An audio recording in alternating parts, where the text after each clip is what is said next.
Good morning. Welcome to the Board of Supervisors for our March 15th, 2011 Board of Supervisors meeting. And I'll begin with asking Roberta to do the roll call.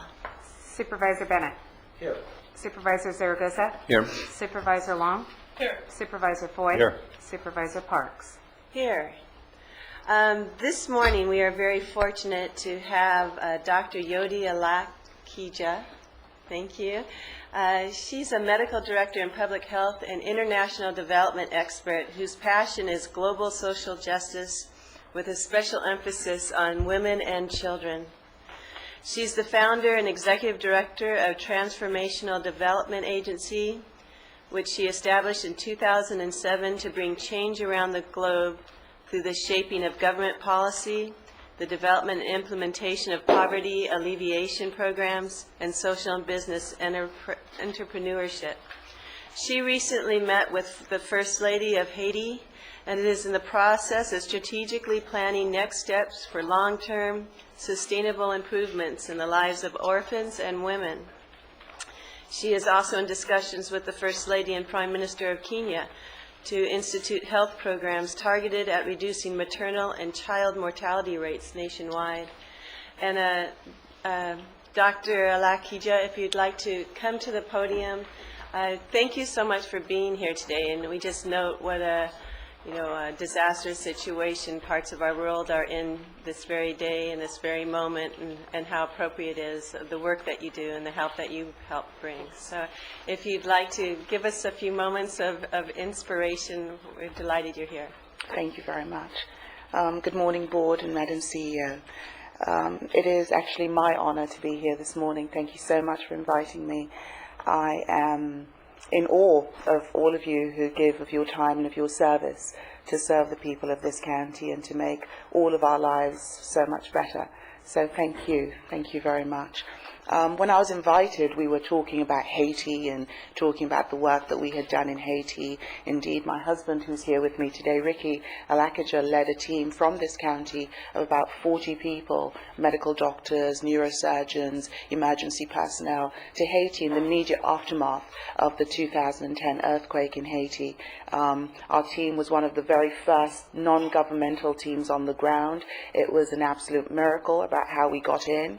We managed to charter planes where everybody said it was completely impossible. We had contacts with the State Department who helped us to get flight plans together, and the team went in and saw incredible things and made incredible change to lives. They reunited families, treated children. We established a post-trauma health center for children in a little orphanage that we found that had minimal damage, and we had all these beautiful children who our team were able to love and bring care to. And one talks about that, and that was going to be the focus of my talk this morning. But then Japan, just a couple of days ago. And just to think of the devastation that that country is facing right now, one begins to look in these days and think, well, where does one turn? There seems to be a disaster in every corner.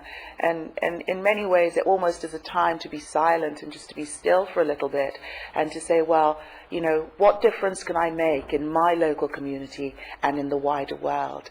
So I'm just going to talk a little bit about TDN, a little bit about, I don't know how I'm going to inspire you inspirational people, but talk a little bit about how we do that and how we've been given an opportunity to do that around the world.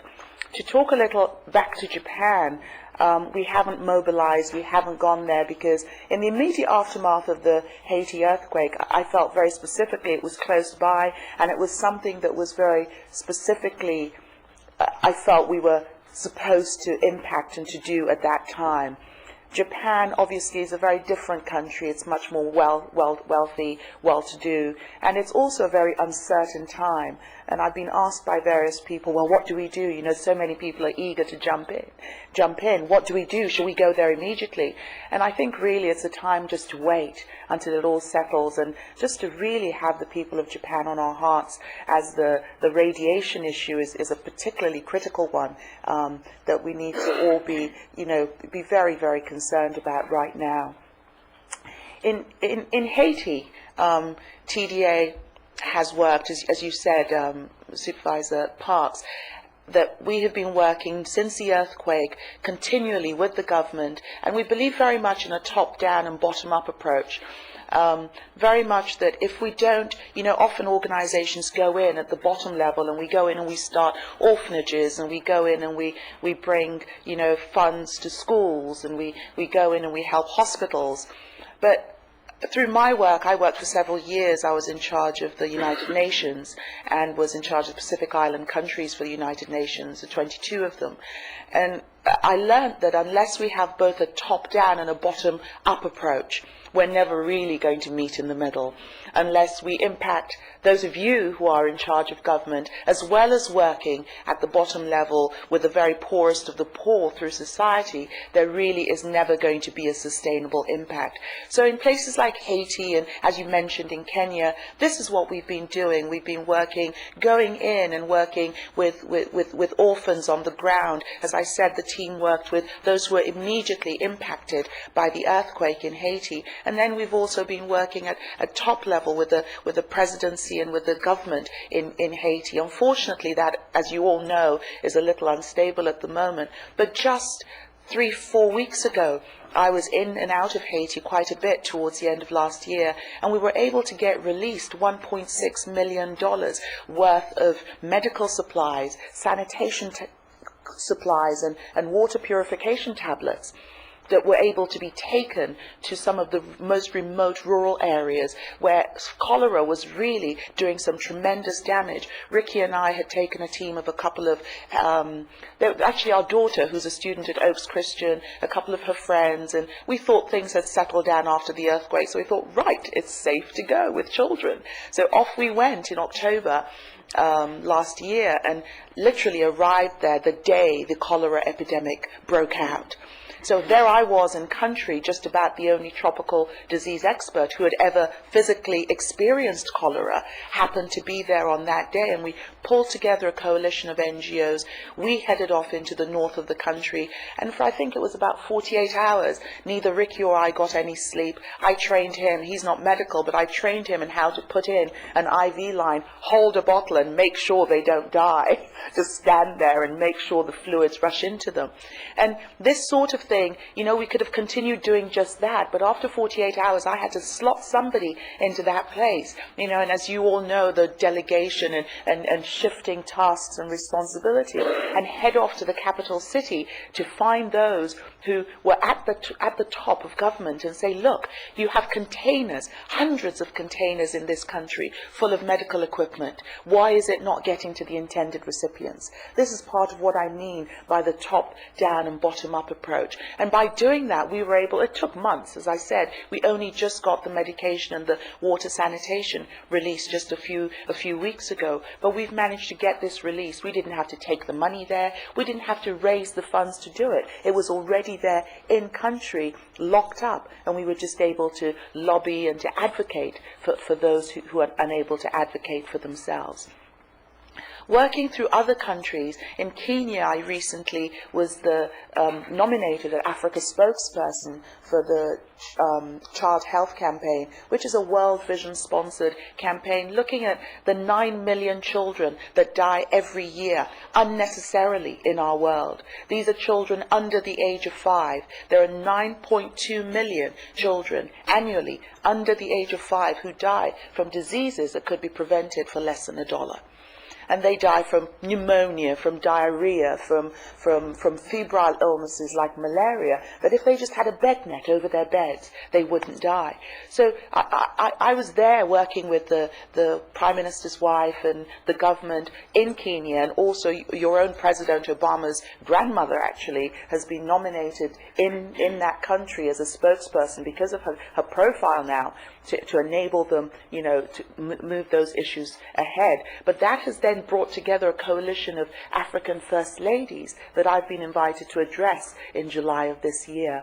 It's a little bit of, our influence here in your Ventura County going to the rest of the world. We've had so many people from this county who, our neighbors must be quite fed up of it now, who are bringing, offering to give old clothes and shoes and whatever they can bring that we take over in suitcases and in boxes whenever we can. It's not about the scale of what we can do. It's about the fact that every single one of us somehow can make a difference in this world. Thank you. Thank you so much. I really appreciate you being here and the good works that you're doing, and how nice, too, that you're able to bring the next generation into that same, trying to reach out and help others who are less fortunate. And Supervisor Madam Bennett? Chair, this is our moment of inspiration. You are an inspirational speaker, and thank you very much for the work you're doing and for sharing that with us. It's a great way for us to start today, and congratulations to Supervisor Parks' office for continuing to find great inspirational speakers. Thank you. Thank you so And much. thank you for sharing. Thank you very much. And I would like to take a moment of silence, if we can, for the people in Japan and Sendai, and we could let them know our hearts and minds are with them, and we, as a nation, to do everything we can to help.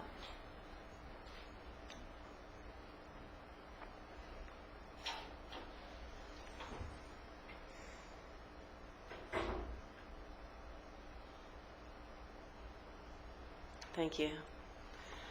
And Rosa, would you like to lead us in the Pledge of Allegiance this morning?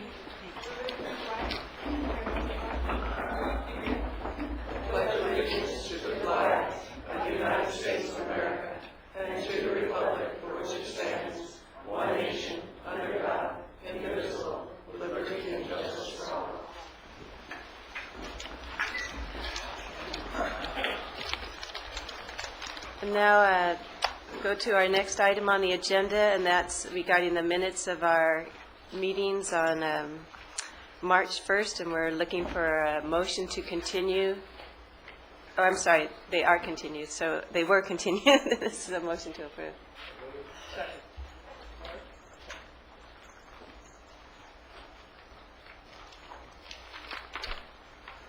If we could all please vote. And we'll now go to our agenda review with our CEO, Ms. Robinson. Yes, Madam Chair. Consent agenda item 10, there's a revised board letter. Time certain item 24, we've uploaded the staff's PowerPoint presentation and the letters submitted by Thousand Oaks, Simi Valley Chamber of Commerce, Brooks Institute, and LAFCO. Congressman Tony Strickland and Conejo Valley Chamber of Commerce. All of those have been uploaded into the system, and you've received copies. And regular agenda item 33, there's been a letter submitted by the City of Thousand Oaks. Thank you. And this is a time when if anybody would like to have anything from our consent calendar pulled, or actually we could first have a motion to accept the revisions, unless anyone has any others. Okay, so we could all please vote to approve the agenda as revised. And now, if there are items on the consent agenda that anyone would like to pull or have questions on? I'd like to, 14 and 20, if we could, pull and ask some questions on. Okay. Does anybody else have a request or questions or comments on any of the items? Okay. Then Supervisor Foy, would you like to go ahead and we'll go to item 14? I don't know if anybody, oh, here's Rick, okay.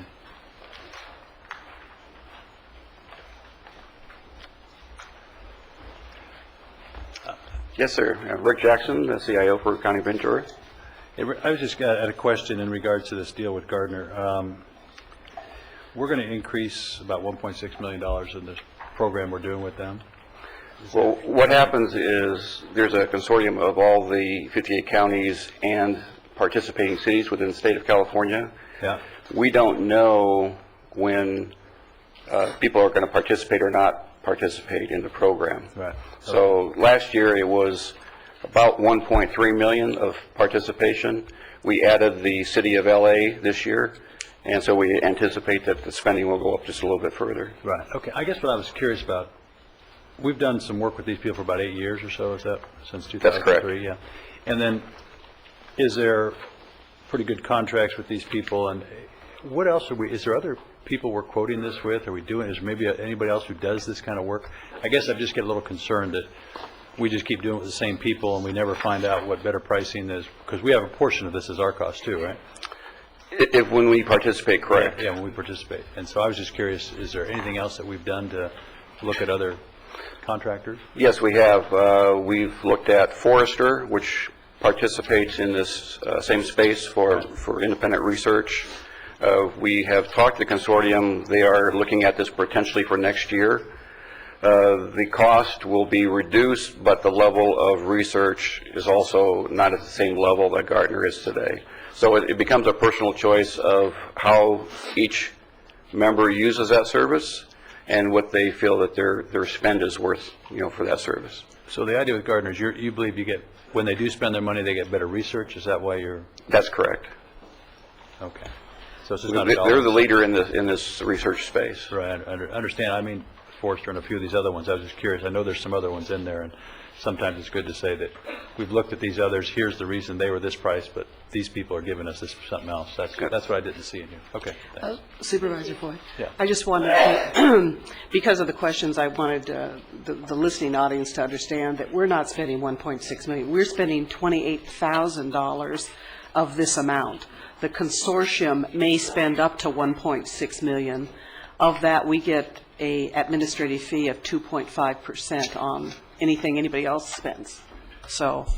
Yes, and I understand that. And I mean, we're kind of the overall, we make some money on doing it. I was just, as all these counties, everybody's looking for savings, we should be doing everything we can to help everybody else too. Absolutely. Yeah. And amazingly, this year, it must be the way that the cash flow is going is everybody is purchasing up front and buying.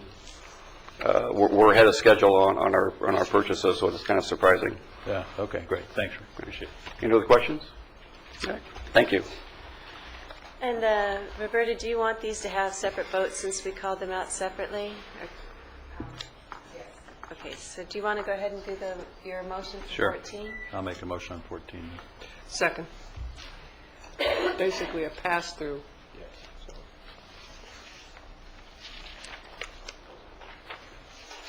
If we could all please vote, and then Supervisor Foy.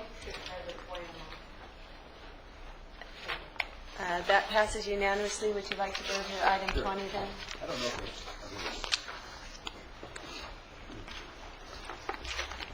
Good morning. I'm Captain Jerry Hernandez with the Sheriff's Office. I'm the facility manager at Todd Road Jail and have been for the last 3 years.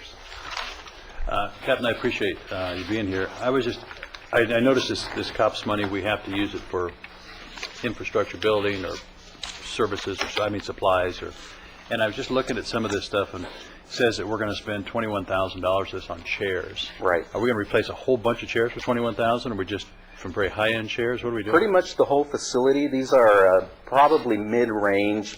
Today is actually 16 years anniversary for Todd Road, and they've been there the whole 16 years. Good. So it's incredibly important for the employees to be comfortable for what they do. They do sit in them for hours at a time monitoring the inmates, so it's absolutely necessary. Okay, so I guess in a sense, I was looking at this, we say $21,000. It's just, sometimes you can buy these ergonomic chairs that are $5,000 each. I don't think we're doing that, though. Right, no, you need chairs that are going to stand up Yes. at least 16 years. Well, and I appreciate the idea we're not buying chairs every 5 years, that we're Right. going almost 20 years with chairs. That's great. And the other thing was these food carts, and this $10,000 of food cart, there must be some special food carts. I just wanted to try to understand that. They have to maintain certain temperatures, so they have to be a state-of-the-art. We are audited for temperature, cold and hot. Right. So they do. These are all stainless steel, electric. Stainless steel, electric, they're cooling, durable yeah. also. Yeah. They have to stand up to being pushed down hallways 3 times a day or more. They get bumped around. They get dinged up pretty good. Okay. So yeah, the money is going to be worth it because of the impact that they have. Bumping into walls, just the wear and tear. Okay, It's that's incredible. great. I just Yeah. want to make sure that, we're looking at these things in our heart. A lot of this money is not going to be available, I don't believe, in the future. So Right. using and getting what we can now and getting the best dollar. So I appreciate that. Thank you. Okay. And would you like to make a motion on that one? Thank you.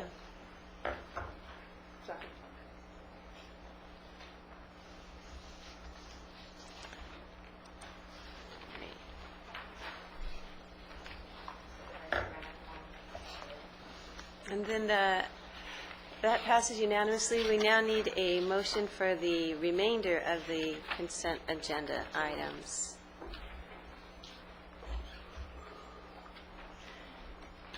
And we have a motion from Supervisor Long, a second by Supervisor Foy. If we could all please vote, that will conclude the approvals of consent agenda items 10 through 20. And I might note that also includes one that has the dissolving of the Amundsen Ranch Community Service area, which is no longer and has never been, fortunately, needed for city services because it's a state park now. Hooray. Item 8 now is our next item, and this is our public comments. We have before us today 2 individuals as students who won a pretty neat award, and so they have to go back to school, I understand. I want to get them in and out early, and so I will call them up along with Margaret Travers, if you'd like to come too, with Frank De La Torre and I think we have Andrew Allen. There we go. And I also would note that these individuals are representative of some of the youth in our districts, and Supervisor Foy and Supervisor Zaragoza's office. And Margaret, I'll turn it over to you. Thank you very much. I'm Margaret Travers, the Executive Director of the Ventura County Arts Council. Good morning, Chair Parks, Supervisors, and Mrs. Robinson. March is Arts and Education Month. Excuse me, so this is very appropriate that we are recognizing these 2 young men. I also, who are winners from the Poetry Out Loud competition, which we did in February. But I also want to point out that outside this, the hearing room in the lobby of the Hall of Administration, we also have a youth art exhibit called Expressions of Our Youth. There are 24 high school seniors who have applied for a scholarship or scholarships, which we are going to award on Thursday evening at a reception beginning at 5:30 here in the lobby. We have collaborated with Focus on the Masters, which is a wonderful one of our partner art organizations in the county. Excuse me. And everyone is invited. I want to also mention that this is sort of seniors and more seniors. Up on the 4th floor, we have seniors who are actually seniors. They are artists who are 80 years old or above, and their artwork is exhibited up on the 4th floor. So getting back to our poetry out loud. Can I just say on behalf of the whole county family, we love that art. It's That's just right. wonderful. It really Beautiful. adds to our whole Well, work thank you. environment, and the public enjoys it, so it's just excellent. and it We changes a lot. like to hear that. Thank you. Thank And when you. we're hanging the shows, people are always stopping us to say how much they appreciate it, and we appreciate hearing that, for sure. Getting back to our Poetry Out Loud students, Frank De La Torre is our county champion, and Andrew Allen from Simi Valley was our runner-up. They both put in many, many hours on their poems, selecting the poems, memorizing their poems, working with our poet coaches on their delivery. They were judged on how they recited the poems that were selected from an anthology of classic literature and poetry, all the way from, they go way back, but it includes Shakespeare, as well as I Think That I Shall Never See, a poem Lovely as a Tree, which we probably all memorized at one time or another. And so now I would like to turn it over to these young men who will recite a poem for us. You want to start, Andrew? Good morning, and thank you for having us. My name is Andrew Allen, and I'll be reciting Celebration for June 24 by Thomas McGrath. For Marion. Before you, I was living on an island, and all around the seas of that lonely coast cast up their imitation jewels, cast their fables and enigmas, questioning, sly. I never solved them, or ever even heard, being perfect in innocence, unconscious of self. Such ignorance of history was all my wealth, a geographer, sleeping in the shadow of virgins. But though my maps were made of private countries, I was a foreigner in all of them, after you had come. For when you spoke, it was with a human tongue, and never understood by my landlocked gentry. Then did the sun shake down 1,000,000 bells, and birds bloom on bough in wildest song. Phlegmatic hills went shivering with flame. The chestnut trees were manic at their deepest bowls. It is little strange that nature was riven in her frame at the second creation, known to every lover, how we are shaped and shape ourselves in the desires of the other, within the tolerance of human change. Out of the spring's innocence, this revolution, created on a kiss, announced the second season, the summer of private history, of growth, through whose sweet sessions the trees lift toward the sun, each leaf a revelation. Our bodies, coupled in the Moonlight's album, proclaimed our love against the outlaw times, whose signature was written in the burning towns. Your face against the night was my medallion. Your coming forth aroused unlikely trumpets in the once tame heart. They heralded your worth, who are my lodestar, my bright and ultimate north, marrying all points of my personal compass. This is the love that now invents my fear, which nuzzles me like a puppy each violent day. It is poor comfort that the mind comes saying, what is one slim girl to the people's wars? Still, my dice are loaded, having had such luck. Having your love, my life would still be whole, though I should die tomorrow. I have lived it all. And love is never love that cannot give love up. Thank you, and have a great day.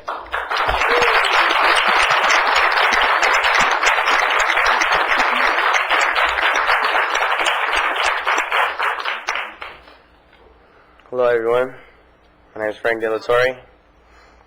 The poem I'm reciting is Ballad of Birmingham by Dudley Randall.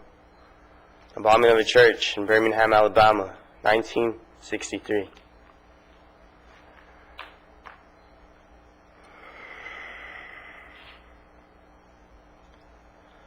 Mother dear, may I go downtown instead of out to play? And march the streets of Birmingham in the Freedom March today? No, baby, no, you may not go, for the dogs are fierce and wild, and clubs and hoses, guns and jails aren't good for a little child. But, Mother, I won't be alone. Other children will go with me and march the streets of Birmingham to make our country free. No, baby, no, you may not go, for I fear those guns will fire. But you may go to church instead and sing in the children's choir. She has combed and brushed her night dark hair, and bathed rose petals sweet, and drawn white gloves on her small brown hands, and white shoes on her feet. The mother smiled to know that her child was in the sacred place. But that smile was the last smile to come upon her face. For when she heard the explosion, her eyes grew wet and wild. She raced through the streets of Birmingham, calling for her child. She clawed through bits of glass and brick, and lifted out a shoe. Oh, here's the shoe my baby wore. But, baby, where are you? Thank you.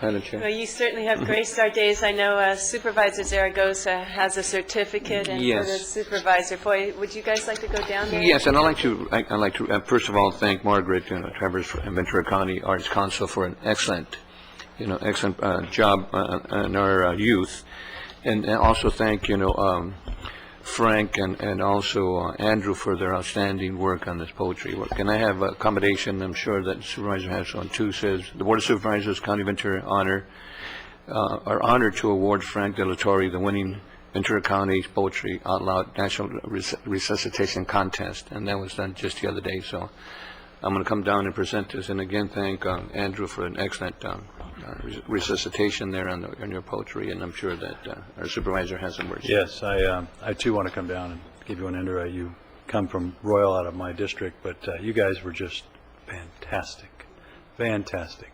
For some reason, when I was in school, I don't remember poetry like that come out of some high school or so. You guys have done a tremendous job, and you make this county very proud. Thank you. You know, Supervisor Parks talked about how much we appreciate everything you've done in the arts, Margaret. Today is one of those special days, and it reminds me of the line that I've used a couple of times in reference to that. But we're going through tough times economically, and things are going to be bleak, certainly around the county government center. And it reminds me of that great line from Dr. Zhivago when he said, during the Communist Revolution, and he said to them, somebody still has to breathe and keep the patient alive while you guys are doing this major surgery. And you're certainly breathing and keeping us in touch and alive with the beautiful side of life while we're going to go through some major surgery here over the next year. So thank you very much. Appreciate it. You're very welcome. Thank you.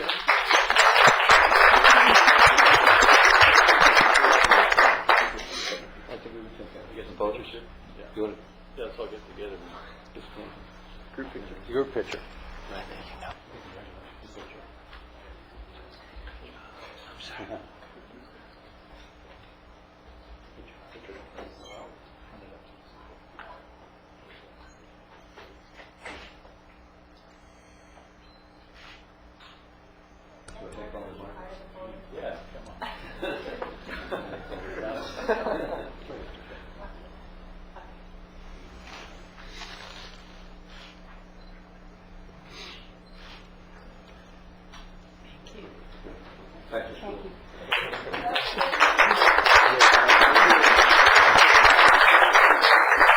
I know Supervisor Long has a comment also. Margaret, thank you, and our gentlemen, thank you for coming in this morning.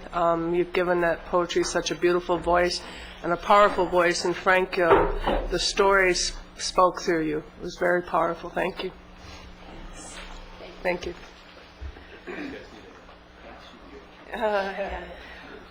Thank you so much for coming, and I think your future is bright, that you can present this so well, and I look forward to hearing good things about you in the future. Good luck in Sacramento. Yes, we'll be pulling for you.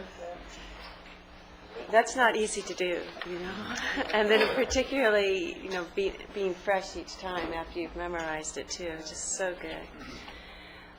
Our next public comment speaker is David Grau, and he's with the Ventura County Taxpayers Association, and he has a PowerPoint presentation to go along with his public comment. So if we could get that up on the screen, I know that would be helpful, and I think we have a hard copy for the Board of Supervisors also. Hey, good morning, everybody. Again, my name is David Grau with the Taxpayers Association, and I followed a lot of tough acts, but this really falls under the area of cruel and unusual punishment that you guys have done. To follow something like that and talk about pensions. And Madam Chair, as a speaker's beginning, I just wanted to mention, and I appreciate following a tough act, and it certainly is. And I believe all the supervisors had an opportunity to meet with the Taxpayers Association. Yes. And although I'm not sure I met with you. We did. Okay. number one, appreciated those meetings. I thought that they were productive. I appreciate your being here today. I certainly am supportive of pension reform, and because this is a little bit different presentation in terms of PowerPoint and stuff, I'll look forward to being able to ask some questions and clarify some things as you go forward, because I think having good dialogue on this is very helpful. So, sure. And we appreciate that. Trying to understand pensions is extremely complicated, and maybe some of the conclusions we have may be an error. And what we've tried to do all along is vet as many as possible. We have met with all the supervisors, a lot of public officials, and we have breaking news to try and understand this very complex system. We put together a PowerPoint presentation that generally runs about 20-25 minutes. We've been out to the public giving this. We're going to try and keep it in the 5-minute area, if we can get it back up there. Try and keep it in 5 minutes. Sure, we'll go longer by the time we have questions. Yeah.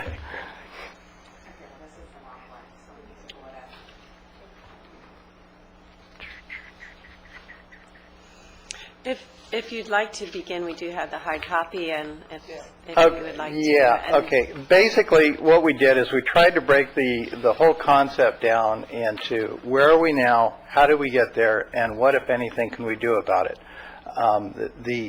The first area that we looked at was the unfunded liability, and the unfunded liability as of June 30th, 2010 was $1.3 billion, and that includes deferred losses.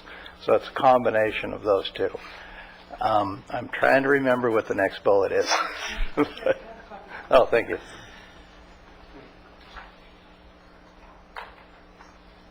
They should have it pretty soon. Okay. All right. The second area that we looked at is the current pension formula encourages early retirements, particularly in public safety.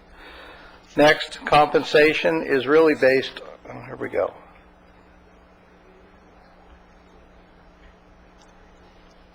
Okay, compensation is based on the last year. It really doesn't matter what you did the first 29 years working for the county. It only matters what your compensation is in the final year working for the county. Could I clarify on that yes. one? Are you referring to all employees? Most of our employees are Tier 2 that have a 3-year. Yes. Okay. That's where you get the complicated. Right. The county did a very good job years ago, and they established a second tier for SEIU, and that is it 30 years ago. 30 years ago. Several Over years. 30 years ago. A long time ago.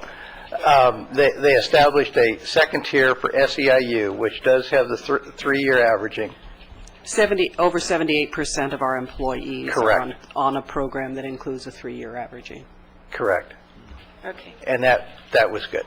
So what we're saying is, particularly in safety, they're not in that. Okay, so this slide doesn't quite say it. This slide doesn't reflect that 78% of the Correct. employees are on 3-year. They're already on track, and a lot of those now are starting to retire. Yeah, I think somebody just looking at this would imply that the majority Very of people are on Very this good slide. point. Thank you. Very good. Thank you very much. Safety employees pay little towards their own retirement. Now, one of the slides we looked at, and this 2 areas we looked at here, this is the number of active employees versus retired and terminated and vested employees. About 10 years ago, there was about a 2-to-1 ratio of retired versus active members. Today, it's approaching a 1-to-1. And to put that in perspective, Social Security, there's about 3 people paying into the system for each person paying out of it. And with baby boomers retiring and with early retirements, at some point there is going to be that 1-to-1 relationship. And what we're looking at really is having 2 governments that the taxpayers are paying for, one that works for the county and another that's collecting benefits. The Ventura decision in 1997, in our opinion, was a major change in the way pensions were calculated. Prior to 1997, pensions were largely based on base pay. Other pay was not included in the calculation. And the Ventura decision, for the benefit of the public, is not a decision of the Ventura Board of Supervisors. It's a court decision. It was a court decision, I believe What's that? Yeah. that the board fought. It was, Board of I Supervisors. believe it was brought by the Ventura sheriffs, and the decision was against the board, and it changed the way pensions were calculated, not just for the county of Ventura, but other similar counties Yeah, too. and I So it's think- not just Ventura. As this PowerPoint's presented, I think that'd be helpful, again, for accuracy in terms of In our- this yeah, being, this being a court decision. And I'm trying to truncate this whole thing in our 25-minute presentation. I'm able to bring a lot of that out. We appreciate your doing that I'm in a dilemma here. Retirement promises that the board have made over the last decade, we feel are unaffordable, and the stock market collapse really exposed the downside of funding pensions largely through stock gains. I'll make this my last interruption. That's fine. All right, great. But I mean, we're going to go over the 5 minutes, so just... Open like this is perfect. Yeah. I appreciate it. You say retirement promises by the Board of Supervisors made to public employees over the last decade are not affordable. Are you referring to any specific change in the pension that we did in this? No, nothing really specific. I think it really all comes down to the whole concept of defined benefit versus defined contribution. Okay. So And combined with the 97 decision, which really forced the county to relook at how pensions were calculated, which really, the county's hands were tied on that, it kind of triggered a lot of things.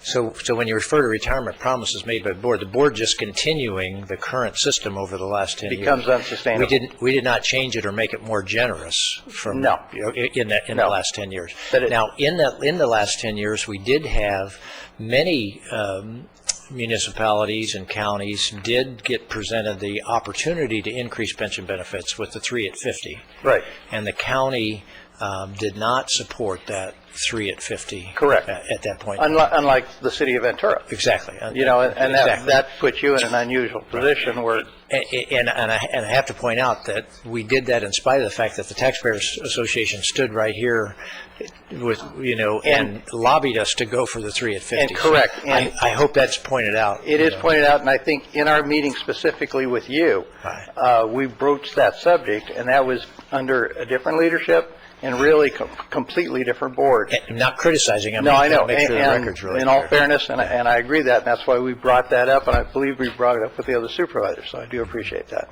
Great. Okay. All right. Thank you. Right now, about 25% of the workforce in the county of Ventura earns compensation in excess of $100,000, and the reason this is here is that, again, the effect of the Ventura decision. Other pay constitutes about 34% of the total pay for those 2,000 top employees. So that does have a significant effect on pensions going forward.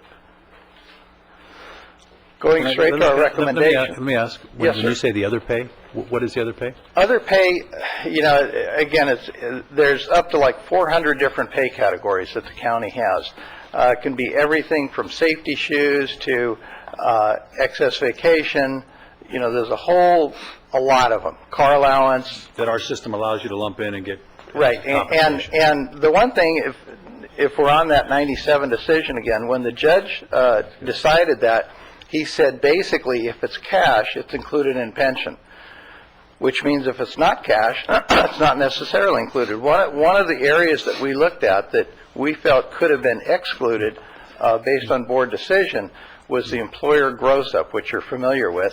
It's where the employer pays a portion of the employee's pension contribution.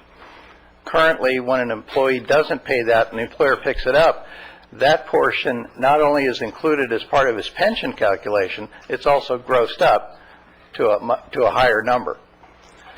What we're looking at is some of our recommendations, and this would be we realized negotiation. This would be a negotiated item, an actual cap on the maximum percentage of salary. And what we're talking about here is pretty much the base pay.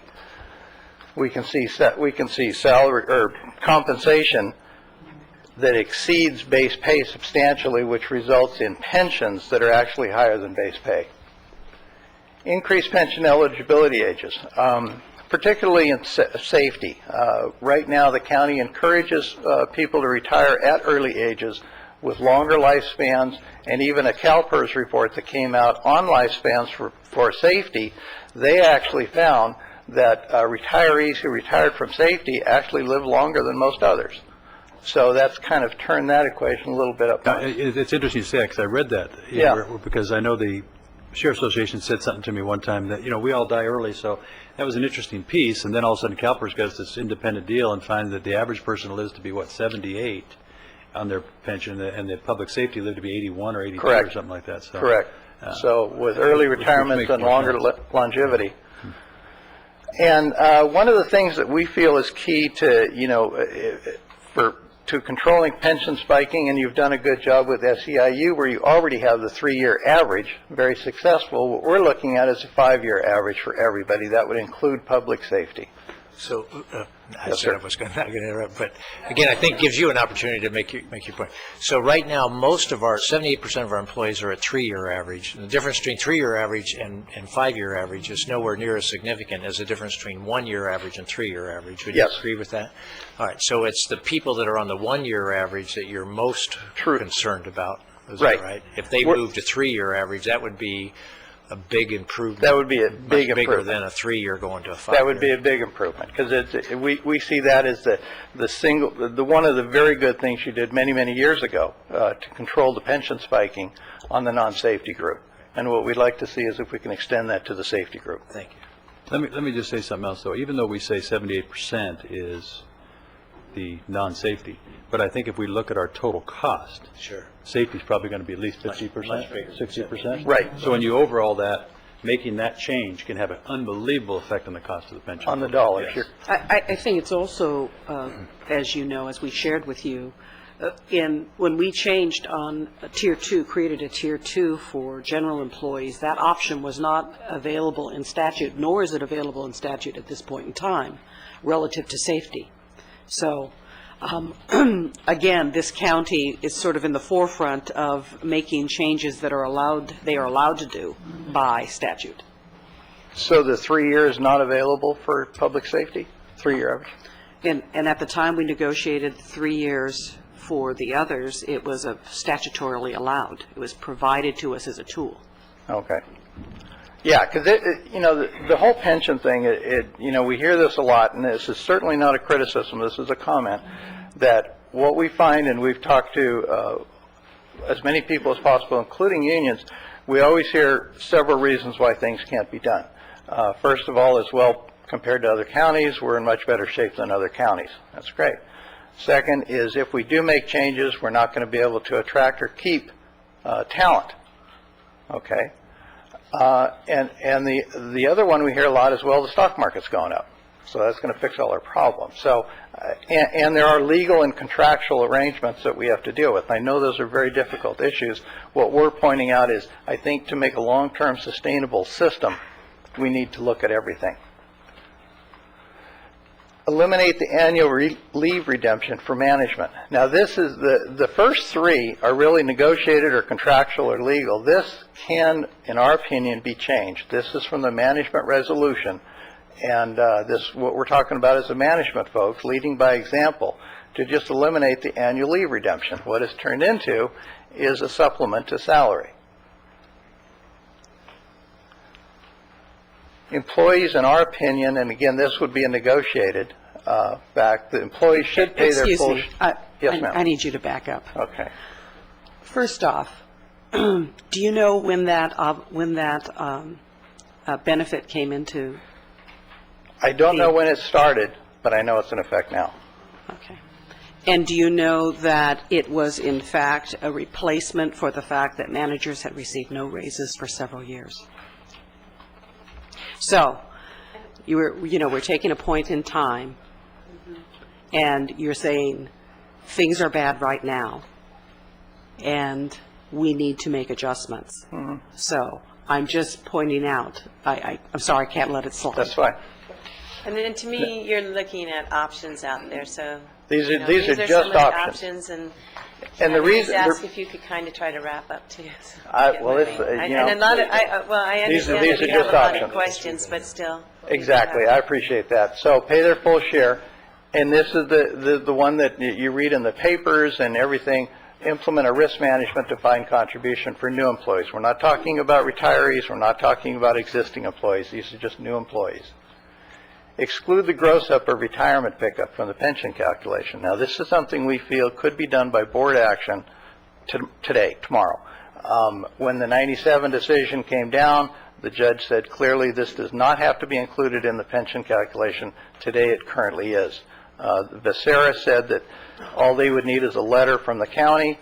The county wasn't sure what that mechanism was, but we feel it's something that could be done that could save the taxpayers a lot of money.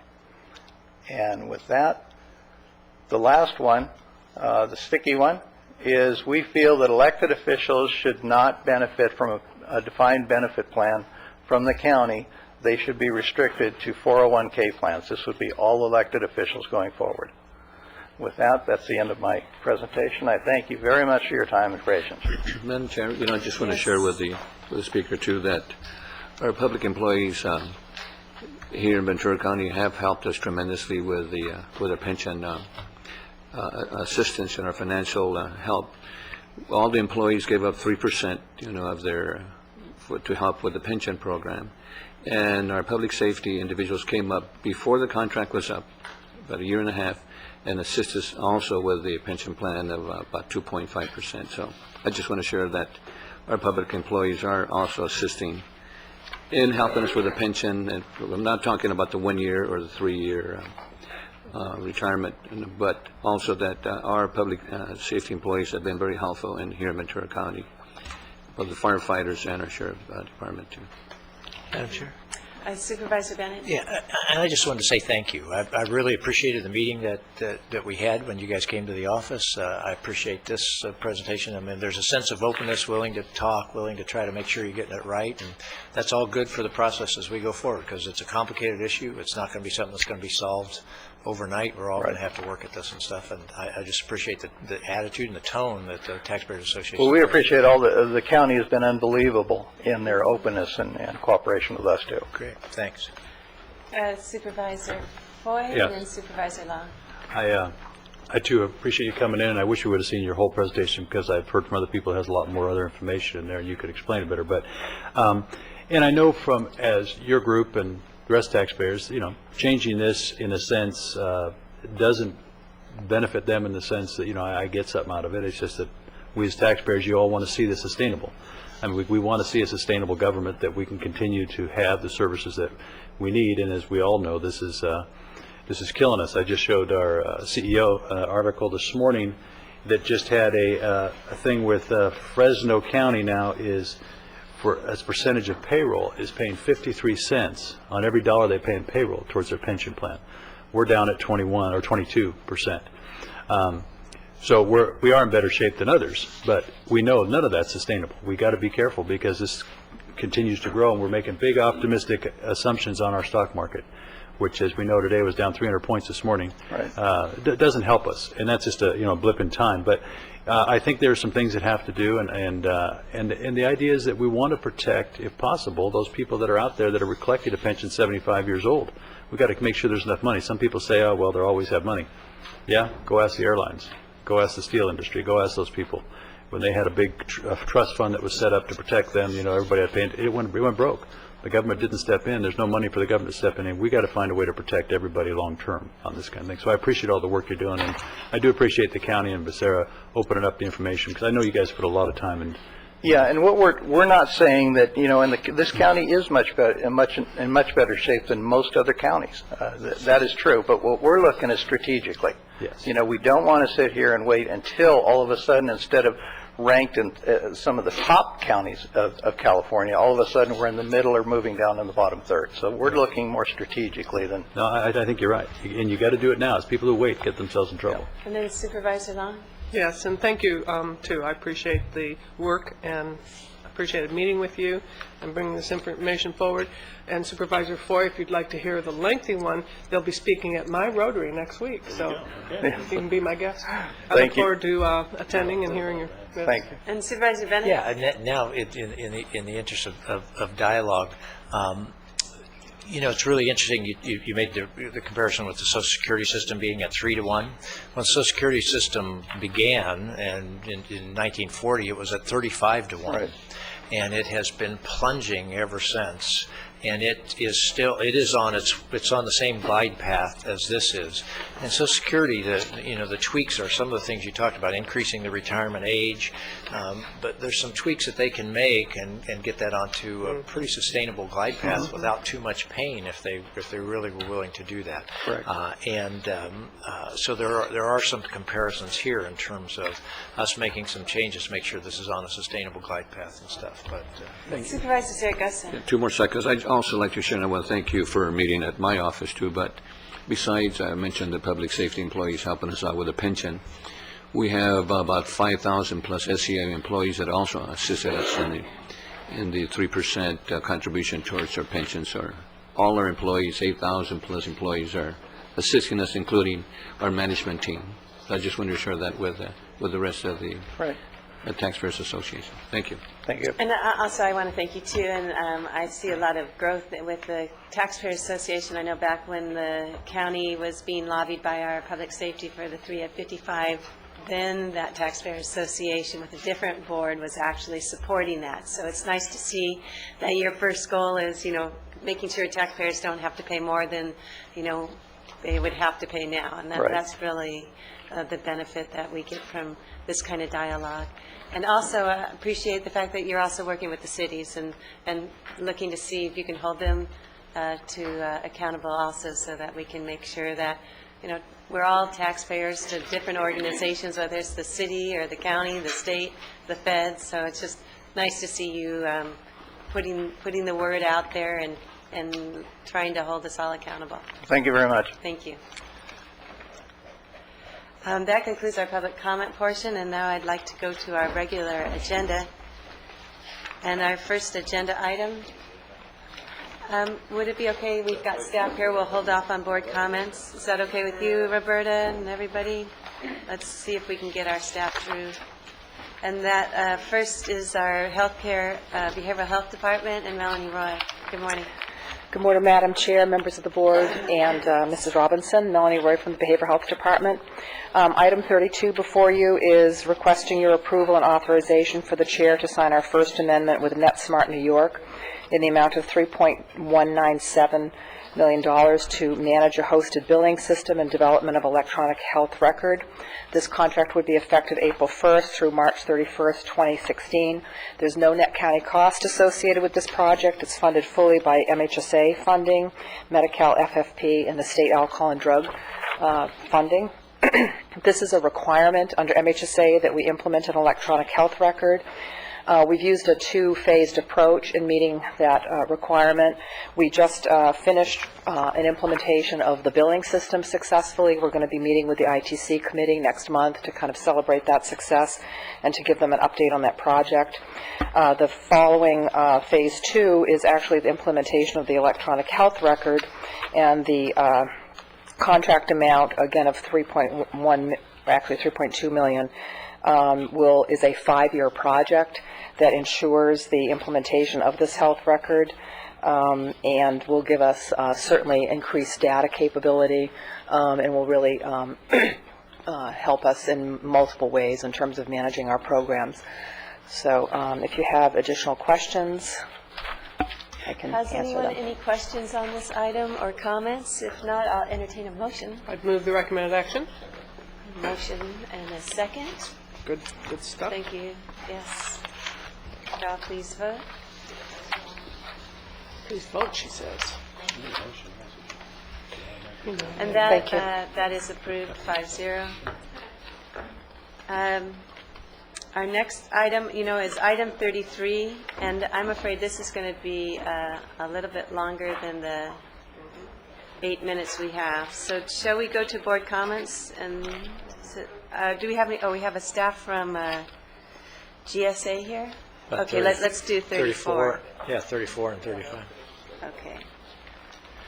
Good morning, members of the board, Chair Long, Ms. Robinson. My name is Greg Bergman from the General Services Agency. This morning we are requesting that you approve the resolution directing the preparation of the engineer's report.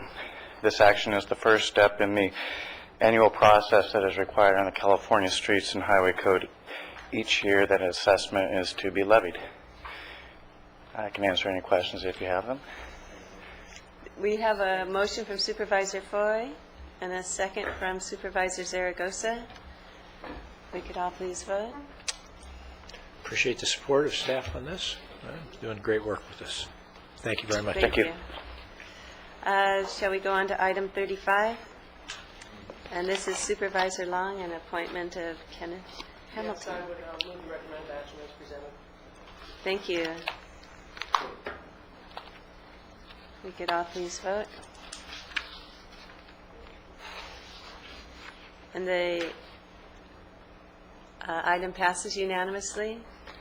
And the next item is regarding a recommendation letter that Supervisor Long and myself are requesting that the board send in support of a grant for the Channel Islands University, Cal State University Channel Islands, that will help them to be able to, if approved, do planning for a bike share program as well as some bike routes. So Supervisor Long, would you like to comment? Just to say this is really supported strongly by the university, by advocates for biking, and by the city of Camarillo. So I'd certainly support the recommended action that we've brought forward. And I anticipate this to be unanimous because we already approved it as members of the VCTC, Ventura County Transportation That's right. Commission, was also approved sending supporting the grant proposal. And what a great idea to be able to connect the university with the park and ride and throughout Camarillo and the outlet stores. And also, if they can, to do it along the Callegas right-of-way. So Right. It'll be a beautiful off-road path. It goes to the outlet store. I need a bike with a big rack on the back. Shopping. And that is approved if we have everyone voting on it? Ms. Rodriguez? It did. Okay.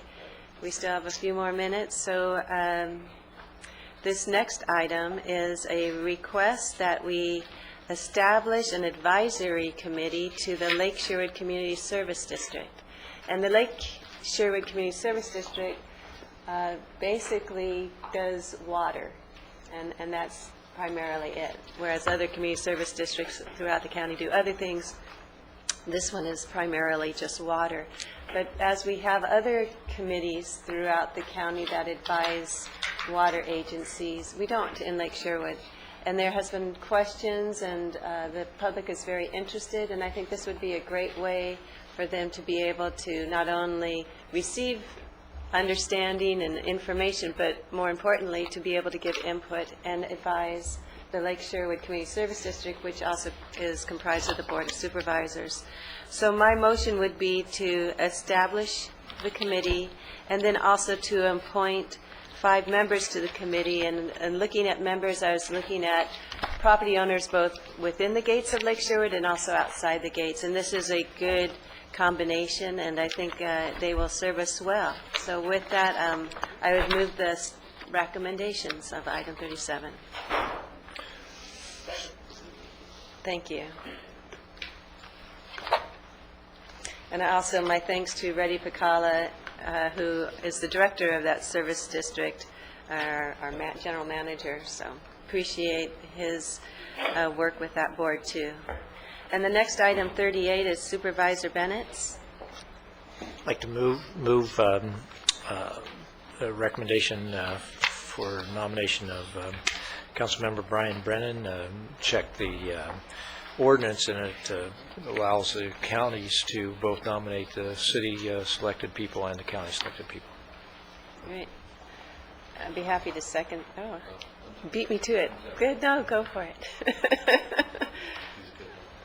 Brian has a great combination of skills for that position, and I'm always thankful someone would want to have all that work, lots of travel, no compensation to speak of, and a lot of politics. And our ranks have been infiltrated by those radical suffragettes out there.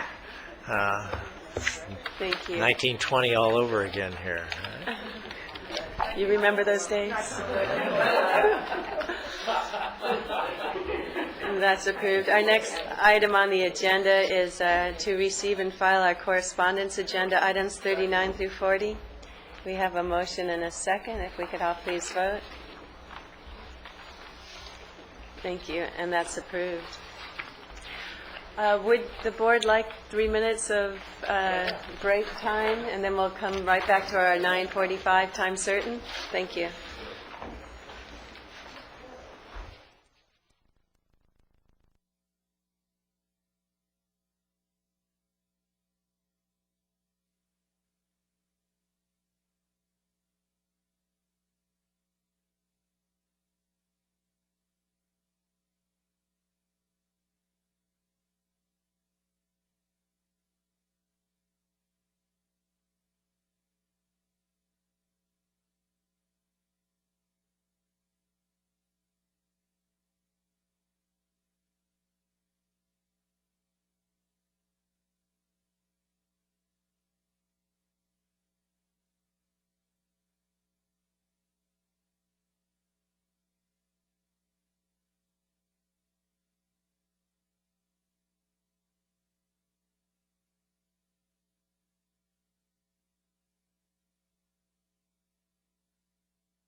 Good morning. Welcome back to our Board of Supervisors meeting for March 15th, 2011. And we have a time certain item for a very special day, or a special month, actually. We've got a whole month, should have a whole year.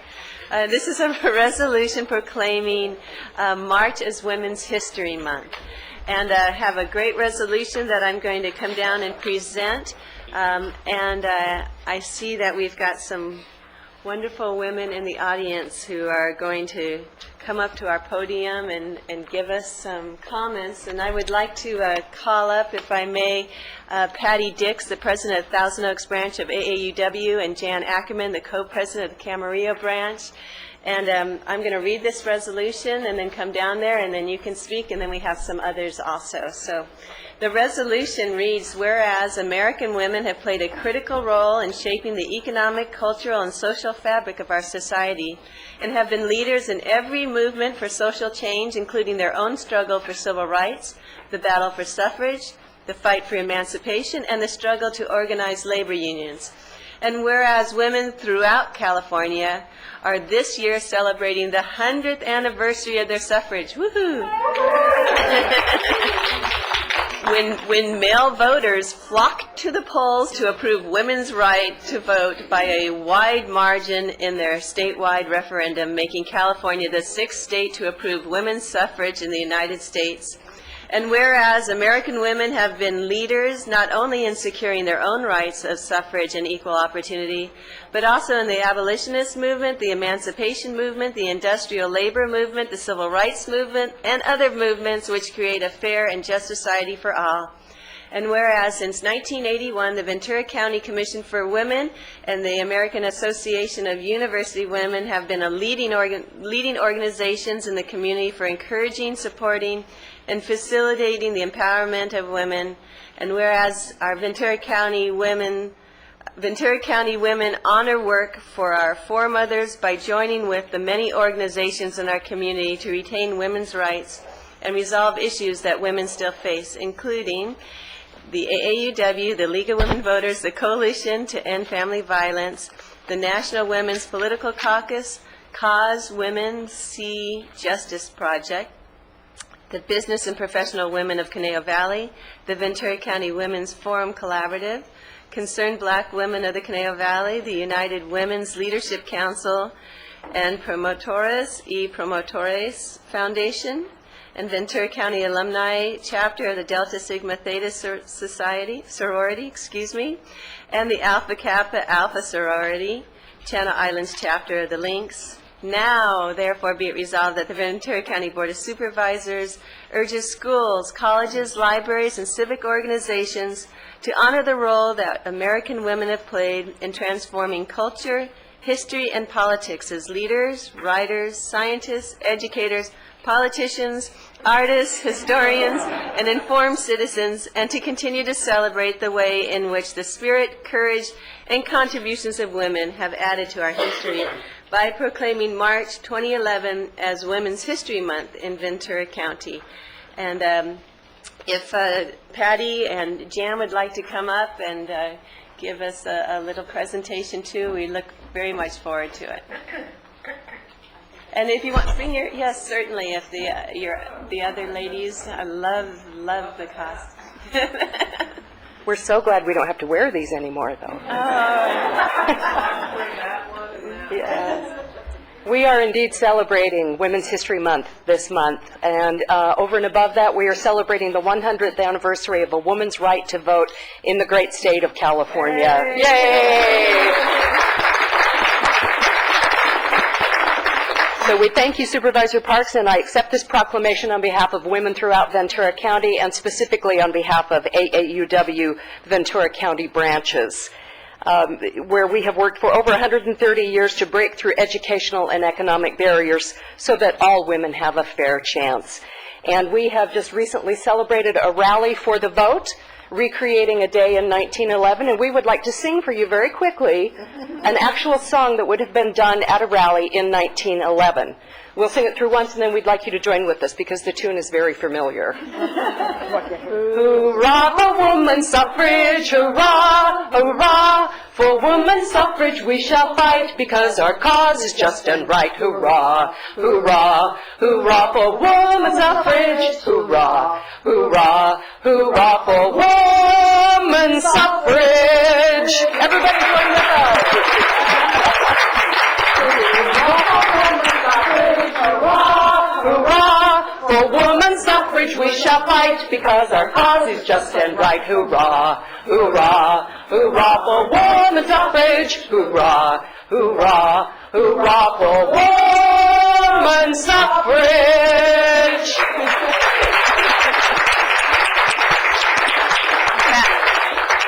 Patty, let me come down and give you this, and I just also so much appreciate the work that you're doing with AAUW. Enjoyed attending your meeting earlier, I guess, or maybe later last year or earlier this year, but it was very enjoyable, and you guys do such great work. And then also Supervisor Long has some comments, too.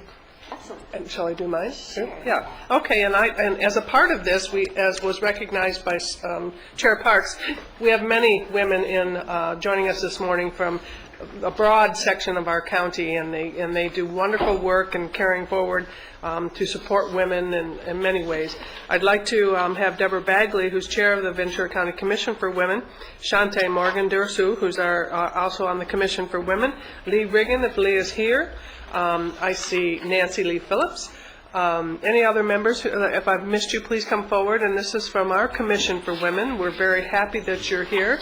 This is also to recognize the work you do for us countywide for the Women's History Month. Our history is our strength. And I invite you to say a few words, and I'll step down with a presentation for you also. Thank you, Supervisor Long. Thank you. As you know, I'm Deborah Bagley, Chair of the Ventura County Commission for Women.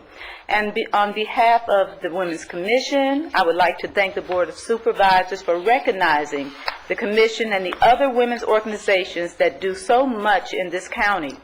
It's a particular honor to be here this year as California celebrates the 100th anniversary of the suffrage movement. Women's History Month reminds us to reflect on those women from our past who have paved the way for us and our society. If it were not for the love-inspired initiative of women coming together to combine their collective strength and wisdom to address areas in life that need to be changed for the better, things that we take for granted would not exist, and our world would be a far, far more dismal place. The Ventura County Commission for Women has been facilitating the empowerment and education of women in Ventura County since its creation in 1981.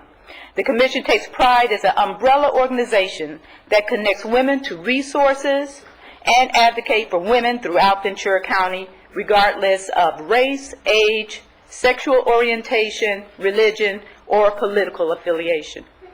Through our programs, we have raised awareness about domestic violence, inequities in education, and salaries, how to balance work and career, and we are in the process of working with Cal State Channel Islands to compile the first comprehensive study of women and girls in Ventura County. Thank you so much. Thank you so much, and the world would be a dismal, dismal place without the good work of women in leadership, so thank you so very much. And let's do a group picture. Anyone else wanted to make comment? Yes. Appreciate. Also, there's a conference coming up. Yes, there is. Let's just give a plug for it. I will. On April the 2nd at Cal State Channel Islands, we will have our 4th conference forum on women, and this will be Organizing for Empowerment. We invite you all to attend at Channel Islands, April the 2nd. Okay, let's come over here. We'll take a picture of the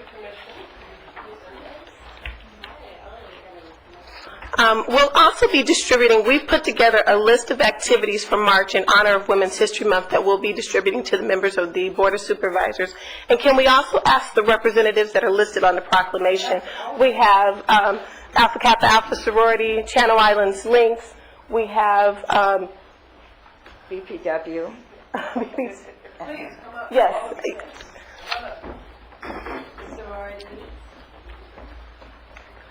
So this week's edition of Newsweek focuses on women in history, and it's a marvelous edition we have. Okay, we're going to go.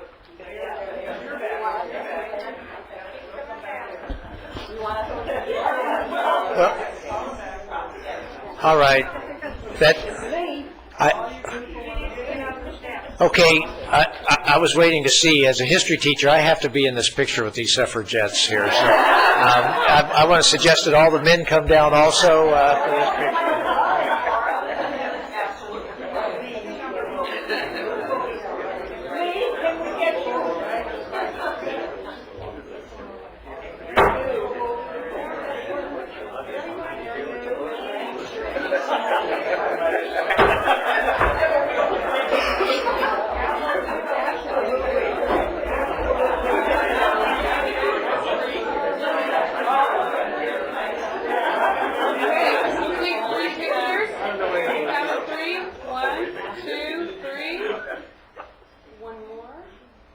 One, two, three. And one more. One, two, three.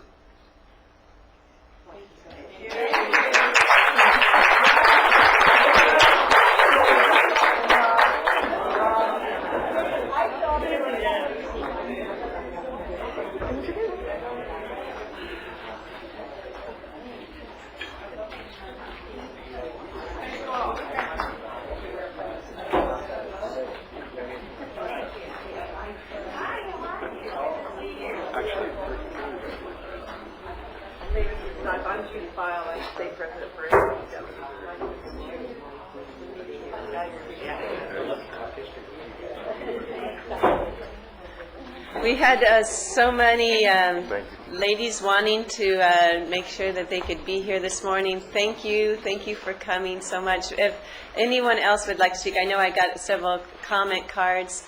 We also have a 10 a.m. time certain, so it's up to you if you would like to. I have Antoinette Clayton, Mary Lou Wetter, Deborah Defoe, Joel Vessels from Interface, and Shante Morgan spoke, and Dolores Carnes. So if you'd like to speak, or we can just say thank you so much for coming, it's completely up to you. And while the speakers are coming to the platform, I just want to point out quickly, the struggle in the United States has been one struggle and it's not finished, but in countries like Afghanistan, the struggle is really still going on. There's a great book that has just come out, was on National Public Radio this morning, and I just want to suggest people get it about the struggle of women in Afghanistan right now, and I think it'd be great. But anyway. Oh, thank you for mentioning Afghanistan. I have to just say a little bit of the history of business and professional women. We are not radical, but we were formed in 1926 to encourage women in business. And we are national, we're international, and we will be having our conference in Helsinki, Finland. And if any of you would like to attend our meetings, look for us in the Acorn. And we have wonderful speakers, and I just encourage you all to come. And we are very aware of ladies in Afghanistan, Burma, Mideast, so on. Thank you. And you're Mary Lou Wetter, is that correct? Yes, and this is Mary Ann. Okay. Thank you. All right. Did you want to speak, please? Good morning. On behalf of Alpha Kappa Alpha Sorority and all women, I'd like to thank you this morning for the observance and for your recognizing the contributions of women. Although this represents 100 years, I also represent an organization that is 102 years, and that organization has been at the forefront of those concerns for African American women. So together we stand, divided we fall, but now we know that we all must support one another because we're standing tall.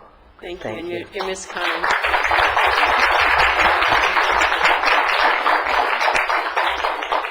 Good morning. My name is Deborah Defoe, and I am the president of the Concerned Black Women of the Conejo Valley, and I would like to say thank you so much to the Board of Supervisors for taking the time to recognize all these organizations that involve women. Women have done so much for so many years, and I just appreciate you taking the time to recognize Women's History Month today, and it's a pleasure to be here. Thank you so much. Thank you for recognizing.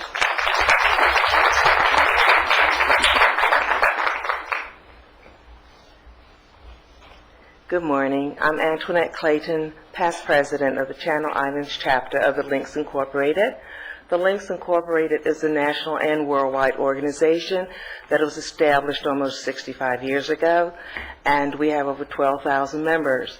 The Channel Islands chapter serves Ventura County, and we have been established here 28 years.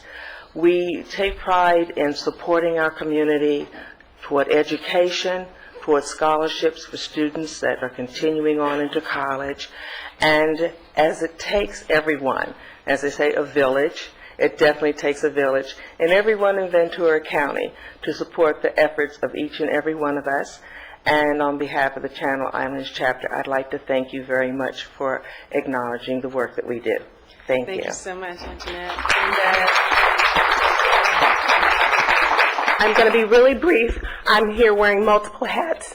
I'm now before you as the president of the Ventura chapter of Delta Sigma Theta sorority, and I just want to thank you on behalf of Delta. We've been serving Ventura County for 30 years, and you've gotten a flyer up there. We're sponsoring a screening of the Black Sorority Project, which is talking about African American women's involvement in the women's suffrage movement at Cal Lutheran. So please join us. Great. Thank you very much. Thank you very much. All right. Any others wish to speak? Well, thank you again for coming down and gracing our day and honoring a really important milestone in our nation. Thank you.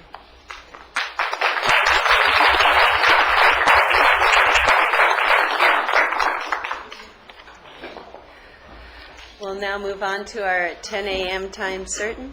This is a recommendation by Supervisor Long to support the actions of the Oxnard Harbor District. Yes, thank you, Madam Chair. I bring this to the board for your consideration and support.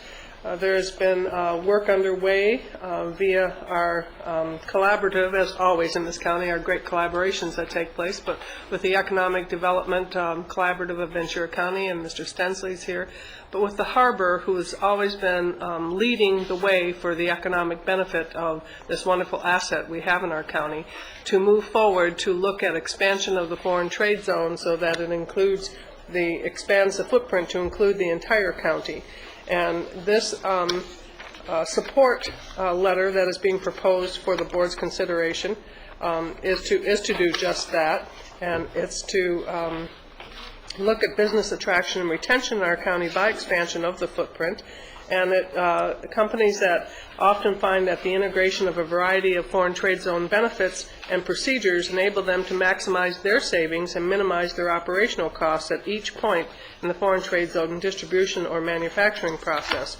And that is what this expanded footprint will do. I think it can, and I know we'll hear from representatives from the harbor, and it's a pleasure to have the newly elected Mary Ann Rooney with us on the Harbor District Commission to speak to the strength of the harbor, economic strength of it, the opportunity that this expanded footprint will provide for continuing to build on the strength of our wonderful harbor and for the overall strength of the economy in our county. So thank you. Great. Good morning, and greetings from the Port of Hueneme and all of the commissioners from the Oxnard Harbor District. It's an honor to follow the recognition of Women's History Month, because perhaps I might not be standing here this morning.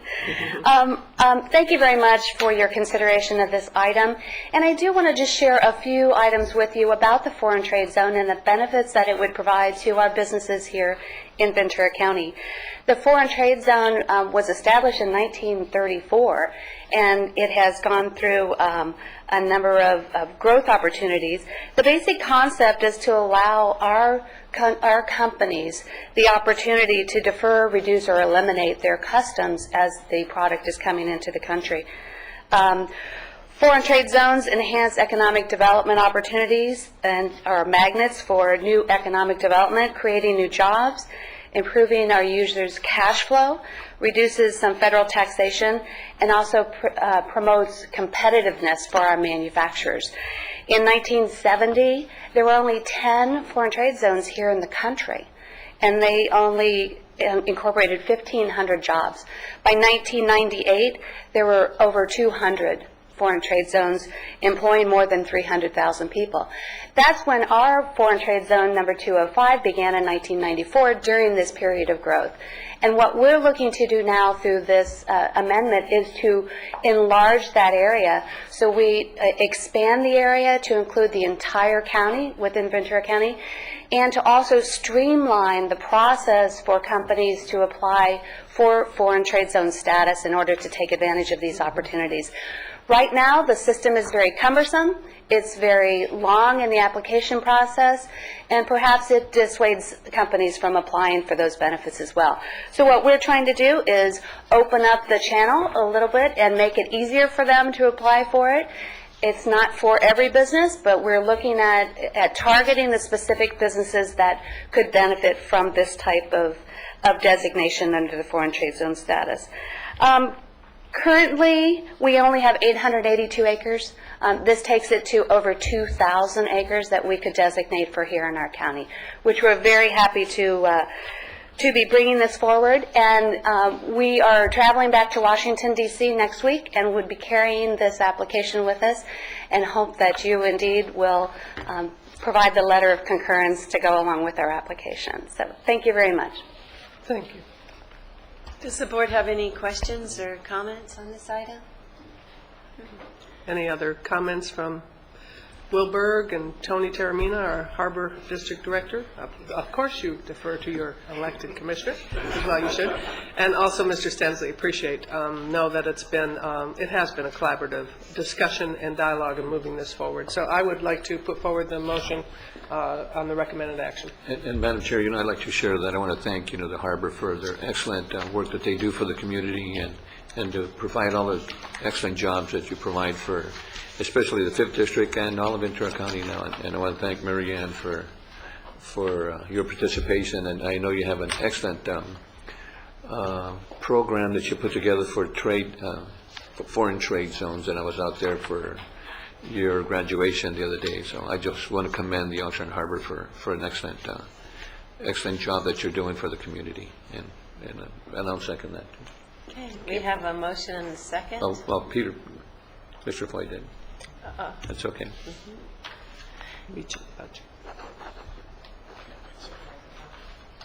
Oh, is that what that means? Great. That it passes unanimously. Thank you. Good luck on that, and thank you from businesses in our community, in our county. Thank you, board members. Our next item on the agenda is a presentation, item 23, of a resolution proclaiming Victims' Rights Week, and that's April 10th through the 16th. And I see our District Attorney, Mr. Totten, here, and I'll go ahead and read the resolution, and then I'll come on down and present it. Crime Victims' Rights Week is April 10th through April 16th, so it is coming shortly. And it reads, whereas 20 million Americans suffer the indignity of crime each year and may experience emotional, physical, psychological, and financial harm as a result of such crime, and whereas crime exacts an emotional, physical, psychological, and financial toll on victims as they have lost loved ones, life savings, physical and mental health, and often their sense of security, which has the potential of irrevocably changing the course of their lives forever.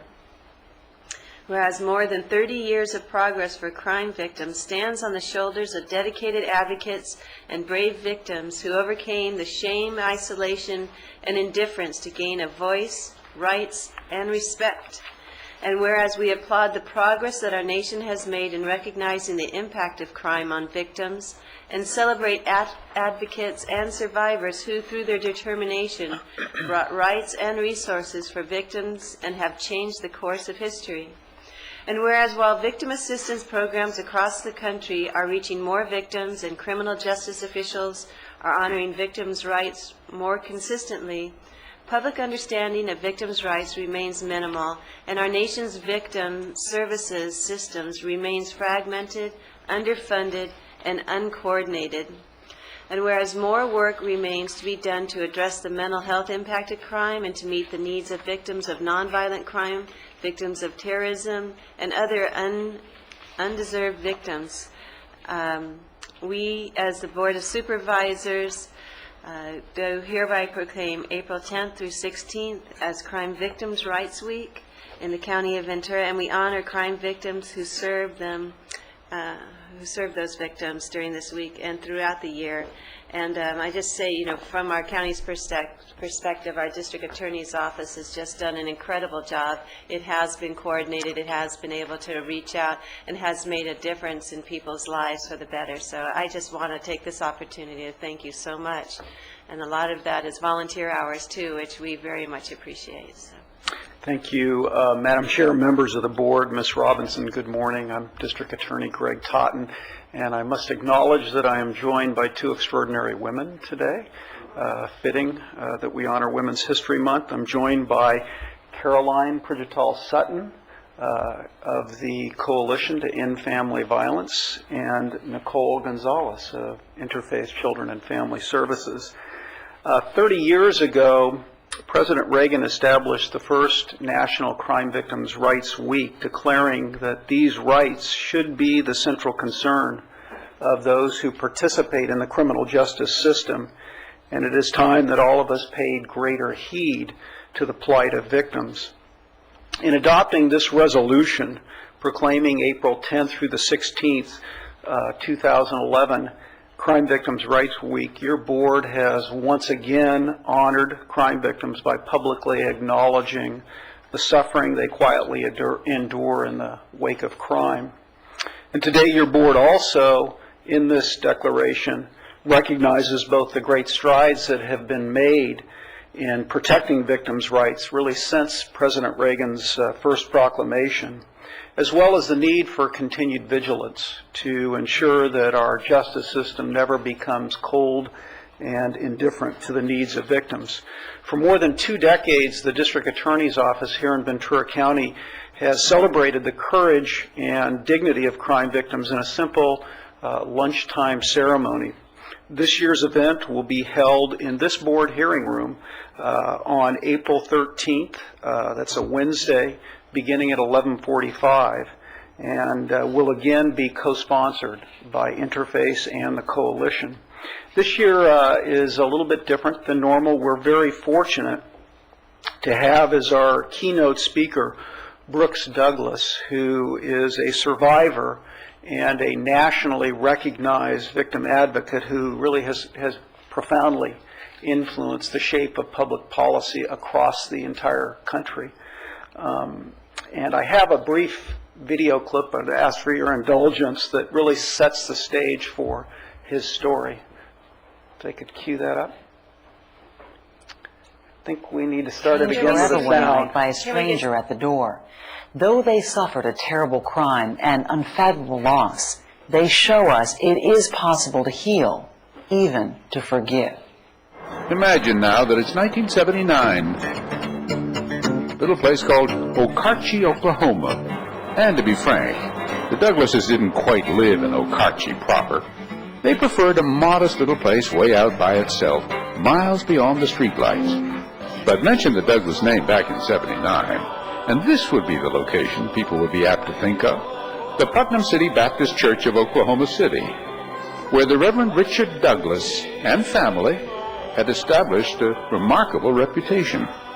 Richard Douglas was one of the most influential Baptist pastors in Oklahoma, and at the time was pastor of a 3,000-member church. We became the people who we are because my parents were so strong. We lived a life that he would want us to live and learn the lessons he wanted us to know. Pastor Douglas preached his first sermon at 16, and once he'd grown into a husband and father, took his little family all the way down to the jungles of Brazil, where he and they spent their happiest years in a missionary outpost. So, autumn '79. 16-year-old Brooks was an advanced football-playing senior in high school. Leslie, a precociously pretty 12-year-old, was in middle school.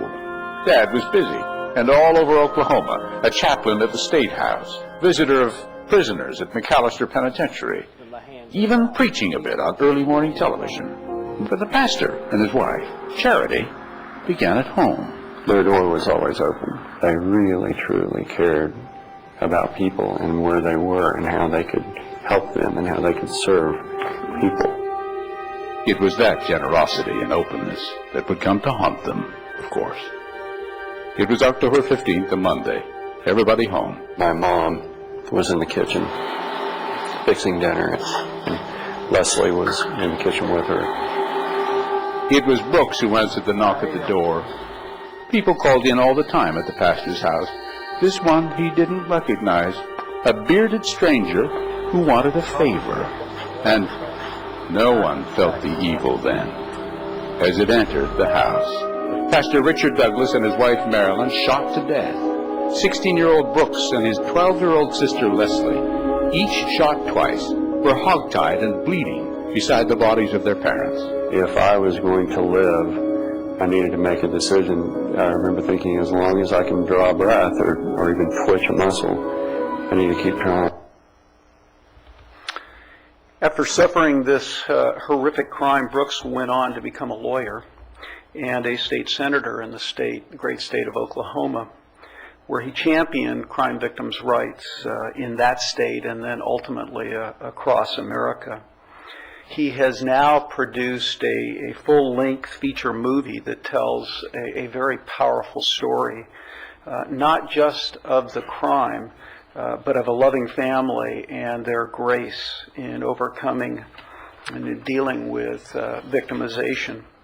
And I mention this movie not simply as additional background on Brooks Douglas, but to personally invite each of you to our lunchtime ceremony where he will speak.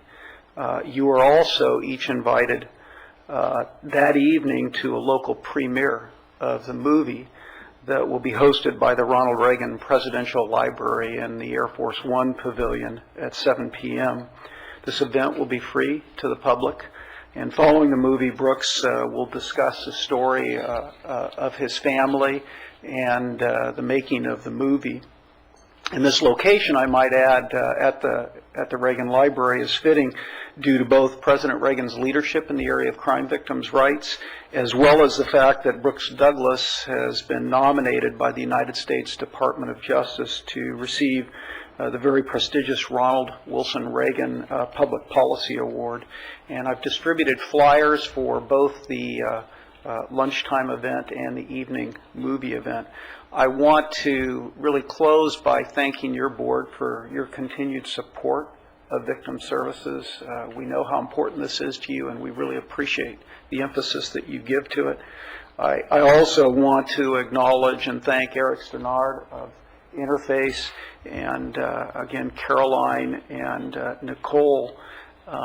This is a collaboration. It is not just the district attorney's office, and our success is really a measure of that collaboration. I also want to acknowledge Catherine Dugan, our Director of Victim Services, and we have a number of victim advocates in the audience. If I could ask you to stand and be acknowledged as well.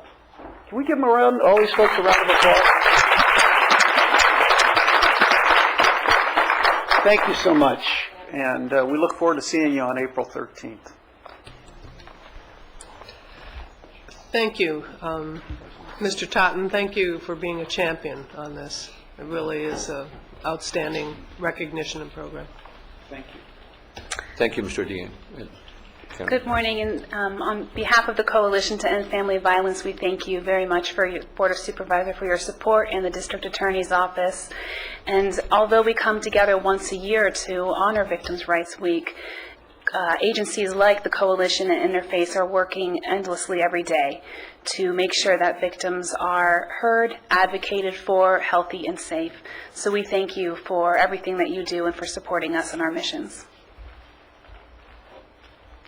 Good morning, and thank you, members of the board. On behalf of Interface Children and Family Services, I'd like to thank you for your support and acknowledgement of Victims' Rights Week. Every year, far too many members of our community fall victim to crime. And it's through the collaborative efforts of agencies such as these that are before you today that we're able to respond to these victims and provide the necessary and critical advocacy and support services in order to help them to recover from the trauma that they've sustained. We thank you for this acknowledgement and this honor. And really, it's we that thank you for the work you do. Eric, do you want to say anything? Catherine?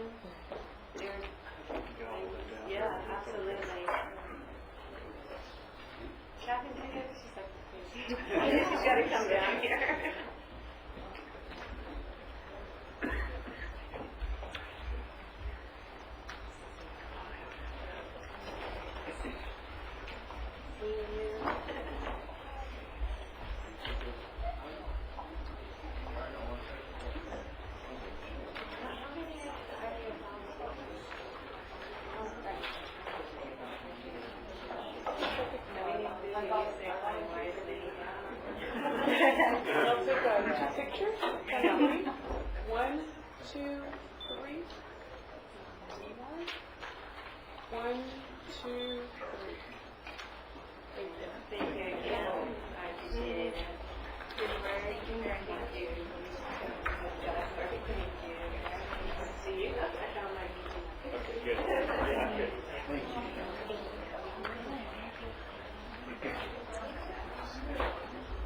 Thank you.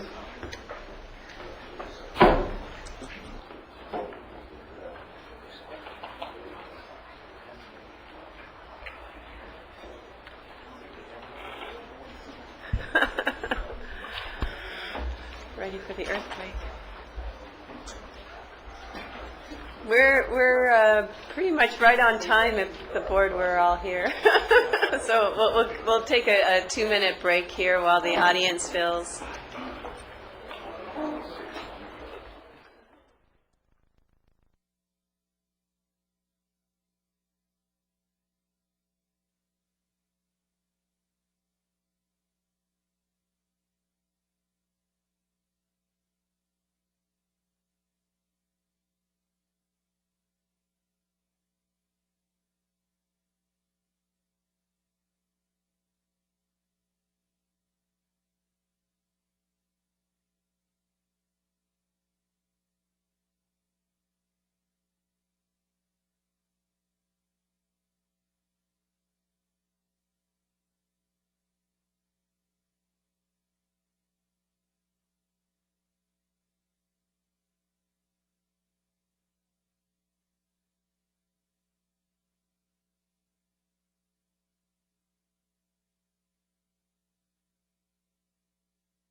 Okay, we took a quick 2-minute break on that one, and we're right on schedule with our 10:30 a.m. time certain of our March 15th meeting.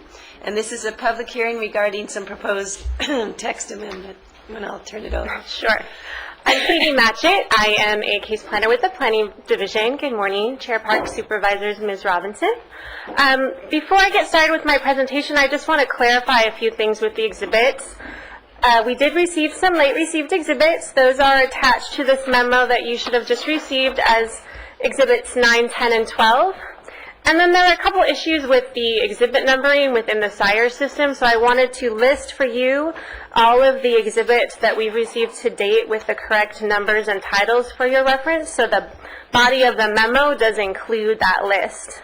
And then to clarify a couple specific things about these exhibits, there's 2 letters, one from a council member in the city of Thousand Oaks and one from the mayor of the city of Oxnard. And those, I just want to clarify, are on their personal behalf, not on behalf of the cities that they represent. And similarly, Exhibit 7 is from LAFCO. That is written on behalf of the executive director, not the commission. Okay, so as I said, this is a screening hearing of a proposed non-coastal ordinance text amendment related to permanent filming activities in the AE zone. I want to explain a little bit about the purpose of this hearing for people who aren't familiar with the process. So right now what we're doing is a screening, And what we do is we screen proposed text amendments prior to further processing. This helps ensure that those amendments are consistent with the board-adopted land use plans and policies, and it just helps us to screen out any incompatible applications in order to avoid some needless processing time and expense on the part of our division as well as the applicant. And if your board does approve this amendment for further processing, that does not imply ultimate approval of the amendment. There would be a full environmental and policy analysis required, and we would have additional hearings before the Planning Commission and the Board of Supervisors. And then because this is related to filming activities in the county, I want to give a little bit of background and information on filming here in Ventura County. The Planning Division does process the film permits. We have a film permit coordinator who does that for us. And we processed in 2009 240 permits. And last year we processed 299 film permits in the county.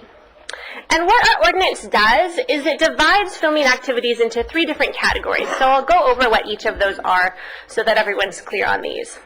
The first is called occasional filming. And that's filming that happens for no more than 90 days in a 180-day period, although anything over 60 days requires a waiver from the surrounding property owners.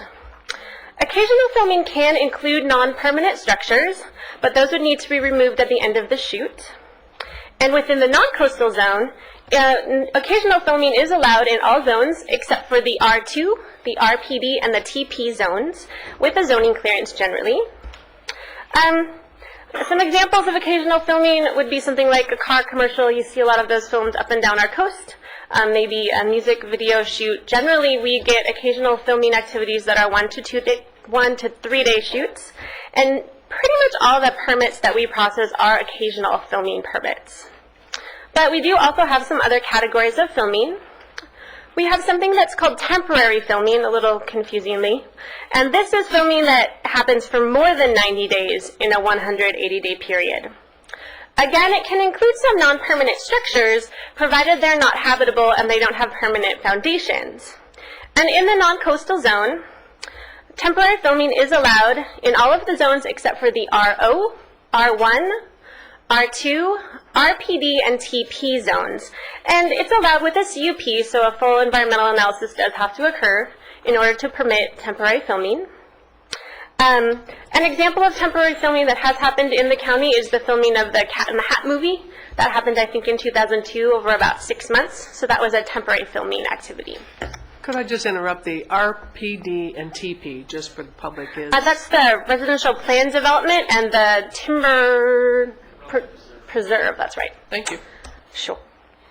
And then finally we have permanent filming. Those are ongoing filming activities that take place at a fixed location, and they generally include permanent structures. So things like sound stages, offices, any other kind of accessory shoot uses that might happen at a studio. In the non-coastal zone, permanent filming activities are only allowed in the C1, CPD, and the 3 industrial zones. And permanent filming activities are allowed with a CUP or a planned development permit. And when we're talking about permanent filming, we're really talking about major studios like what you might see at Universal Studios. We don't actually have any permanent filming activities in the unincorporated county at this time. A little more background information. Permanent filming was eliminated from the OS and AE zones as part of an ordinance amendment in 1995. And that amendment was to help ensure that allowable uses within the zone were consistent with the zone's intended purpose. So because permanent filmings were not considered consistent with the purpose of the OS or AE zones, they were removed from these zones. Although at the same time, as part of this amendment, we did also amend the ordinance to do some things to encourage filming activities within the county, just not necessarily permanent filming activities. Okay, moving on to the applicant's specific request. The applicant has requested to modify the non-coastal zoning ordinance to once again allow permanent filming activities within the AE zone. And to be clear, this amendment would apply countywide, but only within the non-coastal zone. It does not affect the coastal zoning ordinance. The applicant has actually proposed a number of different standards to help ensure that permanent filming would be compatible with the AE zone and with surrounding uses. So to start out, they proposed some permitting requirements. Permanent filming activities would be allowed with a conditional use permit, a CUP, and the decision maker on that permit would vary by size. For smaller parcels, anything under 240 acres, permanent filming activities would not be permitted. For parcels between 240 and 480 acres, the Board of Supervisors would be the decision maker. For 481 to 960 acres, the Planning Commission would be the decision maker, and anything larger, the Planning Director would be the decision maker under the proposed amendment. The applicant has also proposed some maximum building coverage standards. Right now, the maximum building coverage throughout the AE zone is 5%, but the amendment does propose stricter limits on building coverage for permanent filming activities in the AE zone. In their analysis, they've assumed a 2.5% coverage, but they're actually looking for direction from your board as to what the appropriate maximum building coverage ought to be as part of this amendment. In order to protect agricultural activities, the applicant has proposed to forbid permanent filming on land that has been farmed in the past 4 years and not allow permanent filming on soils that are designated as prime, of statewide importance, or unique importance in the California Important Farmland Inventory. And then also no permanent filming would be allowed within 200 feet of active farmland without the owner's permission. And then the applicant has also proposed just some general land use compatibility standards. Permanent structures would need to be screened wherever possible, and they could be no more than 45 feet high, although I should point out this is an increase in the current height limit, which is 25 feet in the AE zone.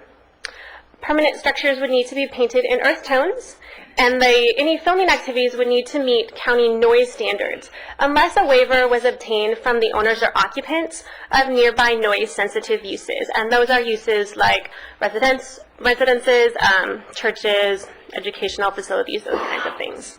And then no nighttime filming would be allowed within 800 feet of any noise-sensitive use unless allowed by the planning director as part of the permit or a waiver was obtained from the owners or occupants of those uses. This is a map that just shows where the parcels where permanent filming would be allowed are in the county. The applicant has identified about 42 parcels, and you can see they're kind of in the northern part of the county. That's where our large AE-zoned parcels generally are located. Okay, and moving on to the Planning Division's analysis, we did do some preliminary analysis as part of this screening. We took a look at the consistency of the proposed amendment with both the agricultural and the open space policies in the general plan. And the reason we needed to look at both of these sets of policies is because land that's zoned AE can either have a general plan land use designation of agricultural or open space. So any amendment to the AE zone needs to be consistent with both the agricultural and the open space policies in the general plan. And then we also evaluated the consistency with the purpose of the AE zone as it's stated in our zoning ordinance. So starting out with the agricultural land use policies, under the general plan, agricultural land should continue to be available for the production of food, fiber, and ornamentals, and it should be maintained for farming and related uses. And the general plan does restrict the introduction of unrelated or conflicting uses. Accessory uses are only allowed if they're consistent with the purpose of the agricultural designation. I'd like to right here. Here we are. Okay, so part of our general plan says that introduction of unrelated conflicting uses is not allowed in agriculture. Is that correct? Correct. Only if they are consistent with the ag. If they're accessory, so, but if they're right, accessory to barns, agriculture, but sort of things like that. Thank you. So the Planning Division staff believes that permanent filming activities are unrelated to agriculture and that they are inconsistent with the identified purposes of agricultural lands. So allowing permanent filming activities in the AE zone on land designated agricultural would conflict with the goals and policies that are stated in the general plan. Moving on to the open space land use policies, you may recall from last year that the purpose of land designated open space is to preserve natural resources, manage the production of resources, accommodate outdoor recreation, protect public health and safety, and prevent urban sprawl. Permanent filming activities are regarded as an urban land use and thus are not consistent with those identified purposes in the open space general plan policies. So again, allowing permanent filming activities in the AE zone on land that's designated open space would conflict with the goals and policies of the general plan. Okay, moving on to the ordinance. In our non-coastal zoning ordinance, the purpose of land zoned AE is to preserve and protect commercial agricultural lands, preserve and maintain agriculture as a major industry in the county, and protect agricultural areas from the encroachment of non-related uses that would have detrimental effects on the agriculture industry. The AE zone is fairly restrictive with regard to the allowable uses in that zone. Only those non-related uses that are incidental and not harmful to agriculture are allowed in the AE zone. Staff believes permanent filming is not incidental to agriculture and does have the potential to harm the agricultural industry. So again, allowing permanent filming activities in the AE zone would conflict with the stated purpose of the zone and create an inconsistency in our ordinance. And then finally, I wanted to touch really briefly on the relationship of the SOAR ordinance in the general plan to this potential amendment. As you know, any amendment to the general plan goals or policies for the agricultural or open space land use designations is subject to the SOAR ordinance. And if that amendment decreases the protection of agricultural or open space land, it would require a countywide vote of the people. So a general plan amendment could be initiated along with this proposed zoning ordinance amendment to broaden the purpose of the general plan land use designations to allow permanent filming activities. But that general plan amendment would relax protection of open space and agricultural land, and so it would require a countywide vote under SOAR. I have two questions here. Number one, does County Council agree with this, that if this zone ordinance goes forward, it will require a general plan amendment, which would then need to be approved by a vote of the people? If your board goes through this initial screening process and decides that this is something that should be further studied by your planning department, yes, it would most likely need a vote under the SOAR amendment to the general plan. In your general plan, as you know, general plan designations that are agricultural and open space shall not change unless two things happen. One, a vote of the general populace to change that, or according to subdivision C, your board decides after a public hearing and after compliance with CEQA to place it on the ballot. So there's two ways this thing could change on the ballot. One, privately initiated and funded placement on the ballot for that change, or your board decides to do so, but only upon a public hearing and full CEQA analysis. And my question for staff is, has the applicant here requested just the zone text? Right. The applicant has only requested a zoning ordinance amendment at this time, not a general plan amendment. The applicant has not requested these things that are required, which is a general plan amendment, and that it be placed on the ballot? No. All right. Thank you. And then just a follow-up question. By law, does your zoning have to be consistent with your general plan? Zoning, by law, needs to be consistent with the general plan. The general plan is the blueprint for all land use in the county. So, and would, if this goes forward without the general plan amendment, would it be consistent?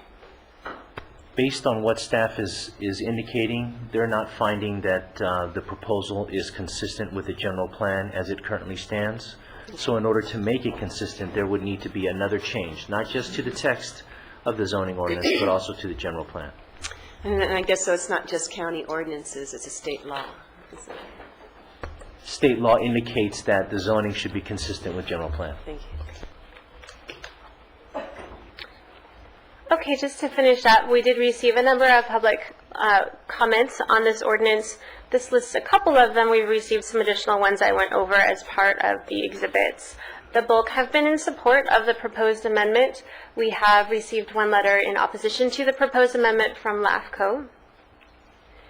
And finally, staff's recommended action is to deny the proposed text amendment for further processing because it is inconsistent with the county's general plan land use goals and policies and with the purpose of the AE zone as it's described in our non-coastal zoning ordinance.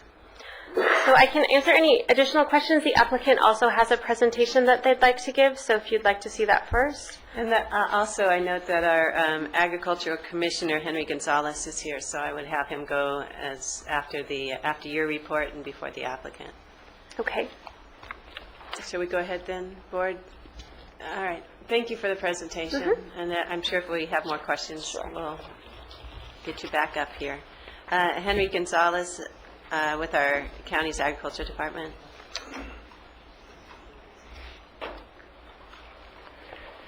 Good morning, Madam Chair, members of the board, Mrs. Robinson.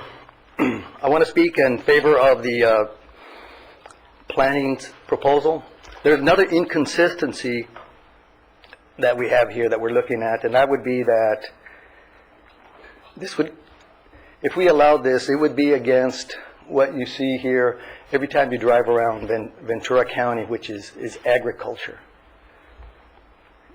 Ventura County has protected agriculture here to this point, and it's really a testament to the people of Ventura County, especially when you consider that it's right next to the megalopolis of Los Angeles.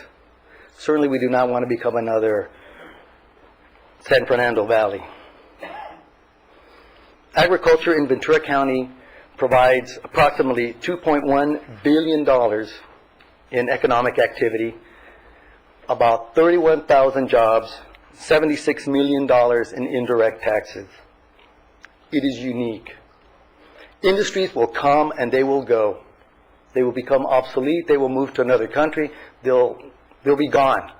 Agriculture will not be gone as long as we protect what agriculture needs. And what it needs is the soils that we have here and the weather and climate that we have here.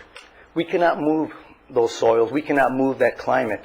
So for ag to continue at the level we have in Ventura County, we must protect agriculture and agricultural land. This is why I fully support and thank the staff of planning for their report and their recommendation to the board, and I would also support their recommendation. Thank you. Can I ask you a question? Thank you. We have a question or two for you. Henry, Supervisor Foy, then Supervisor Bennett. I see what you're saying in regards to protecting agriculture, but isn't there some places in this county that land that has nothing on it and is in an area of agriculture but is not even, can't even be grown? Isn't there? I'm sure there's farmers out there who tell you, or ranchers, that we have no water, we have no grass, we can't ranch, we can't grow crops, we can't do anything, and so then it just becomes. I mean, I understand your thing, but isn't there some of that we still have out in this county? I'm sure we could find a rock where it'd be tough to grow on, but as an agriculturalist, I believe that we can grow on pretty much anything. We have been growing, our second biggest commodity group is nursery stock. And with nursery stock, we bring in the soil in a pot, we bring in the water, and we can grow pretty much anything, and that's our number 2 commodity. So yeah, we can probably find a rock someplace or areas where it's really difficult to grow. It might be too steep, it might be too far to bring water, but for the most part, I believe as an agriculturalist that you can grow pretty much on anything. But if there is that spot, because I was looking at some of those areas up in the north, those are on the side of hills and stuff, so those are, nobody's going to grow anything, nobody's going to even put any kind of a permanent structure on those. But there's also areas where, like in this area we're talking about, where nothing's grown, no farmer's ever done anything on it. Ranchers don't do anything, there's no water up there, it's up on the top of a windy hill that is dry, and there's no grass to even graze. I mean, this is even the long-termers have, for years and years and years and years, have never done anything on that. But there's other places like that. So I understand your agriculture side, but there is also, we want to find total use for our land, right? Which brings in an awful lot of jobs. So I understand you're right in those areas. And I think this county will always stay in a rural state, because before SOAR, this was a very rural county. After SOAR, it's still a rural county. And we were always next to the largest county in the state or in the country, and it doesn't change. I got a lot of friends who will say, "Come move up to Ventura County." Now you guys are way too rural. I want to live in LA. And it's the nature of what it always has been. But I want to make sure that we understand. We say we want to protect ag. That's what we do. But also we want to have maximum use of the land that we do have. So thank you. Okay. Thank you. We have some more comments. I'm going to call on you in just 1 second, Supervisor Bennett, and that is, I need to disclose that I met with the applicant and his representative, as well as Marilyn Valenzuela on this. It wasn't my intention to meet with the applicant and the representative for the developer on this, because I thought at the time it was just talking about text amendments, but I realized they have a specific project that they're looking forward to. I and too then I'll have to make that, too. I too. to the same people? Oh, everyone but Marilyn Valenzuela, the developer and his representative you met with. And you met with the developer and the representative and Marilyn? Madam Chair, too, Yes. I also met with Marilyn and also with the applicant, And Supervisor Bennett? And so did I, so that's out there on the record. Okay, and now, My question, I just want to be real clear. At first you said, I just want to be clear, you support staff's recommendation to deny moving forward with this initial screening process? Yes, sir. Correct. Thank you. And the other thing is, I know Supervisor Foy is talking about this particular parcel, and I guess that's one of the frustrations that I have. I think there are a lot of good people here that want to talk about this particular parcel, but this text amendment, this is for staff, this text amendment affects 42 parcels, not just this particular parcel. Is that correct? That's correct. That's what's being proposed. So certainly on those 42 parcels that are affected, do you think that there's certainly, on those 42 parcels, quite a few of those are parcels that could be used for agriculture? I believe so, sir. My concern also is that it may set a precedent. It may open the door for others to, well, if this one is okay, maybe this other one can be. And so it starts to erode what we've been protecting here for so long, and it may be inevitable that happened, but I think we should be strong and protect agriculture every time we can. Thank you very much. I have Supervisor Long and then sorry. Supervisor Zaragoza. Well, I certainly respect your role, Mr. Gonzalez, but of the 42 parcels, what we're talking about here are two steps. Text amendment, and then if those 42 parcels fall under that text amendment, further analysis as to whether they're even fall within the other caveats and exemptions of the 240 acres plus, the no farming for 4 years, all of the other exemptions that would be overlaying that area. The 42 parcels may really hone down to 4 or 5, if even that, and if in fact those are fall within those areas of not farmable, not falling within that use, I appreciate what you're saying, but they're exempting also any parcels that have prime farm ag under the state law that are designated as prime farmland, that whole inventory of categories of farming properties. So then you're looking at parcels that are fully outside of, and I can appreciate that our farmers are very good at farming on most all lands, but I'd have to think that there's an area where we have to certainly respect your role and what we have in this county and bring in balance with that, with the other roles and economic challenges we have in this county and opportunities.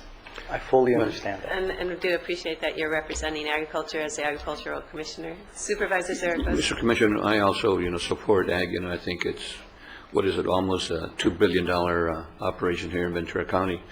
But that one parcel that they're talking about over in Simi Valley, it's my understanding that they have not grown anything in that parcel for a long, long time, and it's not really under ag. My other, and I think we need to protect ag. That's extremely important. I want to share that right off. But I understand that the filming permanent structures that they want to build there is within a 30-mile zone from out of Los Angeles. And most of the 42 other parcels will not be covered because of that zone that they have. So I'm sure that as we proceed, the applicant's going to share that information. But I think it's important that we understand that all the rest of the ag out here and out of the 30-mile zone is not going to be affected. And Supervisor Bennett? Any more questions? My question is not for Mr. Gonzalez, so thank you very much. Thank you for your testimony. It is for staff. I appreciate the question from Supervisor Long about it's going to be screened down further, et cetera. My understanding is these are the 42 parcels that do fit the criteria, that it's not going to be, is that correct, sir? That is our understanding. Right, okay. So we have 42 parcels that currently fit the criteria as identified by... I think that's correct. I think the idea is I'd like to maybe have her, if she can come up and give us a topo on those different pieces, would be very interesting, because as I looked at that, a lot of those are on the side of hills, and nobody's going to be able to do anything on those properties. The other thing I think was interesting, according to what our ag director said, was part of it, I think, is if it is in a farm area to protect farmland. We said that something within a few hundred feet of farming, wanted to make sure that wasn't going to happen. So in all these other areas, what I thought was very good, and whatever this text that you guys or whoever came up with was good, was that the idea is that if there is farming locally close, we're going to say this kind of thing can't go on. The other thing is that even if it's not being farmed in the last 4 years, it's been farmed, because most farmers are going to farm something that's capable to be farmed, especially nowadays when things seem to be pretty good for the farming community. So I do think if we look at the topo of those areas and know what that is, and know that if there's local farming right next to it, and if it has been farmed in 4 years, I think we're going to see that we're probably limited to very, very minimal number of opportunities for that. And I think, which I like that idea, and plus I like the idea what somebody had put down here that 2.5% versus 5%. So we're taking under what our current thing is to make it so we don't, even if we do have something like that, it's not very dense at all on the properties. So I do. Madam Chair? Supervisor Long has a comment, and I think Bruce wanted Mr. Smith, do you want reply to that. Just to provide for clarification, the AE zone was actually created several years in advance of the agricultural designation going in. The AE zone was largely created for LCA contracts, that's Land Conservation Act contracts, of which there are two categories: prime contracts, which is irrigated agricultural lands, and non-prime contracts, those are grazing lands. So in the hillside areas, what you're looking at in the AE zone land up there is largely either formerly or even currently non-prime grazing contracts. But the same zone is used for both purposes. So, and there was mention of specific sites that may be designated open space. That's very different than land that is designated agricultural. Agricultural is your irrigated farming, primarily the prime contract. So part of the problem is that this is an amendment to the AE zone, but the purpose of the AE zone is to satisfy the agricultural designation in agriculturally designated areas and the open space zone in open space areas. So most of the areas that you're looking at on the map are open space areas as opposed to agriculturally designated areas. Supervisor Long? Well, I appreciate what Supervisor Bennett said in that we have, the challenge we have before us is that we actually have two actions. We have a text amendment for consideration, which would then trigger additional actions and work by staff and the discussion that needs to take place on that. And then an applicant who's on a parallel path for a conditional use permit, of which, if this text amendment is made, all of those parcels, whether it's 42 or 2, would require conditional use permit processes to go through public hearings and applications and all of that. So it's this action just says to our staff that this text amendment would then allow for those applications to come forward under a conditional use permit process. And a SOAR vote would be required. And well, that's certainly, I believe legal counsel has now said that would be required, which is a challenge to all of us. And Madam Chair, Yes. the staff said it very well here on the bottom where it says this action does not confer or imply ultimate approval of any text amendment request, but it also implies that the board can then take into consideration, the other step that is required. Yeah. So I just wanted to share that too. And I have a question. In the LAFCO letter, it says that the proposed amendment to the county zoning ordinance would allow uses in areas designated by the general plan as agricultural and open space. Is that correct? Correct. And it goes on to say, which are neither agricultural nor open space in nature. Allowing such uses would weaken those county policies that otherwise complement LAFCO's mission to preserve agriculture and open space. So that you have 42 or so different parcels out throughout the county that are agriculture. It's also agriculture and open space, and part of it is not just agriculture benefits, but there's also the anti-sprawl benefit that's specified in our general plan policies. Just one other clarification. Supervisor Foy mentioned that if it's within 200 feet of agriculture, it can't happen. I don't believe that's accurate. It's within 200 feet of agriculture, it needs permission of that agricultural landowner, which is different than saying it cannot happen. That owner may be interested in having that happen. Supervisor Long. Just one last, the clarification on LAFCO, and it was from the executive director of LAFCO. It is not the LAFCO Commission, hasn't even glanced at this. The other piece, I believe, in that LAFCO letter, it referenced that, LAFCO would have concerns with the delivery of services to any site that might be identified, and that would certainly be incumbent on the applicant who's proposing a project to be able to address those LAFCO delivery of service issues. And it's the way LAFCO does it requires going through that whole SOAR vote and everything before it even gets to LAFCO. Correct. So many steps. If you decide to change the text amendment and allow for this kind of use in that zone. So we now have speaker cards. Shall we go to them? Sounds good. We have a presentation. Right. Well, I consider you a speaker, so please come forward. And what we typically do, since you are the applicant, you get 15 minutes at the beginning of the testimony, and then 5 minutes for rebuttal at the end, if you would like it, but you don't have to take it. Good morning. My name is Brian Cataldi, and I need to declare that I have met with each of you. This morning, Mitch Kahn, Bill Bartelt, and myself will address the text amendment. We proposed the text amendment. I'd like to thank the Planning Department, Kim Polhart, and her staff for working with us on the text amendment. The first slide before you is the Farm Bureau's map showing irrigated land. You will note that this map has no AE land that is not irrigated. They don't even acknowledge it on their map. The next slide before you are the 42 acres that you just discussed. These parcels, excuse me, not acres. The 42 parcels are part of the text amendment. None of them are irrigated. You will find that the land within the county, non-irrigated land, farm, AE zone, is larger than the irrigated acreage. Not smaller, larger total acreage. The 42 parcels there represent those which would fit within the text amendment except for the following conditions. Number one, they may not be accessible. And until further study is taken forth, you can't determine that. Number two, the terrain may not be suitable.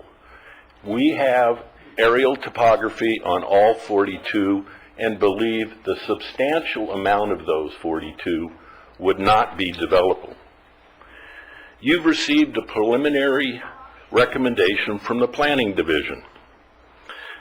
In this preliminary report, the staff has outlined the reason for this screening process is to allow the board an opportunity to determine if the proposed text amendment is consistent or inconsistent with the board-adopted land use policies. I would ask you to look at the next slide, and in the preliminary report, page 4, item A. The proposed text amendment does not conflict with any relative policies in the Ventura County General Plan. Quote, that's what it says. But, excuse me, I'm happy to give the applicant more time. Rather than have you come back to this, you're saying, I see this as, thus the proposed amendment may not conflict with any relevant policy. That's telling us that it may not, that it can't conflict. It does not conflict. You're saying your text amendment doesn't conflict with the general plan? This is your report, not mine. I don't believe that that's the common sense reading of a sentence. The sentence says, thus, the proposed text amendment may not conflict with, is a directive. It's saying, this is what they're proposing, and it has these problems, and thus it may not conflict with the general plan. I'm going to turn to county council and staff. I mean, staff is saying it does conflict with the general plan, correct? The sentence says it does not. Supervisor Bennett, as I read it, that's just a statement of the law. It's not a statement of any analysis of the proposal. It's not a statement about your text amendment. It's a statement of law that you can't have a text amendment that conflicts with general plan. That's a statement. That's state law. That's not saying your zoning change doesn't conflict with state law. It could say shall not, but it says may not, but it's the same premise. I just want to be clear here before you go on. Staff, and please, I hope the clock has stopped. Staff, your contention is the text amendment does conflict with the county's general plan, correct? That's correct. Okay, so there's a disagreement about what this sentence means. Correct. There is a disagreement. But further, the preliminary report goes on to talk about open space. The text amendment is on land that's designated in the general plan as AE, not open space. The purpose of this hearing is simple. Could I just, sorry to interrupt you, just because we have some confusion as to what is the zone and what is the general plan designation. Is it accurate? The statement's not correct. Okay. The general plan has two land use designations. One is agricultural and the other is open space. Under those two land use designations, the AE zone is compatible with both of those land use designations. The open space land use designation also allows the open space zone, but that's a separate zone, and that was not the applicant's request to amend the open space zone. Okay, so the AE goes in both open space and agricultural That is correct. designations of the general plan. Okay.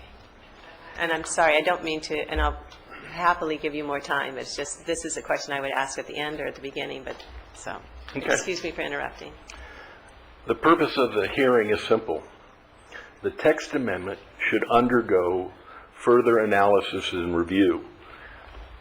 I have for you a booklet of the stakeholders that concur with our scenario, which I will pass out to you. Within that are a number of people in the community that support this. There are 4 mayors, 2 other councilmen, and numerous other agencies within the county that have written letters of support for this issue to go forward. As you can see from those in attendance, the booklet I've given you, the community is in favor of this going forward.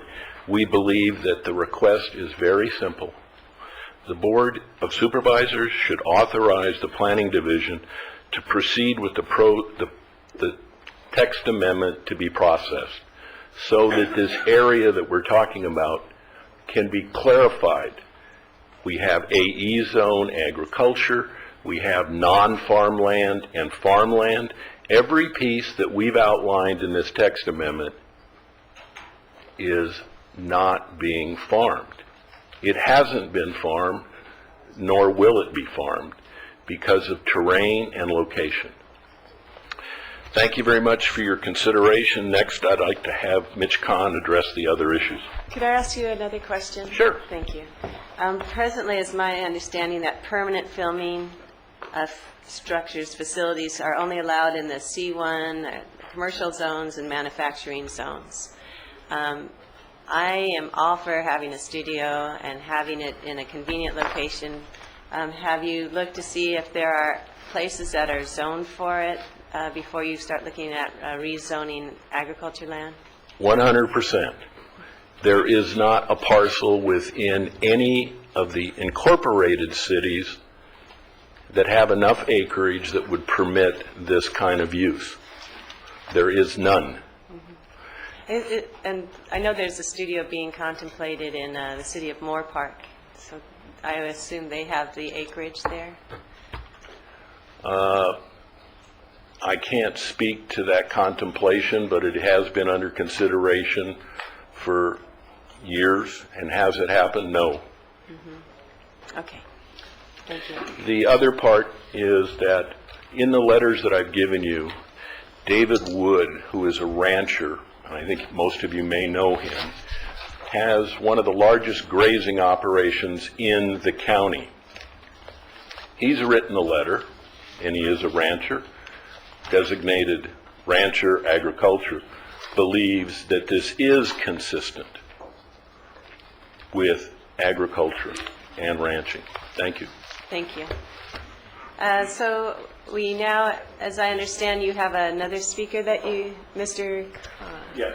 Okay, so you're also representing the applicant. And how much time do we have in this? Just did a we have minute. left? It's not going to be very long. Okay, thank you. Honorable Chair, members of the board, as you're aware, my name is Mitchell Kahn. I represent the applicant. The staff is simply jumping ahead of itself in the sense that this screening process is not the time or place to review the specifics of the proposed text change. There are a number of ancillary or accessory uses, both in the OS designation of the general plan and in the AE zone, that you have previously determined to be consistent with the goals and policies of the open space designation. Those uses include such things as antenna farms, mountaintop antennas, private airstrips, bed and breakfast, resource extraction, dog kennels, catteries, horse keeping, and there's a whole list in your code of things that are consistent with the AE zone and the OS designation that don't really sound of farming. And our contention is that temporary filming and permanent filming is the same thing. For 70 years, it was considered compatible as an ancillary use to ranching, and it operated coextensively and without conflict, and we think we can do it again. SB 375, I know that's a terrible number in everybody's head, has the goal of reducing vehicle trips. If we can keep the big sound and equipment trucks and the food catering trucks off the freeways coming out here from LA, if we can keep the people that live in this county, many of whom are here, that work in LA here, we comply. We move 375 forward and the concepts of 375 forward. And that's what we're attempting to do. And whether this proposal meets the test should be decided through the planning and public process and not here. This is about whether there's any interest on your part to explore the proposal further. No more than that. And I must comment on this LAFCO staff letter. It could have been written in the 1960s or the 1970s. It fails to recognize the modern filming techniques and the facilities that do not require the extension of city services. This is why the speculation should not be part of the process. It should be based on the facts that would be presented when a CUP application is submitted. And the other thing I just wanted to quickly point out is that the county council's opinions are absolutely correct if staff is correct. My position is that upon further study, you will find that staff's position is not necessarily correct, and the county council will have to look at those positions. Thank you. Thank you. Next speaker I have is Bill Camarillo. Oh. Chair, I'm also part of the applicant. Oh, okay. Bill Bartels. And if Mr. Khan and Mr. Bartels, if you could all fill out blue comment cards, it will help our clerk for doing the minutes. We will. Thank you. Honorable Chair, members of the Board of Supervisors. Rick, if you could go.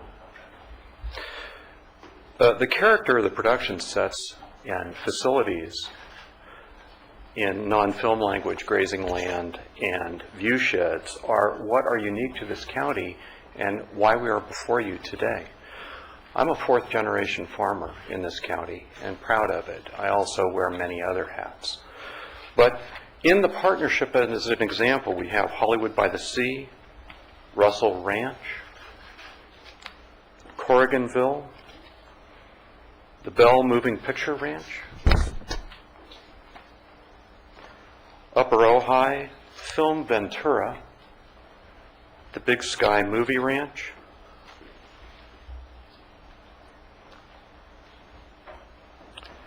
and the Santa Clara River Valley. These are all examples of partnership. Farming, labor, land preservation advocates, property rights advocates, landowners, film production, and government are all present here today. These are the many voices needed to create good policy. The text amendment process is the vehicle to invite these voices to the discussion, in conversation and in vision. The people of Ventura County are committed to fostering, supporting viable open space and agricultural land. Farmers and ranchers, from row crops to permanent tree crops to grazing land, are committed to economic benefit so that that land can remain viable, for it is all private property. We shouldn't try to preserve the county of Ventura by casting it in formaldehyde. We should consider potential sustainable partnerships, a possibility based on your decision here today. The partners, agriculture, labor, land preservation advocates, film, TV, production, government, and all the support services have worked together for decades. At this point, this partnership needs your skills, your leadership, to facilitate and foster that interaction. So I would respectfully request that you allow this process to move forward. Thank you. Thank you. Questions? Okay, and then I have 5 public comment cards. Bill Camarillo, followed by Marilyn Valenzuela. Good morning. Hi, Bill Camarillo. I would like to speak on behalf of the Ventura County Economic Development Association as its chair, and would like you to consider this motion to approve hearing this opportunity out for Ventura County. As you know, I've been an advocate of agriculture and sustainable agriculture and an environmental businessman, which is kind of an oxymoron. So I think in order for Ventura County to be more sustainable in the future, we have to look at common threads between industries. The old days of vertical sector industry consolidation, which has taken place with this Great Recession, has forced industry sectors to look over the fence now and consolidate horizontally and marry up some of their wasted resources to make us more sustainable as a community and as an economy.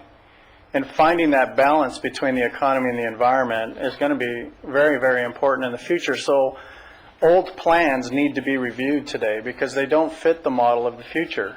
The future is change, and the world is changing around us whether we like it or not. Climate change is happening, economic change is happening. Our plans have to change with the future or we're not going to be able to be sustainable. Ventura County is a forefront runner in the state. Agriman is a testament to that because we've been allowed to work here in this great county and service not only Ventura County as a whole in managing its wasted resources, but now looking at other counties to try and help them.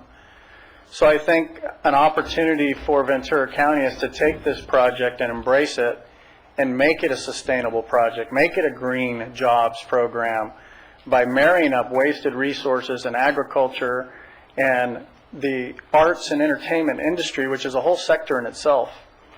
We're proud of our agriculture. It is a $2 billion industry sector, but we have some very large other industry sectors in Ventura County, like manufacturing, which is $10 billion, like retail trade, which is about $11 billion. And we look at the county as a whole being $50 to $60 billion in economic value. What is a whole new industry coming to Ventura County going to mean? Is it going to bring another $10 billion?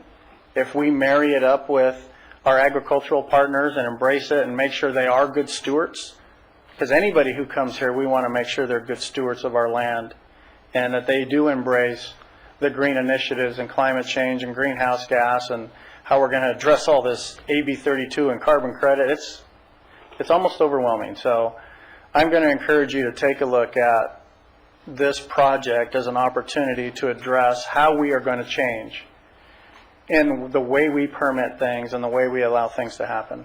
Thank you very much. Thank you, Mr. Camarillo. Our next speaker then is Marilyn Valenzuela, representing AFL-CIO, and Bruce Stensley. Sorry. I have to say that I did meet with her separately, not with this other group, but Ms. Valenzuela, when you said Maryland. You forgot who I was. Yes, that's right. We had a wonderful time. Good morning, Madam Chair and members of the board. Get a beautiful face like That's what I'm saying. All of a sudden, then you see her. Yeah. Oh, we yeah, had a that was wonderful her. time. Could I have the PowerPoint back up? I have one slide I'd like to refer to. But anyway, for those of you who don't know me, I'm Marilyn Valenzuela, the Secretary-Treasurer of Tri-County Central Labor Council, and we're honored to represent 55,000 workers in Ventura County. We are here to respectfully request your yes vote to move for the text amendment to move the process forward. This project is about jobs, and that's why I'm here. I represent 55,000 people that would like to be working. Not all of them are working. This project is about high-wage paying jobs. I wouldn't bring our members forward to you if they were $10 an hour jobs. These are high-wage paying jobs. During construction, we can say roughly $20 to $60 an hour with health care and pension. High-wage paying jobs after it's built, 320 on the site. That wage base is probably from $35 to $100 an hour, plus pension and health care. This is good, my slide's up there. As the slide which is presented on the wall, we represent 3,200. Ventura County AFL-CIO represents 3,200 film industry workers, and we've tried to show you where they reside. All of these people drive to LA, Burbank, Hollywood every day to go to work. It would be nice if they could work in their backyard on occasion.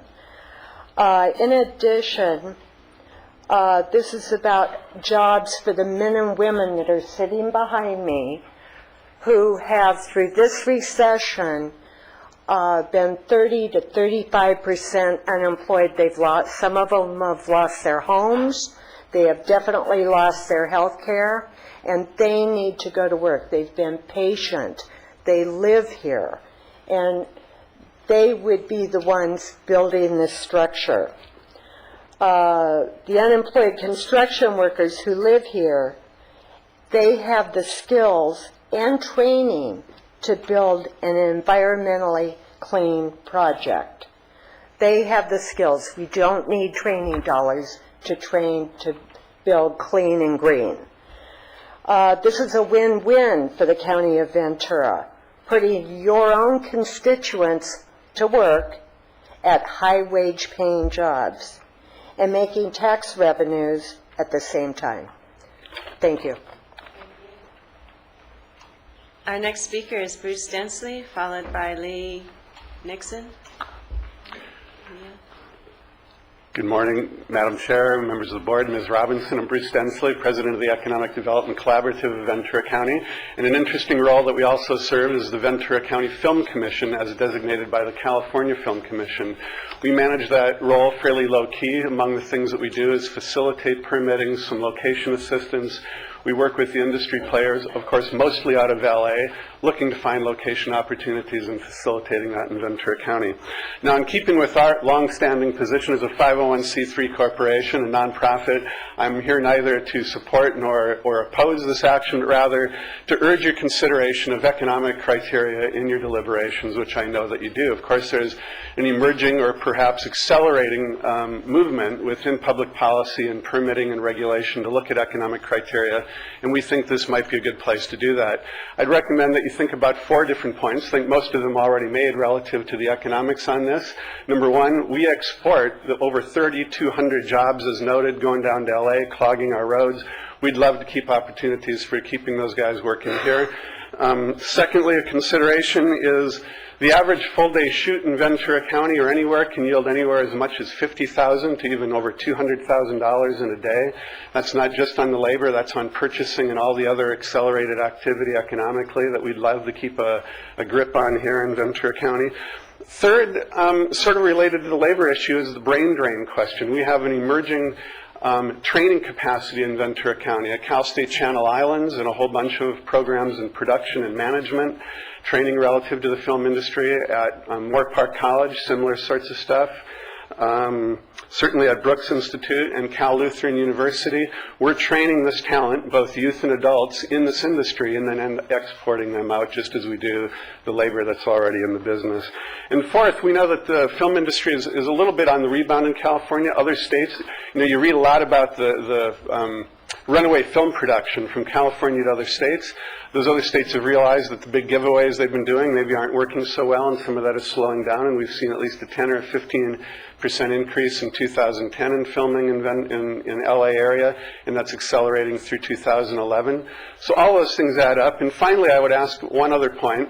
We were here some 3 months ago, the Economic Development Collaborative, in partnership with the Workforce Investment Board and others, bemoaning the reality that since the start of the recession, we've lost in Ventura County some 30,000 jobs, some 10% of our industrial base. We know that when the recovery happens, and as it happens, the composition of jobs in the community aren't going to be the same ones that we lost. We're looking for opportunities, smart, forward-looking strategies to figure out how to capture new labor, new economics, new jobs, new employment, and quality of life. We think the film industry represents compatible balance and quality of life issues. With that in background, we urge you consideration of all those economic data and as you look at this. Thank you very much. Thank you. Well said.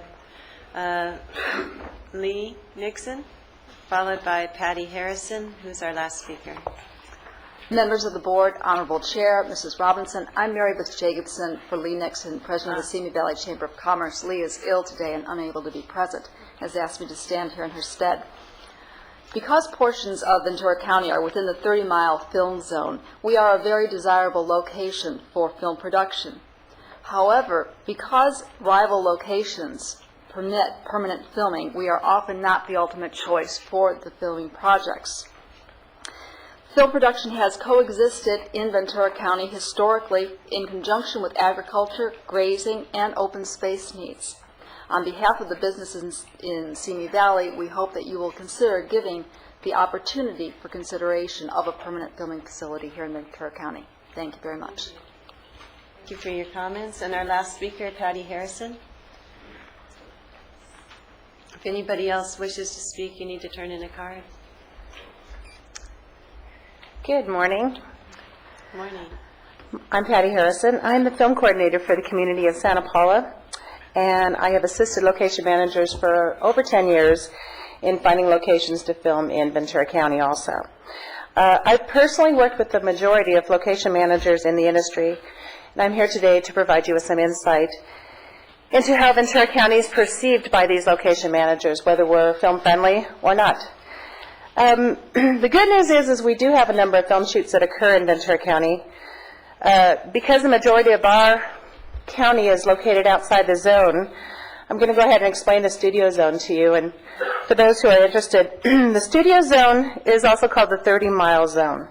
It is the area within a 30-mile radius of the intersection of West Beverly Boulevard and North La Cienega Boulevard. This area includes almost all of the southern half of Los Angeles County, as well as slices of eastern Ventura County and northwestern Orange County. It largely determined the location and success of the original movie ranches and studios. In addition, the studio zone also includes the Metro-Goldwyn-Mayer Canal Ranch property near Thousand Oaks in Ventura County, although it technically lies outside the zone's radius. The entertainment industry unions use this area to determine rates and work rules for union workers in the entertainment industry. For instance, the International Alliance of Theatrical Stage Employees contract state, studio rates and working conditions shall prevail for all work performed within the studio zone. However, for newly called employees and those employees notified on the previous day prior to their departure from the studio or the zone location, to report at the zone location, work time shall begin and end at the zone location. Otherwise, work time shall begin and end at the studio. Such work time includes travel time both ways between the studio and the zone location. So studio rates are generally lower than the distant location rates, which would need to be paid in addition to travel time and mileage for work outside the studio zone. That in itself is an explanation as to why we don't have as much filming as we do in Ventura County. The community of Piru is close enough to the 30-mile zone where there is a lot of filming that happens in Piru. Fillmore and Santa Paula are probably the second busiest cities, followed by the county of Ventura and the city of Oxnard. As you're aware, the city of Ventura has acknowledged the benefits to filming and are heavily promoting their city for filming purposes. A few months ago, I invited the film coordinators from each city and the private entities who are involved in filming to have lunch with one another. This meeting was the first in a series of meetings planned where we could meet with each other, possibly create a more seamless process in our permitting, because most of us don't know one another, and maybe potentially form some type of an alliance where we could promote more filming as a group in our county. In the current economic climate, certain states, as alluded to previously, that used to offer the generous incentives for filming in their states have had to rescind some of those incentives recently. So those companies are now headed back to California, and they're going to be looking for places to film.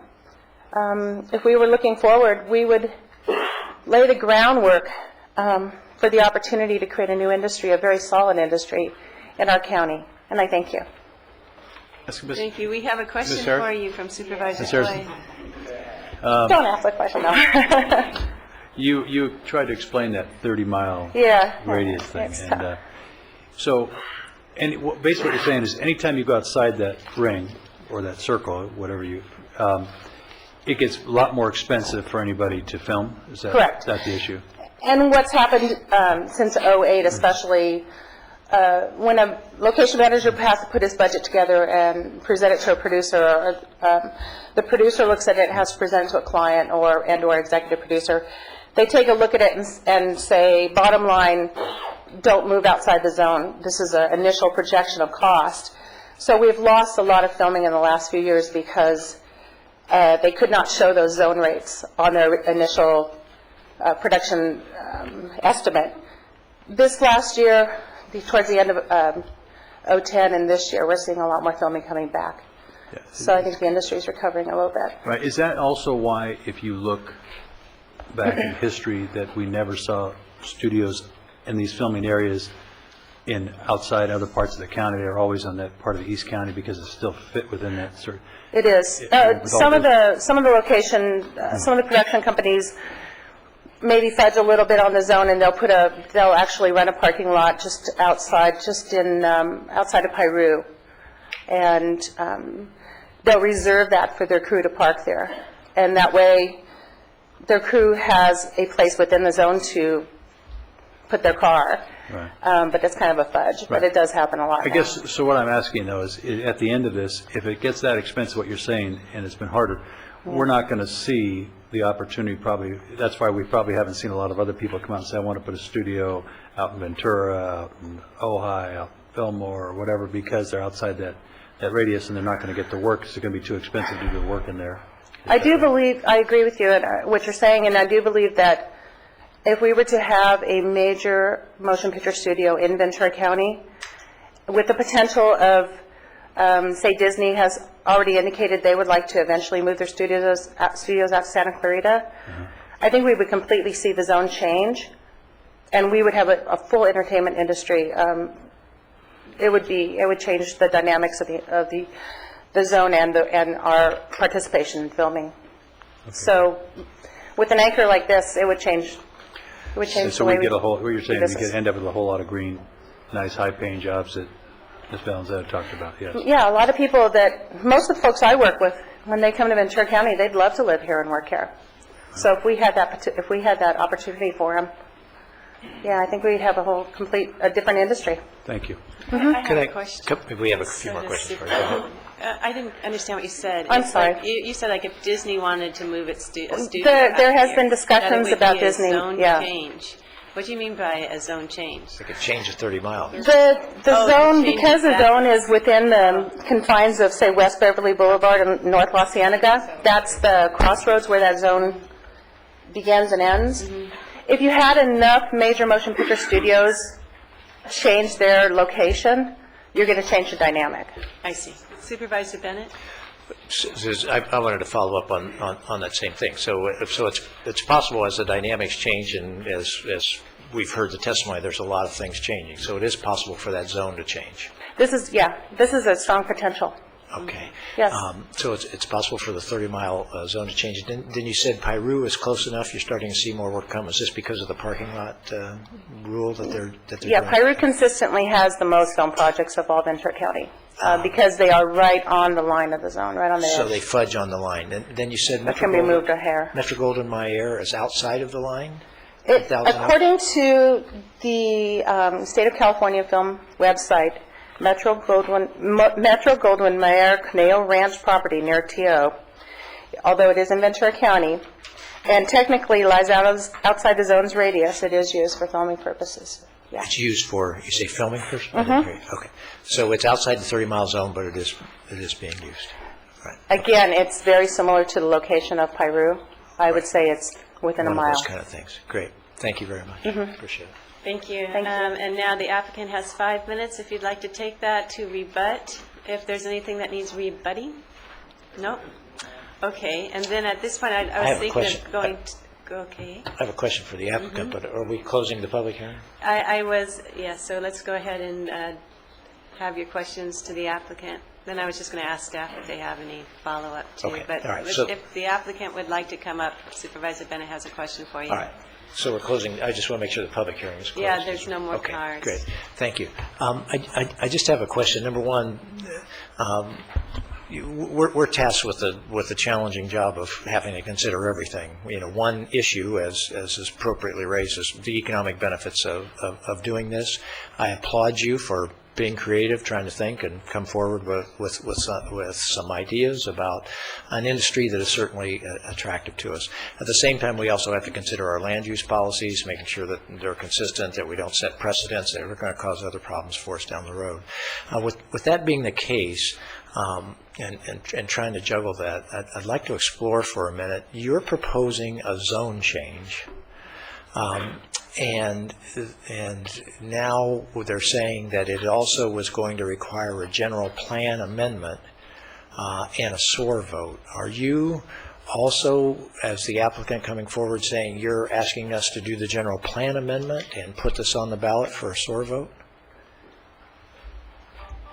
That's far-reaching. Let me start from the bit. We've proposed a text amendment.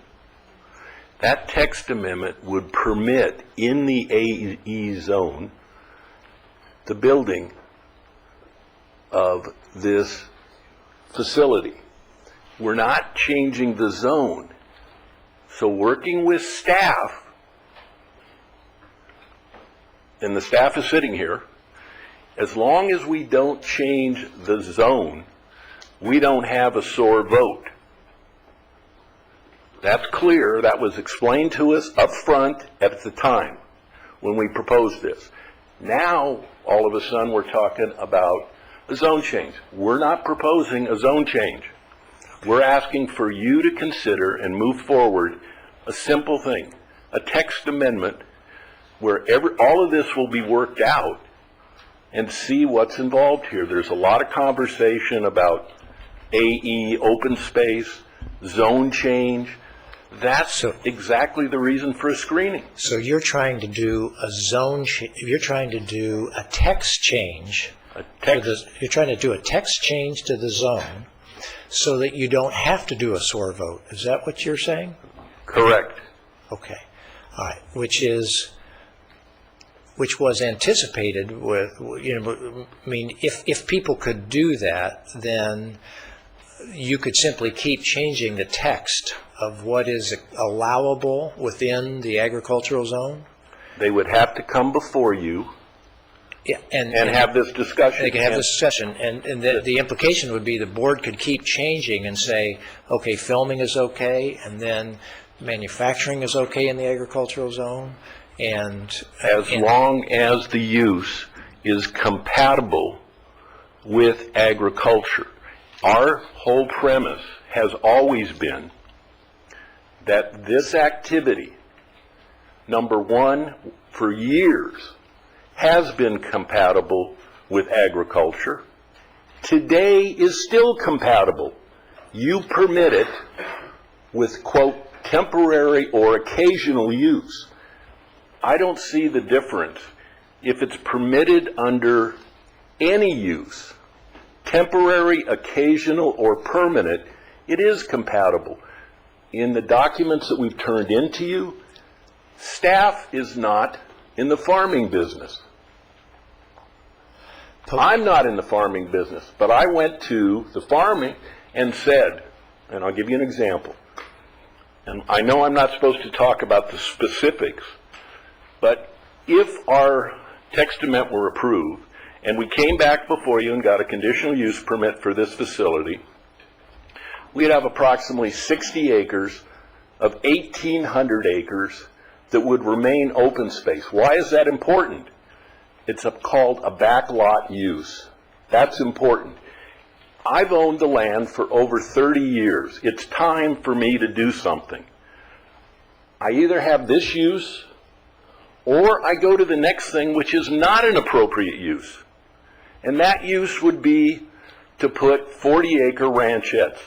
We don't need that in this county. It doesn't do anything with land use and your intent. Your intent is to keep this AE zone open. I've come up with a compatible use that accomplishes your policies to do it. And I can tell you, it's hard to hear what I've heard because I've been on this for a year. And I don't honor the job that you have to make a decision. I believe this should be moved forward, and all of these issues should be worked out with staff, the attorneys, and us. So to be clear, your goal and intent is to make a text change to the zone language so that you don't have to have a SOAR vote. Correct. All right. Which is, okay, all right. Thank you very much. Okay. And so you're not asking for a general plan amendment then, obviously? Obviously not. I've asked for only a pre-screening on the text amendment. Thank you very much. I'm ready, and Okay. I'm done with my questions. Any other questions? For staff, I have. Thank you. Thank you. I don't know if there are other questions for you. I'm ready to go on to my comments here on this. I was going to ask staff if there was anything they needed to correct or feel like something's been left out. I have a question. We have a Yes. question from Supervisor I Long. have a question for staff. If we were to move ahead on this to take a look at a text amendment, could we limit that text amendment to that 30-mile radius, which would eliminate half of the parcels identified on the map you put up of the 42 potential parcels that this might impact? Could we have language on that text amendment that would say for purposes of permanent filming, to allow permanent filming activities only within a 30-mile radius from the center line as defined by the industry and put that as part of the text amendment? Can you narrow that? I guess it might be more a legal question, and I don't know. Because if you look at the map, The answer is the board may direct that the ordinance consider that. We have not done the analysis of that, and as you were heard today, that 30-mile zone may in fact change tomorrow or sometime in the near future, so I don't know how permanent that is. However, given the fact, if your board made a specific direction that you would have us incorporate some sort of criteria into it, it could be considered. The fundamental problem that we have identified at this juncture is that the amendment is inconsistent with the purpose of the agricultural designation, open space designation, and the purpose of the AE zone as it stands today, and that is the fundamental issue and would have to be resolved by your board if you directed us to proceed with this amendment. Supervisor Zaragoza, you have a question? Well, no, I was, the comments are closed now, the public hearing is closed. I just want to make my comments and my recommendations, or at least my feelings, and I'd like to share that at this time. Could I just have one more question, staff? Sure. In looking at the 1995 board letter, which was clearly amendments to the non-coastal zoning ordinance, so it was more looking at the zoning piece, and in that there were amendments made, and at that time the filming activities piece was changed to allow to say that there would permanent filming would not be permitted. But in the text of the board letter, nowhere could I find discussion on that piece as to why was that changed at that time. I found lots of discussion on other pieces that were proposed that related to current practices and the zone change that really took place more with the other zoning components of the matrix.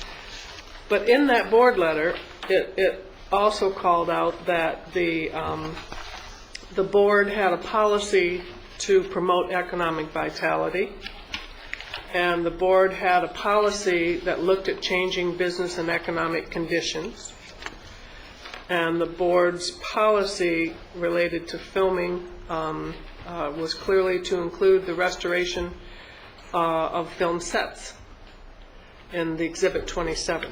But nowhere in the board letter, and I didn't have the time to go archival back to 95 to listen to any board discussion at that time. But, and I always hate to ask a question I don't know the answer to, but you've been around the longest, Mr. Smith, so I'd ask you that question. Well, unfortunately, the people who worked on it are no longer with the county, so I can't go to the original source. So we've looked at at least the file in its totality. There are notes within the file. We don't know if those were made as part of the staff's oral presentation or not. But basically, most of the emphasis was on ensuring that the standards were appropriate for temporary and occasional filming, to basically make it easier and more attractive to the film industry. At the same time, the distinction of permanent facilities was simply recognized as an urban type, permanent use, which is inconsistent with the purpose and intent of those zones. And I think as oversight, that specific last part was not specifically included in the actual board letter itself. Yeah. So unfortunately, we don't know if that was actually part of the testimony, but certainly was part of the staff's thinking for making that proposed amendment. Okay, thank you. Okay, and then Supervisor Zaragoza, does anyone else have questions? No. Okay, and I would just try to narrow what it is that we're looking at. There's something unusual in this county of Ventura that we have a screening process to begin with. I'm certainly not used to that from where I come from my city. But in that, the whole purpose of it, as I understand, is just, one, screen out incompatible uses, and two, ensure consistencies with the board-adopted land use policies. And I would think I'd throw in my own 3 if you're going that far, and consistency with the state law. So those are things, before you go through all this effort, particularly if you're going to go to a vote of the people, that's what we have to do. So we rely on our staff to tell us, do you think this is consistent in open space? Do you think this is consistent in AE? And then we have to decide, yeah, it sounds like it is or it isn't. And if we decide it is consistent, we move forward. If it isn't, we stop it at the beginning so all those resources aren't spent. That's how I see that basis of the screening process. So it's a way to save time and money, and I think it's a good process.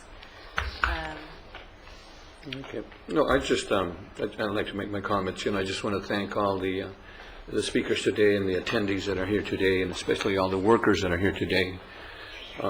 They're probably missing some work time, but I do not support staff's recommendation. I believe that the applicant is looking for tax amendment that potentially could lead to a permanent structures over in the specific site. So I would like to share, first of all, that I support ag. It was one of the questions that our commissioner mentioned, that ag is so important, and I just want to share with everybody that that's number one industry, and it's extremely important to all of us. And also, I support SOAR. When I was with the City Council in Oxnard, we had 70% of our folks that our residents voted for SOAR, and I supported that to an open space.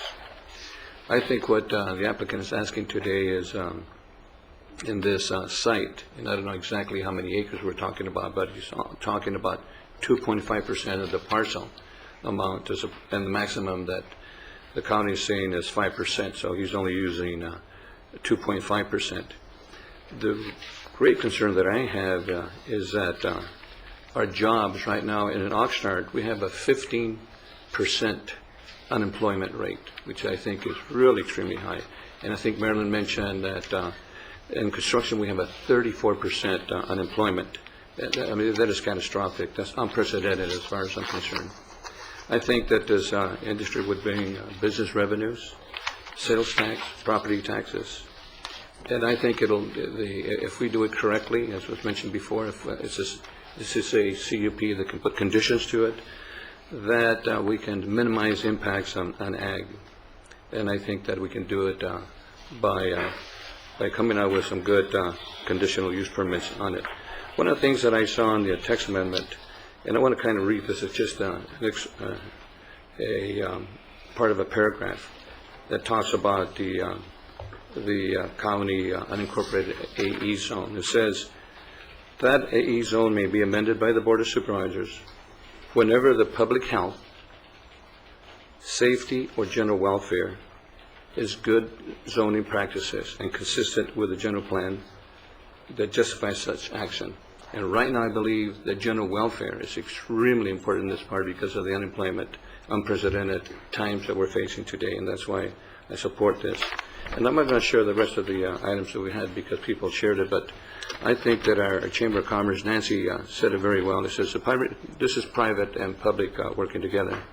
It says the private industries are struggling to create jobs in our current economic climate. For many years we have promoted tourism to bring much needed revenue to our cities and our county.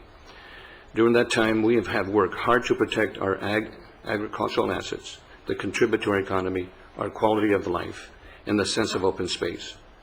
Bringing the filming industry where related economic activities to Ventura County will accomplish both of those goals. And I think that's extremely important, that we combine those efforts. And I think that that industry will help us in the open space and in our economy and the quality of life for Ventura County. And also I think the applicant shares in another one, says the basic proposal would allow limited filming production facilities to be located in areas off limits to other uses, except possibly grazing and resource extraction, by the means of the CUP permits. So I believe that the CUP would allow or help would help to not to destroy what we have going for our general plan. So what I'm talking about here is, and I'm not going to mention everything else, that well, one more condition here. It says that if the CUP is allowed for X amount of years or so forth, and if that CUP is transferred or conveyed or sold, then of course then it has to come back to the Planning Commission and to the Board of Supervisors to be looked at again. So those modifications I think are important and that we should look at. And I'm not suggesting that in this place in time that we need all these jobs, that we create new jobs or opportunities by destroying our open space, our ag industry, and so forth. I think it's a time for us to look at providing good jobs for the community, and that's why I'm not accepting or staff's recommendation. Madam Chair. Supervisor Bennett? Thank you. Again, I understand people's interest in jobs, economic vitality. Certainly at this point in time. I certainly understand trying to keep people closer to home, people that live in Ventura, to be able to work in Ventura. And that's what we have to balance against what is the right way to accomplish that. And I would point out that this Board of Supervisors has been very assertive in some of the things that we did with agriculture in terms of making it easier for agriculture to do agricultural compatible activities. And we pushed the envelope on that, I think, pretty assertively at that point in time. I think we have to ask ourselves, is this the right way to, as people say, bring a new industry to Ventura County, bring production, more production studios and filming, potentially get this line moved, all of that. Is this the right way to accomplish it? I think that's the challenge. And so what you have is staff, I think, has done exactly what staff is supposed to do. They have analyzed this and have identified, I think appropriately, that you can't take a post-production studio, which is post-production studios would be allowed here in this. Quite a bit would be allowed here in terms of this permanent facility. You can't take that and I think make a rational case that that is compatible with agriculture. You can make a rational case for the temporary and occasional filming that we do, and I think we've been very flexible in temporary and occasional filming in terms of sites. So it's the outdoor filming. I think there's lots of things that we can do, and there's probably, if people come up with more creative ideas, that's great with the outdoor filming. It is the construction of permanent facilities that you have to analyze and say, is that consistent with land use? Not only do you have to do that, you have to ask yourself, is that consistent with agriculture on the 42 parcels that are out there? So there's this issue of that. So staff has done the right thing. There's this question about post-production facilities.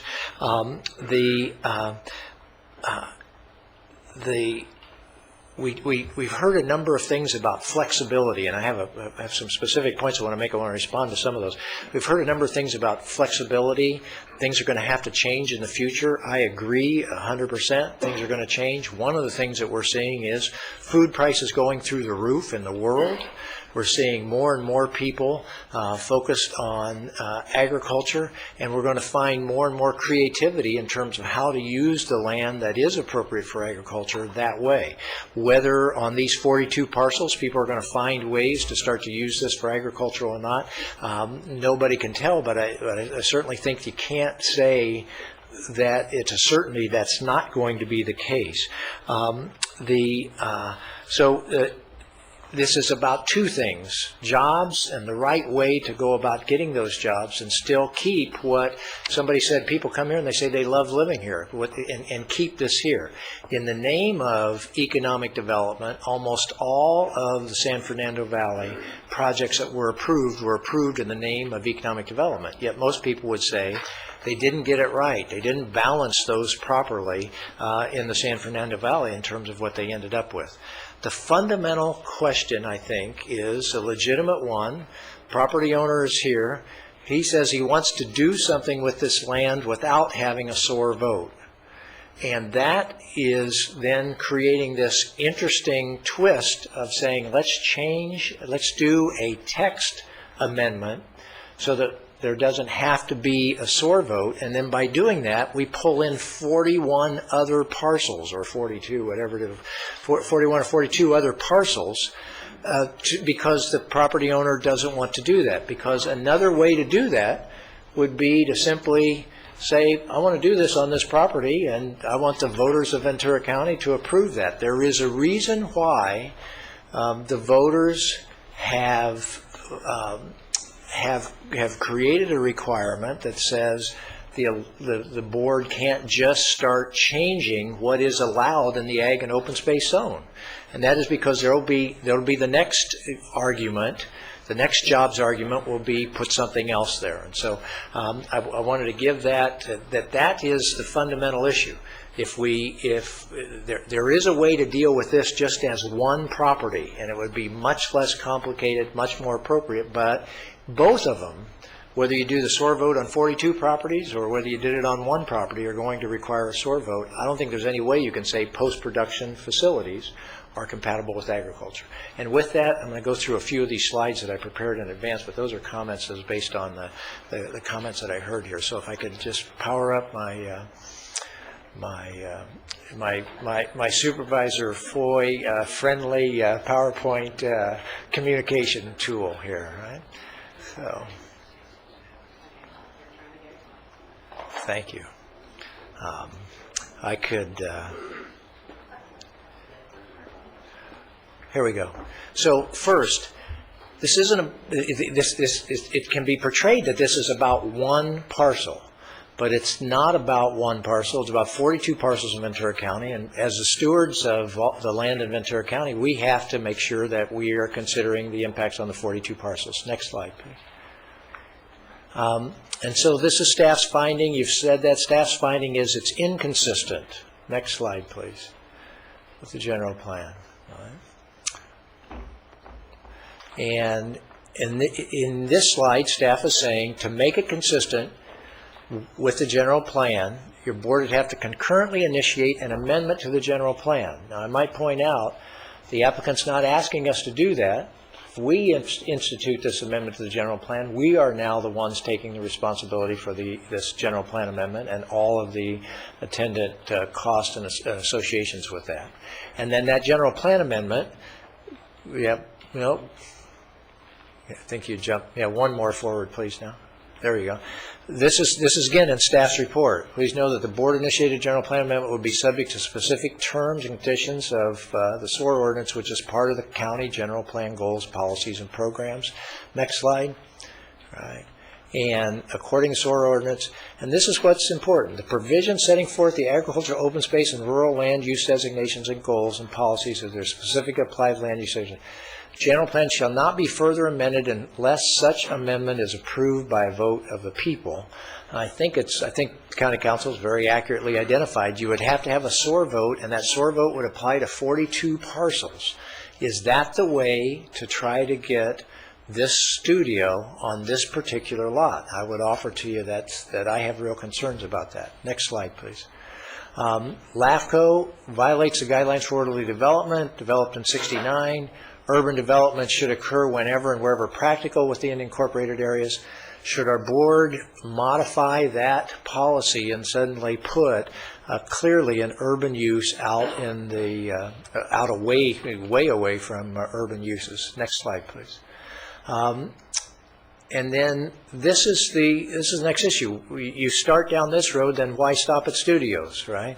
Then there can be, and I anticipate there will be an argument for manufacturing. We'll find a way to do that on some of these 42 parcels. So, and where do you draw the line? And again, that's why SOAR had this ordinance. It says it's not that SOAR says you can't have this studio. The people of this county might say this studio is an economic benefit and we ought to have it, and the loss is not so bad. The question is, that question needs to be asked. So it may be an appropriate trade-off. People may be willing to do that. Next slide, please. And then I want to bring this up about assembly uses. And this, I think, is particularly relevant for us at this point in time. It's not something that most people in the audience are aware of, but this county has spent 18 months on an ordinance to remove assembly uses from open space zones. And right now, county council is saying that they don't think this is an assembly use, but they can't assure us that that is how a court would interpret assembly use.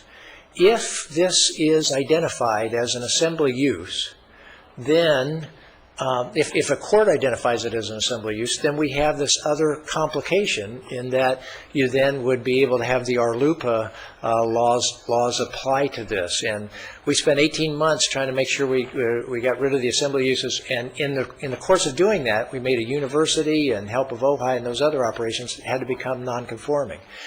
Now, after doing that all for open space, do we want to go there? The question isn't, in my mind, next slide, please. The question isn't whether we think it is or not. The question is, would a court find it that way when a religious institution tried to lobby us or tried to go to court to get that, we would be faced with the question of, do we want to pay those attorney's fees if we took a chance of losing that case? And so I asked this question. This starts us down that road again with this whole question of whether this is or is not an assembly use. Next slide, please. And then the 30-mile zone, $150 million studio just approved in Moore Park. That's the nation's largest independent studio, and I have here, I'll pass out to the board members, but it's a December 16th Ventura County Star newspaper story about this studio being approved, and I'll read from the bottom of this. The Moore Park City Council unanimously approved development between the city and Trilad, development for proposed 550,000 square foot Moore Park West Studios complex.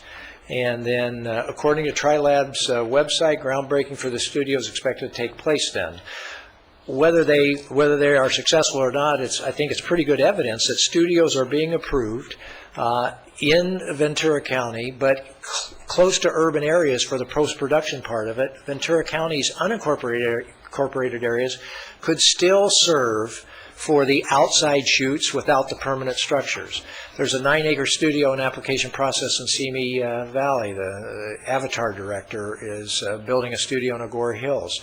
And production is leaving California beyond the 30-mile zone, and we've heard the 30-mile zone has some flexibility built into it. So I would pass these out. Next slide, please. And the county has been friendly and will continue to be, and I think this board will continue to be friendly about doing what we can to permit this. And longer-running outdoor filming can obtain a CUP to keep outdoor sets in place for a longer period of time. That's what the county open space and ag areas, I believe, should be used for. And so should this particular parcel be rezoned? That's a different question. The question in front of us is, should 42 parcels have a text amendment apply to them? That, I don't think, is the appropriate way for us to go forward with this, particularly when the applicant's interest is in not having a SOAR vote and taking this approach. I don't see a way around a SOAR vote at this point in time. So thank you very much. I appreciate everybody that came in here about this from an economic standpoint. That's the trade-off. I think there's other ways to try to get there and bring great new industry into Ventura County. I just don't think this is the appropriate way for us to start. Thank you. Supervisor Long. Always a good PowerPoint. Thank you. And I appreciate the comments you've raised, and it certainly did raise some more questions for me. I think that Ventura has been a leader in both our land use decisions and our design and what we want in this county, and the voters have spoken loudly in many cases as to what we want our county to look like. I think that we deal with a regular basis requests for zone changes and amendments. In fact, as I looked at the screening requests that have come through in the last few years, I counted about 8, if not a few more. I think that we always look at that as a living document for us to be able to weigh the value and the pros and the cons on what we should do and making any changes certainly to our general plan. I'd like to throw out for discussion whether our next step should be to try and get clear, definitive answers to those questions that have been raised and where we see disagreement, either by the applicant or our legal counsel. And I'm not sure that we can get the well, let me ask the question whether or not it's a SOAR vote. The applicant, legal, clearly they feel, the applicant's representative clearly feels that it is not a SOAR question on the text amendment. Our staff and legal counsel certainly feels that it is. I'm not sure if there's additional work done on that question. We could have clearly in front of us a document that says a definitive yes or no. I respect always our county council read on things, but I don't have a written definitive document in front of me that would give me that permanent answer, that solid answer. The other is the question you've raised, and I'd heard that on the concern with the assembly use and whether or not, for example, you were to have a request in one of the parcels to put in a similar type permanent structure that would then become an indoor use for assembly for whatever. But particularly as we dealt with the RLUPA, as you raised, that does concern me also, and would we need to have further work done to define whether we would or how we might narrow that so we don't run into that conflict again. And the other one is the one I raised of, if we wish to really narrow this to one, incentivize an industry that it depends on who you talk to whether we're film friendly or not. I think, there are certainly folks in the industry who don't feel we are, so we're always dealing with that, and we do our best, and through economic development, I believe we try our best to identify this county as being film friendly. And so the question of whether we could do a text amendment that would narrow the radius to that 30-mile radius, and yes, I heard that radius could change. It could, the industry could decide to change it, but we in Ventura County could say, well, no, this is the radius we're going to accept and nothing further than that, and that would then be the definitive language on that text amendment. And the question of, well, what's to then not say you're going to get other proposals or manufacturers or other uses that come in to look as this text amendment as a way around SOAR. I think we deal with that anytime something comes before this board that's a proposed, particularly if it's the conditional use permit zone changes. That's certainly for any board, whether it's today's board or the board in 1995 that made its decisions based on the information provided them that talked about economic vitality and the need to be able to show support to the business community in this county. So I think that's always open to whatever board the item is being brought forward to. So that would be my thoughts at this point, would be to not to support what the staff has brought forward in its totality, but to ask for additional analysis and information to answer those three areas I've just mentioned, and understanding that that's going to take additional resources and staff time to do. Because I wouldn't want folks walking out of here or the broader public out there to feel that that this is an attempt by any board member to end run SOAR. Because I think that this is an honest, open public discussion on evolving industry and opportunity in this county. So that's my thought, and I don't know if there's interest in further exploration in those areas to give us further information, or if we just do a vote up or down on this. I have some comments, Supervisor Foy, you want to comment too? Well, yeah, I just want to, for all of you out there that are looking for a job or have a job, and the ones who are hoping to keep your job, sometimes you realize how difficult we make it for this county to employ you sometimes. It's very difficult, I see, because we're not always very business friendly and job friendly. We have an opportunity here to do something that we say from this board that we want to do, which is create jobs, create good, clean jobs, create jobs in our county, keep people off the roads from driving. As we heard, 3,500 people have to drive into LA to do this, crowd our streets. We have the opportunity to do that kind of thing with something here that is what I believe gives us the opportunity, and I think Mr. Camarillo said it very eloquently. We have to look at the future, and the future is changing. Doesn't mean that we do anything to disrupt what we have here, which is our farmland, as our farm commissioner said, that we need to protect that. And I agree 100%. We need to protect the land that is in production. We need to protect the land, the future land that could be production. But there is some land that will never be in production and never will be.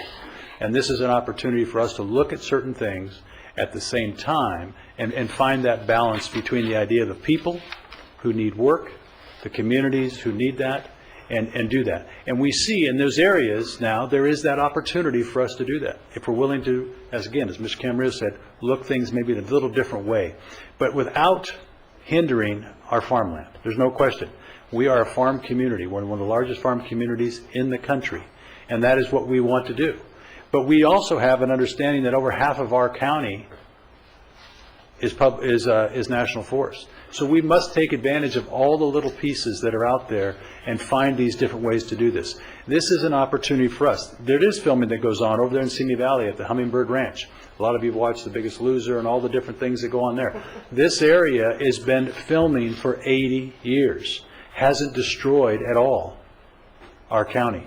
It's been good for our county, and this is the kind of stuff that we need to do. And so I would say that we need to move forward with an opportunity to continue to look down the path to see how we can make some of these things happen. Again, while we protect our open space. And I agree with you, Supervisor Long. I don't think anybody was saying here we're trying to just get away from not doing a SOAR vote. What we're saying is if we do some text amendment, it doesn't require a SOAR vote. Because I don't think anybody wants to say we're doing an end run around SOAR. That's not at all, I think, what's happening here. So I believe that we should move down that path to continue to ask our staff to look at ways for these kind of things to happen, to open up the opportunity and maybe expand the way we think a little bit to find a way to make this text amendment work. So I would make a motion that we deny or not accept staff's recommendation, but we do continue to move forward with this thing. That would be we move forward with more, as you called it, more research and insight into this to find different ways to make this work, if possible. I'd like to be able to have my Sure, that would be my comments motion. if I can. We received a few letters in advance of the meeting. One of them was from Bill Watkins, who's an economist, and he is certainly in favor of seeing this potential for more jobs, and I think we would all love to get more jobs in our county. But at the same time, I recalled a report that he wrote about agriculture, and I wanted to read a line from a report that he wrote where he says that while the concept of highest and best use implies that most who own or would use agricultural land that had converted to other uses like commercial or residential would benefit, the wholesale conversion of Ventura County agricultural land would cause serious disruptions. Still, we expect that the county's agricultural sector will most likely slowly fade away.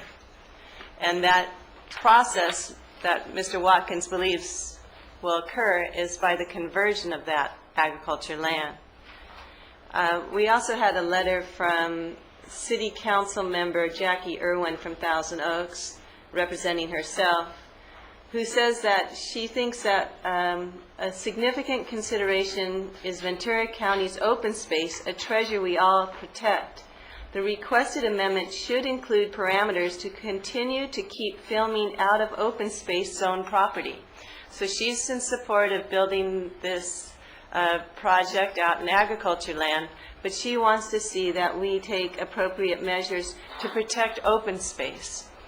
And what we hear from our staff is that the general plan designation, open space, the general plan designation, agriculture, both have this zone that we're talking about doing the text amendment.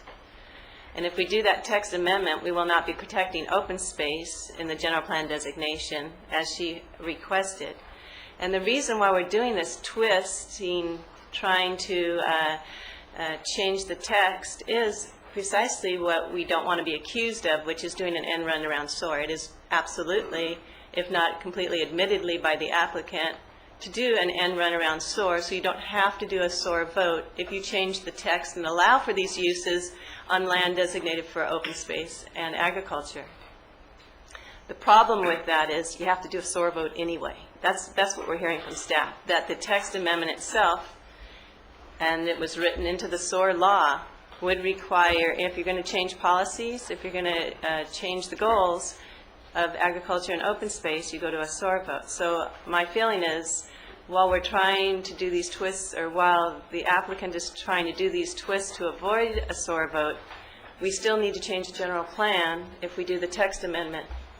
And if it's on our counties, if it's required the taxpayers to do that, that's another issue. But I think either way, whether the county has to do the general plan change, which requires the SOAR vote, or the applicant has to do that, it has to go to a SOAR vote. So to me, it's not even up to us as the members of the Board of Supervisors, because we can't do this without a vote of the people. And we have core open space areas here in where the studio is being proposed. It's one piece of land that you're looking at doing that on. To me, instead of trying to change what will be thousands of acres of agriculture land and open space land in Ventura County, you need to focus on what it is that you want to do. And agriculture land, as Mr. Watkins pointed out, that is the land that is threatened, that an entire industry, as he estimates, is likely to slowly fade away. It is also cheap land, and that's why.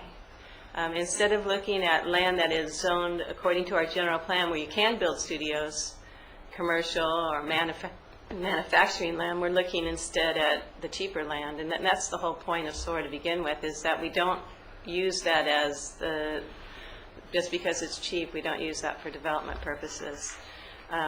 I think that if we are going to have major filming studios like Disney or whatever, you're talking about thousands, tens of thousands potentially of car trips each day. It is the fundamental question before us, the screening process is it consistent with open space? Is putting a filming studio that's going to have thousands of car trips, if not tens of thousands of car trips, in agriculture or open space designated land, is it consistent with open space and agriculture? And as Supervisor Bennett said, we went through a lot of work, 18 months worth of work to protect open space designated land. My feeling is it's not consistent. Putting a filming studio in agriculture land isn't consistent. Putting a filming studio in open space land is not consistent. It's not because I don't want it. I'm just, it's clearly, it isn't farm animals, it isn't husbandry or, animal husbandry, as you were referring to all those different uses. This is definitely an urban use. And open space is also considered a way to buffer against sprawl. So to me, if you want to do this, it's not changing what you're allowed in open space. Either rezone the land, which is going to go through that SOAR vote, or find land which is more appropriate. And in terms of our general plan, that would be manufacturing or commercial zone properties. And I would love to have a studio, but I have to say the law is pretty darn clear. State law says you have to have a consistent general plan. It has to be consistent zoning, and if your general plan says it's open space, you can't be putting film studios in it. It's just not consistent. And I think that's why staff and our attorneys can say it's not a consistent use. Madam Chair.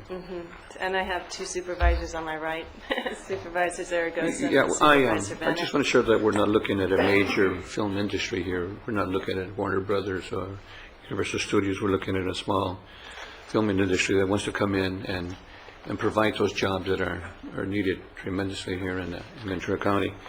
I agree with Supervisor Long that we got to look at how can we, in the CUP, how can we protect our ag, our open space, and also the SOAR, and how can we have that work to our benefit and also comply or assist, this filming company to come in and use the 2.5 acres to come up with jobs that are much needed here in Ventura County. But I agree that we need to look at some type of condition in the CUP to allow them to exist. Madam Chair. Supervisor Bennett, then Supervisor Long. If I could, I think this is how we do policy. We kind of go back and forth, we get closer, and so I appreciate the comments. The first comments deal with the issue of either land that, you think is not ever going to be put into agriculture, or in this situation, the applicant has land and wants to do this. There is a way to do this. There's a very straightforward way to do this, and we wouldn't have a lot of debate. The county council would be in agreement, and everything else, and that is simply suggest that this land be changed, zoning changed on this land to allow this use, and have the people vote on it. Just follow the SOAR vote. That's just. It's not that this can't be done. It's that the applicant doesn't want to do it that way. The applicant. Well, I'm not saying there's something wrong with the applicant. Okay, all right, but I'm not saying there's something wrong with the applicant for doing that. I'm just saying that that's in fact the case, that the applicant doesn't want to do it this way. So I want to turn to your question about where do we go from here, and what kind of options. To ask the question of our county council, does SOAR really apply? When it's not like our county council got this yesterday. They've had this, so I have some at least some angst about going, no, I don't, does this really apply? I think county council's given us their best interpretation, and I think that is where it is. I don't see at all how it's possible, just from a common sense standpoint. I don't see two things. How is it possible that we could go to people and say, in spite of the fact that our county council and our staff say this needs a SOAR vote and needs a general plan amendment, and the applicant is saying, I don't want to do a general plan amendment, I don't want to do a SOAR vote, for us to say, well, we're going forward with this initial screening, approval, sends such a conflicting message, because staff is saying you can't do it this way, the applicant's saying I don't want to do it the way staff wants to do it, and so the idea that our motion says go forward, so your idea of saying, well, so what else? Two other things, I'll get to the what else in 1 second. Here's the common sense question. Is the placement of post-production studios, permanent buildings that are doing, filming work, post-production work, etc. Is that compatible with agriculture? And will citizens in our county believe that we're making a common sense interpretation of that if we say yes? Because if we say yes to that, I don't know how you can take this building with all of this activity going on of post-production work and filming work and all that other stuff, that going on, and then say some other building with all that stuff inside going on is not consistent when one is, because it's film. I don't think the public could get it, so I think the public does say, SOAR says if you're going to change what's approved in those zones in open space and ag, that's why it's written into the SOAR initiative, you have to go to them. So the full range of options for how this should go forward is really the discussion. And I think you hear some frustration from the applicant's representative saying they came this way because they were recommended that. I think this needs to go back and let them really look at the full range of options and have them decide, what they want to do. But for us to say to our county council, our county council could always change that, but it just doesn't feel right to say, hey, does SOAR really apply? Common sense says this is an urban building, this is urban usage. I think county council's gotten it right. So something along that line, which would be to direct them to work with them. They've now had this hearing. They've heard, maybe they didn't hear this early, but now they've heard. This is what staff thinks, this is what county council thinks. And explore all those options with them and see what they come up with strikes me as probably the best option for us to go forward. Supervisor, and I will agree with you on that. Because one thing I do not want to do is get us into litigation from a public out there that says you are end running SOAR. That's unacceptable. And I think even for the applicant, the risk of you being brought into that litigation needs to be weighed with your bottom line for the business opportunity you have. if in fact you were directed to go that way, that needs to be understood and needs to see where is there, if that is the hurdles are too high at this point, what's your other options? What could we do to work with you on other options? Staff resources on this as a business opportunity or an opportunity for this county to have further business opportunity in this industry is very attractive to me. The jobs, the employees, all of that. I still feel there's a way to do that, and we should work in helping to find that way. But never should we look to spend taxpayer dollars that we know is going to lead us down a litigation path. It's just would be untenable. So I'm certainly willing to suggest that we do that we take this back for further staff discussion, legal discussion, applicant discussion, to see where is there room to make this fit. The more it's worked on, the more I'm looking at a square peg round hole. And I clearly came in here feeling that we need to look at opportunities for jobs. There's no question. But I have the more I listen and hear, I have concerns to lead us into a path where we're going to be facing, we as a board or the County of Ventura, litigation from one end or the other. So there's opportunity for further discussion to try and figure out how we went down this path. Is there a better path to take that frankly will then eliminate that litigation? Because there will be litigation, whether it's against us or against the proposal. At this point, it would be us because that's who the proposal's before. So that'd be a motion to simply send it back. Send this back for staff and the applicant to continue to work, for staff to explore all the options with the applicant so the applicant can make another judgment about how the applicant may want to go forward.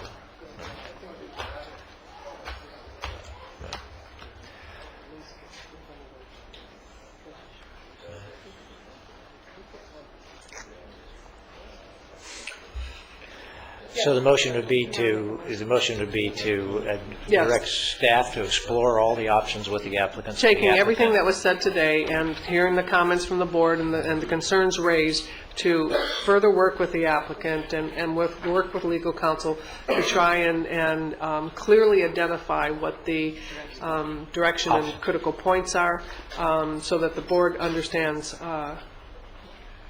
what our risks are. And could I add it so that to fully explore the options, so the applicant knows what all the options are in front of the applicant, so the applicant can make a decision about how they may want to move forward. Yes. Right. Okay. So that'd be my motion. Whose motion? I'll second. All right. Okay, Supervisor Bennett's making the motion, Supervisor Long is seconding it. Could we please vote?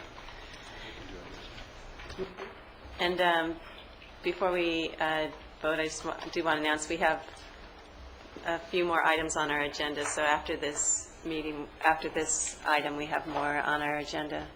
So that motion passes unanimously, and we'll go forward then with our next agenda item. If people could file out quietly, we'll go. Right now, I would ask Supervisor Long I'm looking at our agenda, and our next item is 25 with, yes, are there people here for that? Okay, and then on item 26, do we have people here for the General Service Agency's parts? Are there comments, or is it just staff? Because the reason why is because I know we have people from the City of Thousand Oaks that are here to discuss the library item. And so I'd like to be able to move that up, and if we can move it up at least in front of General Service Agency's item. So, okay, all right. You want to do the VC lien first? Yes. Okay. All right. Okay. So, Mr. Brogdon, Ms. Hong, we are going to do our item time certain, item 25, that will take 10, maybe 15 minutes, and then we'll do the Thousand Oaks Library, and then we'll go to lunch. We go have our lunch. We don't really go to lunch. We have closed session where we eat. All right.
Looking at obesity for our children in our county is still very important part of what we do. We know the statistics that we are still seeing significant challenges and getting our next generation to be a healthy generation, and all we can do as a county will be important to changing that behavior and to inspiring young children to understand the importance of being healthy, and adults, not just young children. So by having this awards opportunity, we have an opportunity to recognize those in our community, organizations who have taken up the challenge to be a champion and taken up the challenge within their organization to really promote healthy living, healthy lifestyles, and taking that to the next level. So I would like to invite the co-chairs from Aline VC, Joanne Torres of our Ventura County Public Health, there you are, Joanne, and Jennifer Finnerty of the American Cancer Society.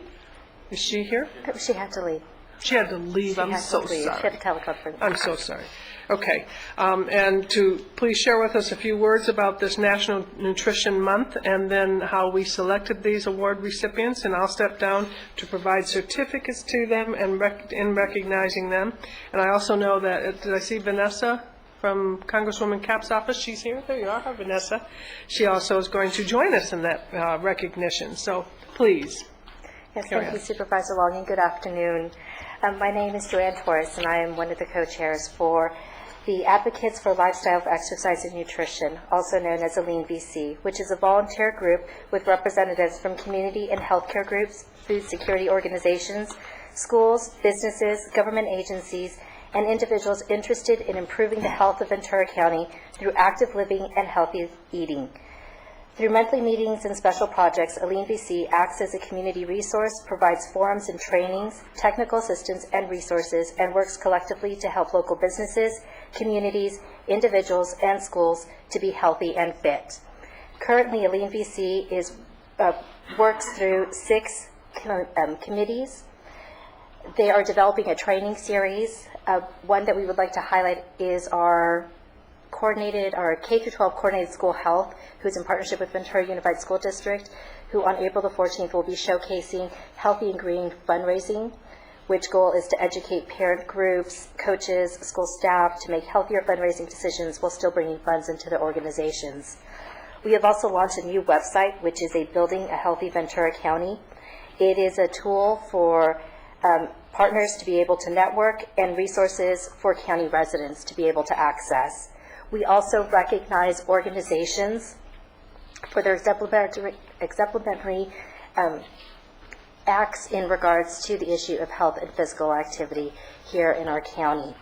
The recipients are recognized in honor of March being National Nutrition Month and for their efforts toward achieving the vision of the coalition that Ventura County will be recognized as the healthiest county in California. One recipient was selected by each of the 6 Aline VC committees that represents achievements in their focus areas.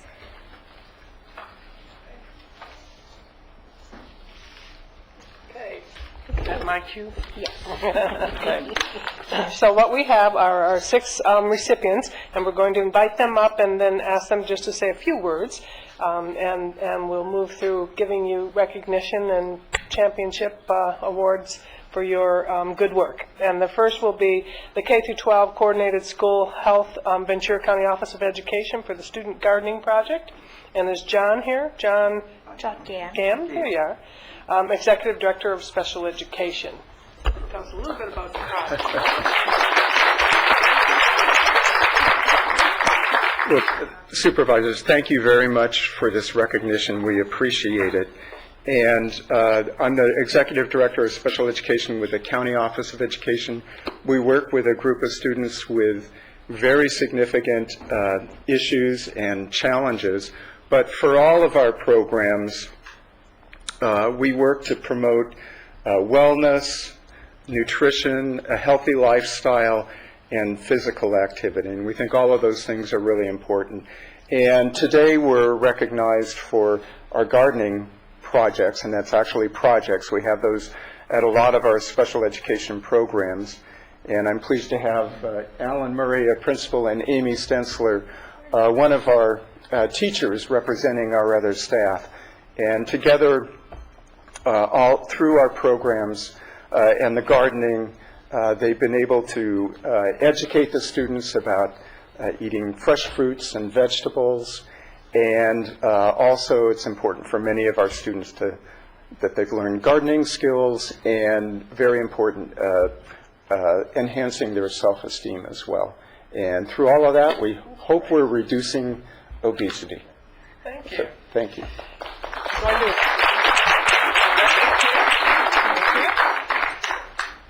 What we'll do is, if you'd stay up here, we're going to take a big group shot at the end of all of this. But thank you so much, and good to see you.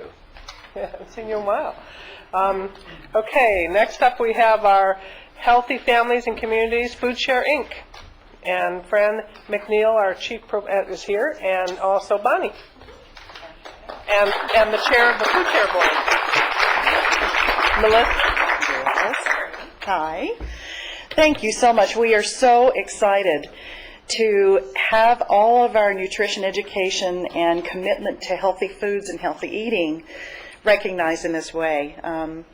It's been a privilege to be a part of a Lean VC to watch such dedication and commitment to our children through our seniors, and to have the committee recognize us for not only just feeding, but for contributing to health and well-being is such an honor. And I want to also thank our CEO, Bonnie Weigel, and our wonderful board chair, Melissa Livingston, for their support in all of our program efforts and trying to make things better. Thank you so much.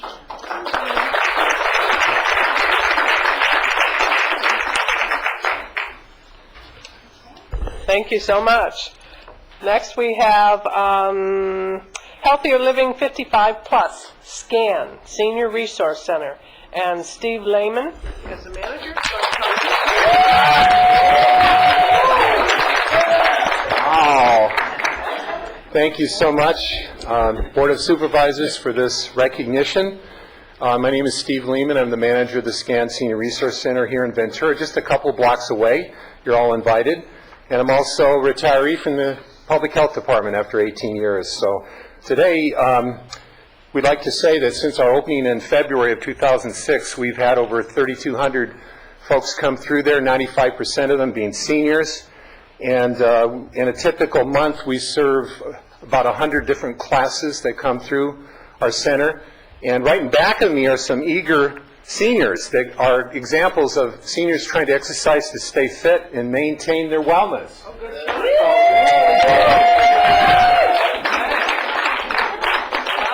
In addition, we also go all over Ventura County to different senior venues and offer classes and senior-focused health presentations. And over the last 5 years, we've served another several hundred, not hundred, but several thousand folks. We partner with different groups throughout the county, including the Public Health Department, AAA, IHSS, where we've had caregiver workshops. And currently, one of our senior advocates, Bob McCullough, who's here behind me, gave a fall prevention presentation this morning to caregivers of IHSS about 10 o'clock. So I'd like to recognize that. And in closing, I'd like to give one other example of how we partner. For the last 2 years, we've sponsored a countywide senior Wii bowling tournament. And behind me is a dear friend, Tino Lopez. Stand up, Tino. Tino bowls with Ventura Adult Avenue Center here, but has also come to our center many times and is an example of seniors staying active and fit, being good role models for their kids and their grandkids in our community. So again, thank you very much for this recognition.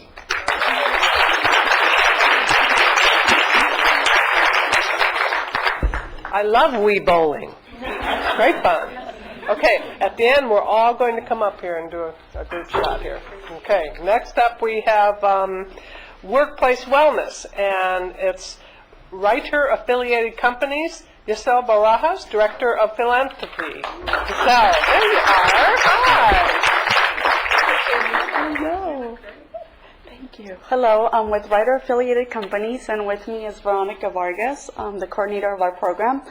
We have an obesity and diabetes prevention program for farm workers. Farm workers work really hard to bring vegetables and fruits to our table, and that's key to keeping us all healthy. And we really appreciate your recognition of our efforts to contribute towards a healthy farm worker community. Thank you. Thank you.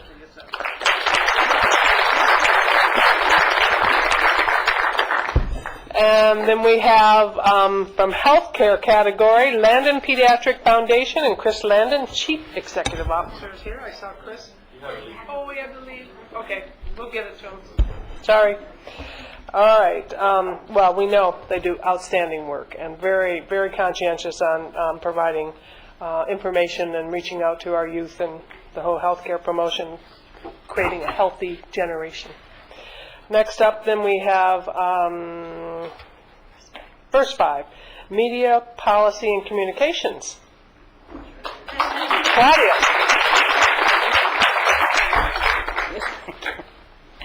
Thank you. Many thanks to Lean VC for recognizing us and selecting us in this category, and many thanks to the board for honoring all of these exceptional programs. The true organizational champions of this project from First Five couldn't be here. I am the stand-in today, but I do really want to recognize Robin Godfrey, our communications director, who's on an out-of-state vacation, and Dr. Michael Golub, who's a pediatrician in Thousand Oaks and also had to see patients this morning. We've been really long concerned about the growing numbers of obesity, and despite all these wonderful programs, we're seeing a trend upward. Some figures say that 1 in 3 children are obese, and in some communities it's 1 in 2. What we do know is that there's no one single strategy and there's no one single program, and so we've really had to do what we can do through partnerships and bringing it all together. We've partnered with the county and the public health department. Jennifer Dayrit, over 1,000 parents and caregivers a year get trained on obesity prevention. She's figured out how to get that into college curriculums, so nurses, early childhood educators, providers are all trained on obesity prevention. She has special classes for pregnant teens, and we get not only moms, but dads come too. Just really briefly, you may have heard about our recently Reason Good for Kids restaurant campaign launch, which we launched in Ventura a couple of weeks ago.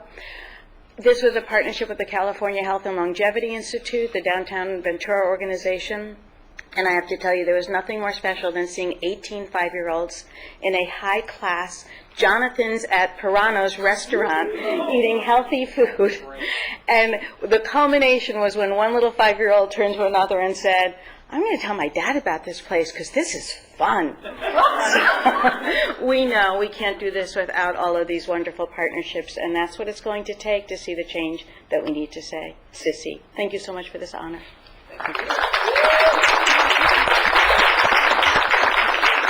Okay, let's have everyone come up, and we're going to do a photo shoot of all the champions, all our champions. I'll give this to you to get to Chris. Okay, short in the front.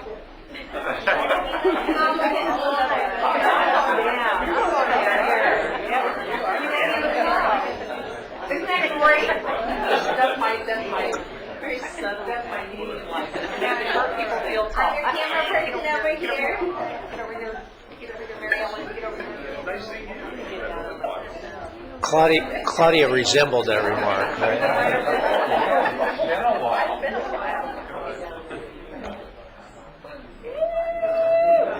Okay, on the count of 3. Ready? 1, 2, and 3. And again, 1, 2, and 3. And let's get a fun picture on there. Let's get those seniors. 1, 2, 3. Woohoo!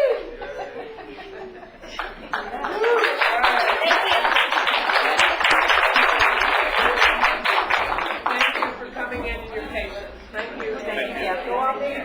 Go on, leave it. Oh,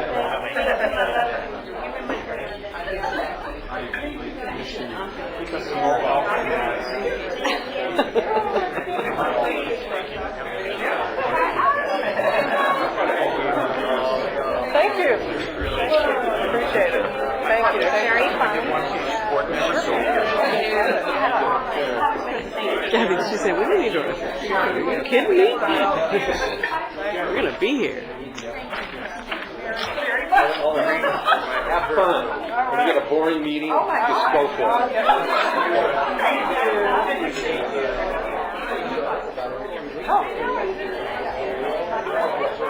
And you're invited over to our classes. tells all about the exercise classes that are starting soon, the 11th of April, and the map is on the back.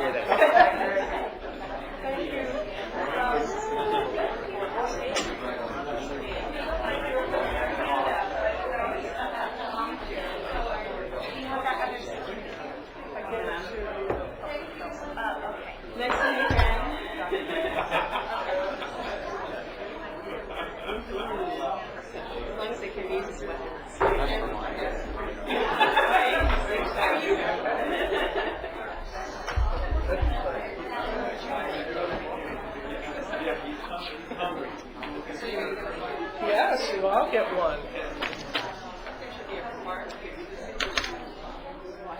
Boy, it sure should be. We should take breaks in between these long sessions.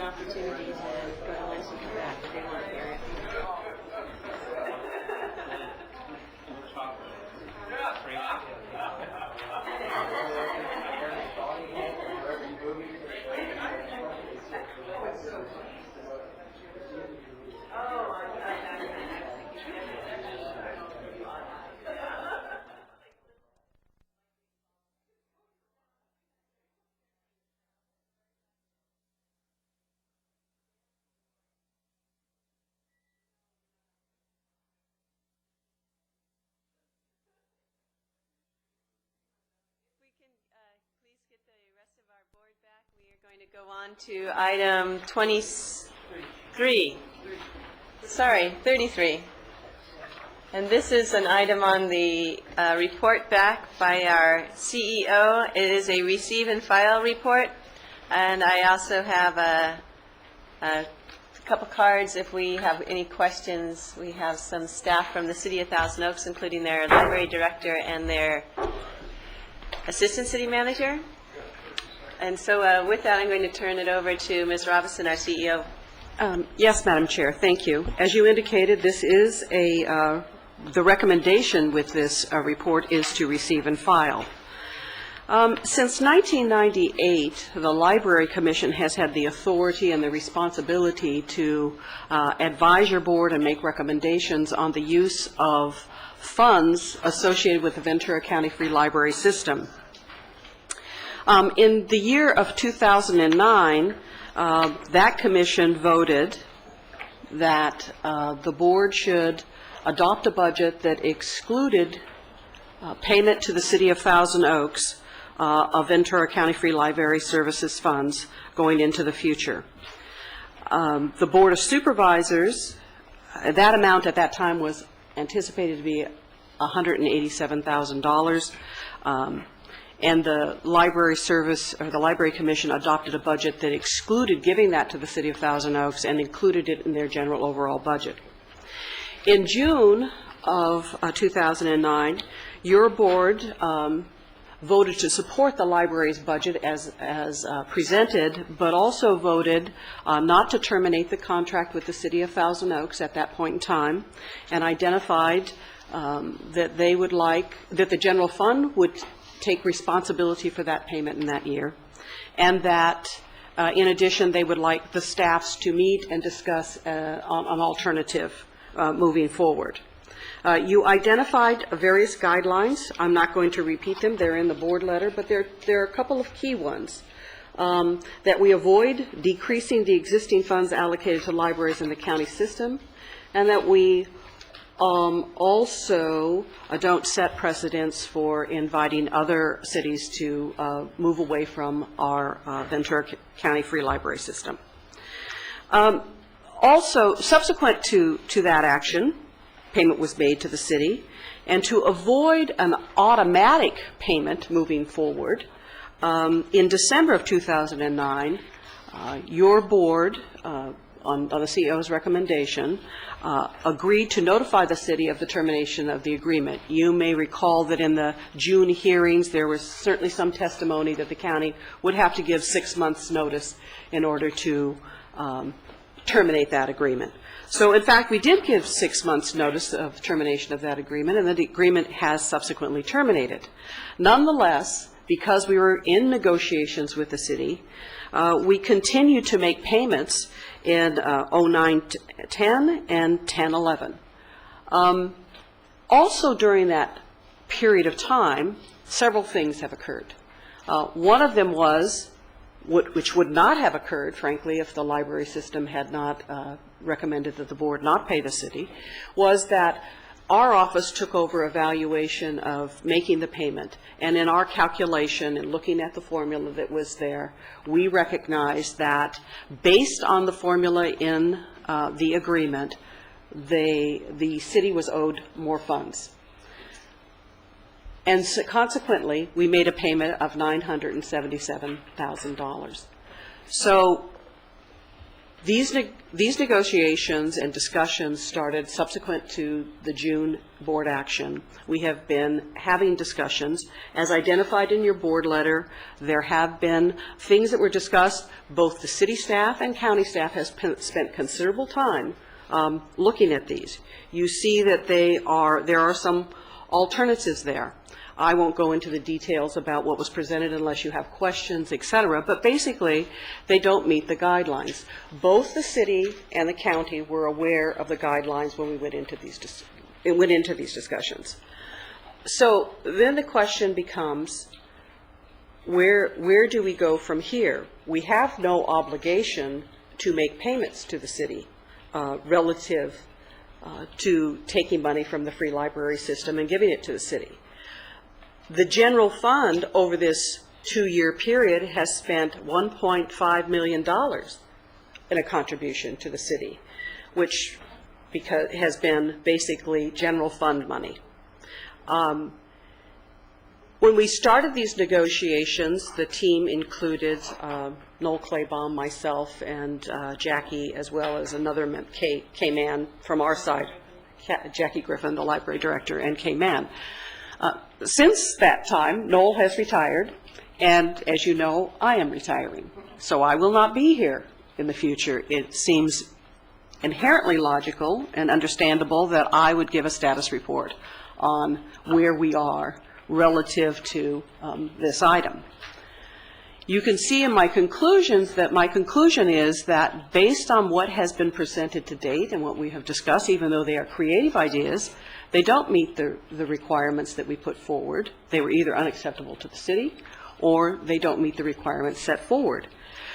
Additionally, things have again changed because this has been over a multi-year period, and Camarillo has left the system. So the dynamics have changed, but the reality is that we have given this, I believe, certainly a good attempt, and as represented by not only the time invested, but the fact that we have, for the effort, the investment and the effort, we have spent another $1.5 million of general fund money in doing so. So that being said, like I said, this is simply a receive and file.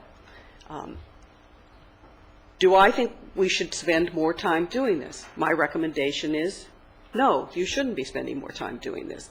As indicated, even the letter from the city, they have spent a lot of staff time on this. Do I think it is reasonable, given what we are all facing, the loss of public library funds, do I think it is reasonable that the Ventura County Free Library System will take up now what has ballooned to be over a $330,000 payment? To the city? Do I think that it is reasonable that the commission or anybody else will be interested in doing that? I think it is quite obvious that they won't be. Do I think it is reasonable to have the county general fund continue to make this kind of a payment to the city of Thousand Oaks in this amount? I have to say, no, I don't think it's reasonable. Those are my opinions about reasonableness. I think it's very unreasonable to assume that those things are going to happen, and that's fairly straightforward.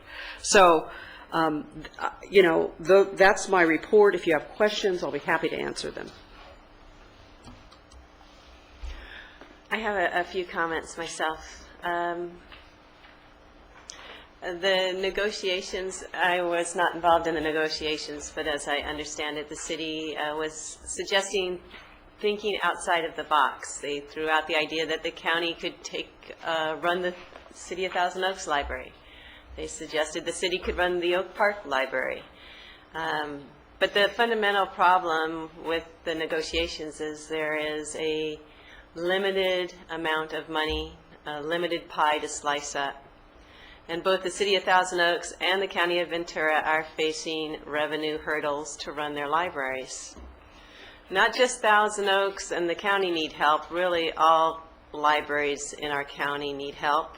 All libraries in the state need help. And if we keep slicing up that same pie here in Ventura County, and in this case it's a shrinking pie, there are going to be winners and losers. But fortunately for the City of Thousand Oaks, they did receive over $1 million from the county because of the willingness of this Board of Supervisors to support my motions to fund payment that the Library Commission did not want to make, as well as a subsequent motion to refund almost $1 million when the CEO's office discovered an accounting error. That $1 million, I think, gives the city some breathing room. Another way of looking at it is equivalent to about 5 years of county library commission payments to the city. But overall, what we're seeing is less cooperation countywide in our library systems. Camarillo, as you mentioned, privatized, Moore Park pulled out, Simi Valley, I understand, is considering pulling out. We see Ventura having to close Wright Library. Talking with the city manager from Thousand Oaks, he was threatening to leave the state collaborative, which provides free access to all members' libraries and sharing of those books. That thought expressed by the city manager was so the city could then charge all non-residents a $100 fee. So just seeing a basic, to me, breakdown in the system and on verge of collapse, really, in terms of it being a system. I think what we need to do is not just work with Thousand Oaks, but really work with all county libraries in and out of Ventura County's free library system. You know, these are extraordinary times fiscally, and extraordinary action is needed when we're dealing with extraordinary times. And what we're doing today, I don't think is working. Not just in Thousand Oaks, but I think we need to realize that the entire county system needs to be looked at. And I've prepared a PowerPoint, and I'm asking if we can have that put up. This is like, I know, we had the taxpayers PowerPoint. Did you take the supervisor's class on how to do We PowerPoints had, or what? yes.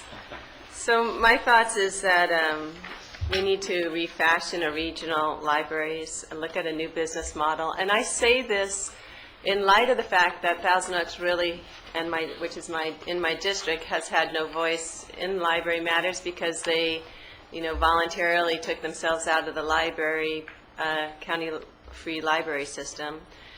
So I realize I don't really have that kind of voice to be saying what we should do regionally. However, if we go to the next slide, I say, why do we need a new business model for libraries? Again, the current system is broke, and the reason why is fiscal in nature. And the next slide, here is what I think are the goals of a free library system. It's got to be free. I don't like the idea when cities start talking about charging people to use their libraries. We're all free right now. Anyone can go in and check out resources for free. They need to be accessible libraries. We need to keep our branches open. We like to have hours of availability. That's one goal. Also, the ability to access that world of books through collaborations with other library systems. How important that is. To shut that down where it's just the number of books you have in your library is never going to be sufficient. There's a whole world of books out there. And then another goal is to leverage what library tax dollars there are to not just keep libraries open, but to help them be a growing enterprise and be a greater community resource. And I've seen some examples of what libraries have done, including doing more than just books. Free lawnmower, electric lawnmower giveaway programs when the air quality districts were doing that. Emergency kits available, flu shots. I think we might have even done that at our libraries. We do compost bin giveaways. Libraries do classes as English as a second language. Libraries teach computer technology. They also can be great sources for helping the community become better prepared for emergencies. We have and we can continue to do more partnering with schools for classes. Of course, the Oak Park Library is an example of that, where we actually are on a school campus. Partner potentially with medical libraries or law libraries. Consider, if we go to the next slide,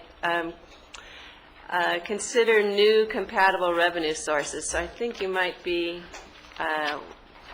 okay, go one more, please, on the slides, thanks. Boy, I was just taking a long trip and want to get a book on tape. They charge a bunch of money for a book on tape. You go to Amazon, it's like $17 or so for Amazon, but they're making a fortune on their books on tape. There's books online also. People can obviously put it onto their Kindles and iPads. Looking at Kinko's FedEx, you go there, people pay just to use the computers there.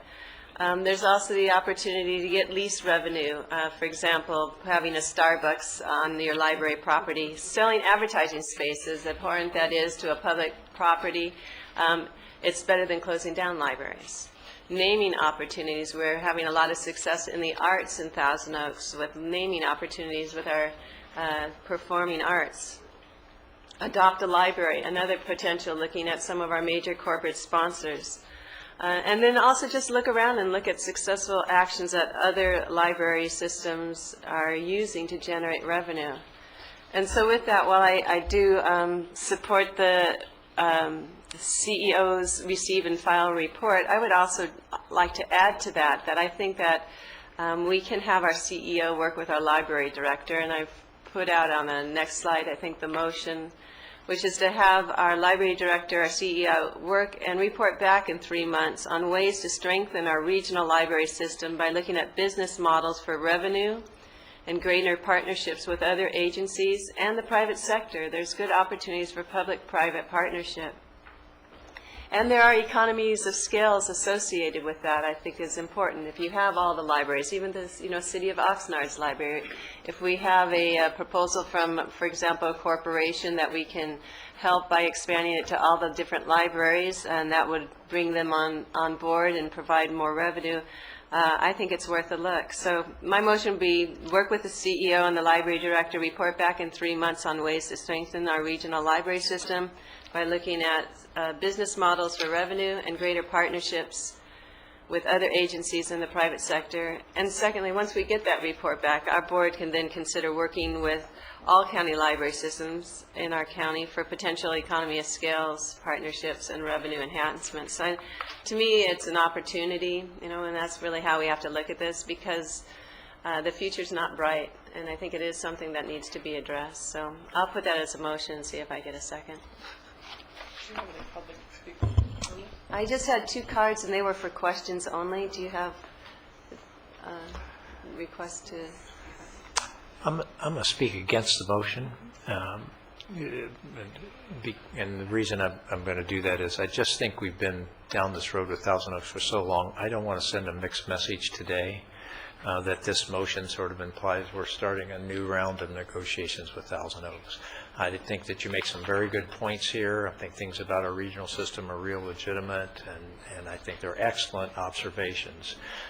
So it's not that, it's the timing of this with receiving this letter from the CEO at the same time sort of implies something, and I think it sort of dilutes the message that I think is being sent by the CEO with her leaving at this point in time. So, if you'd like, I could make them separate motions, because I don't see this as specific to Thousand Oaks Library, but rather regional. I'd suggest do it on a different day. Okay. Come back later, right? But just not today, not right now, not with this item. But it's a good idea.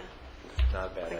I got that out of him. Well, and I think there are some good ideas, and I think that, there are some that we have already explored, we being the Library Commission and the Library Director, and we will continue to explore, because there is no question the system is not getting fiscally healthier. The state's talking about taking the last penny from us, squeezing it as hard as they can, and to make sure we get nothing.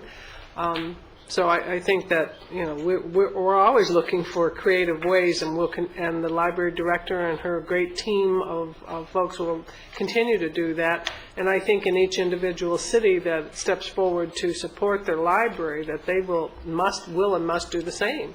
I think we'd all love to bring a Starbucks on campus.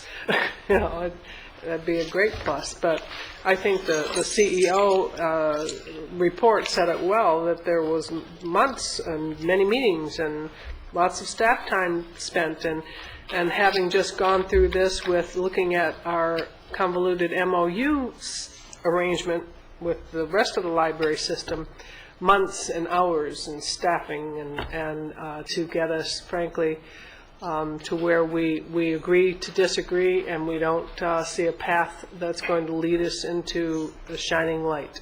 So I'm actually going to withdraw my motion and just put the receive and file and have the other one be a second motion so we don't confuse the two. So first I'll move to receive and file Ms. Robinson's report. And I'll second that. Let me just make a comment, though, on because this had to do with Thousand Oaks and whatever comes out, because I don't think Ms. Robinson's things was not a do or don't deal.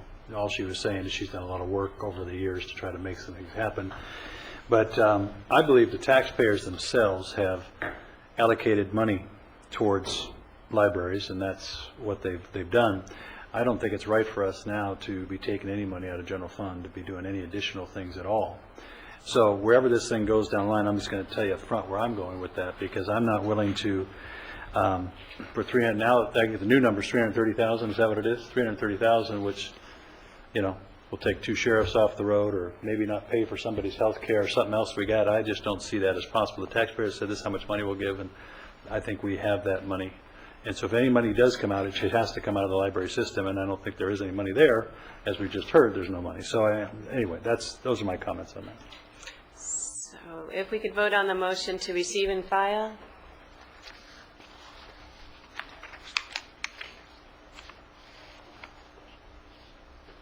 And that passes unanimously. And then I'll go with the follow-up motion, which is to have the report back in 3 months looking at new business models for revenue, greater partnerships with other agencies and private sector to strengthen our regional library system. And then also, after the report back, to consider working with all the libraries for potential economy of scales, partnerships, and revenue enhancement. Supervisor, I am not going to support that. One, because I think there's some action coming to this board probably in the next couple of weeks dealing with the rest of the system. And following that, of course, will be the library director coming forward to give us, and perhaps in conjunction with that, the state of the library system, and then what will come forward to us during our budget discussions. So I think that the library director is here, certainly hears these suggested ideas, and again, I think some certainly have merit, and we as a board can discuss, as the library director brings forward the budget in June, where that merit may be applied, and challenge her to look at where some of these suggestions may be certainly strong and applicable, but just do it under that process. Okay. And Madam Chair, and I agree too. I think we have the budget coming before us, and maybe at that time we can look at those items. I think they're excellent items, and I commend you for your work. Okay, and so maybe what I'll do is introduce this at a later time, because there's too much concentration right now that this is related specifically to the City of Thousand Oaks, but I think they are a part of it all. They help fund our library system. And I would like to see that we do look at, we definitely need to look at a new business model, because I don't want to see our libraries failing, and I think if we work together, we can do better. So with that, there is no second, and the motion fails for lack of second. And with that, I think also we need to go to closed session. Don't we have a couple of things? Well, it's up to the rest of the board. We're not going, I don't think, finish this agenda before for a bit. We have a presentation. It's a budget presentation, it's almost 1:30. Probably better to do on a full stomach. Or maybe not. Sorry, guys. Or maybe not. Do the parks fees? Okay.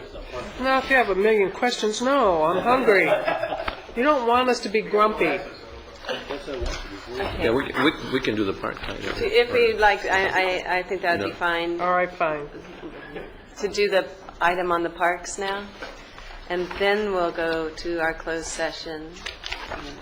And then come back and hear about the budget. So this is item number 26, public hearing, so I'll go ahead and open up the public hearing, and that's to adopt resolution adjusting fees to the General Service Agency Parks Department. Good afternoon, Madam Chair. It was supposed to be morning, but I guess good afternoon now. I'm between you and lunch, so I'll talk fast. Members of the board, Mrs. Robinson, for the record, I'm Ron Van Dyke, General Services Agency. I'm here today to ask for adoption of some minor adjustments to the rent and fee schedule and some administrative changes.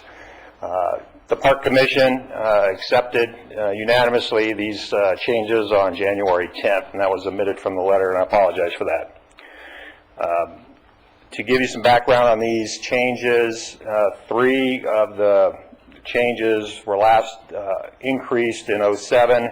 The 2 community centers, Oakview and Roger Jones, were last changed in '04. Roger Jones, which I have some slides I will show you, Roger Jones had significant renovations done to it, and that's one of the reasons for the slight increase that we were asking for, and the security deposit increase going up. Security deposits, we changed our policy in-house because our new reservation system allows us to manage our revenues a little bit better. Allows us to take security deposits literally 2 weeks prior to the event. So we're not asking people to give us a security deposit and the rent for the facility a year out to rent it. So we can stagger their payments. We get 50% of their use fee up front, and then 45 days out we get the balance of the use fee, and then they can bring their security deposit in basically just before the event. So, and to give you some background on security deposits, we probably retain less than 0.25% of the security deposits for use fees for damages. It's very minimal.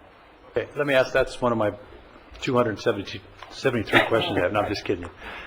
Why would we, if people aren't doing damages, why do we need to increase it? Why do we need to make it that much more difficult for somebody to rent if we're not even keeping any deposits? I mean, I would think you go the other way.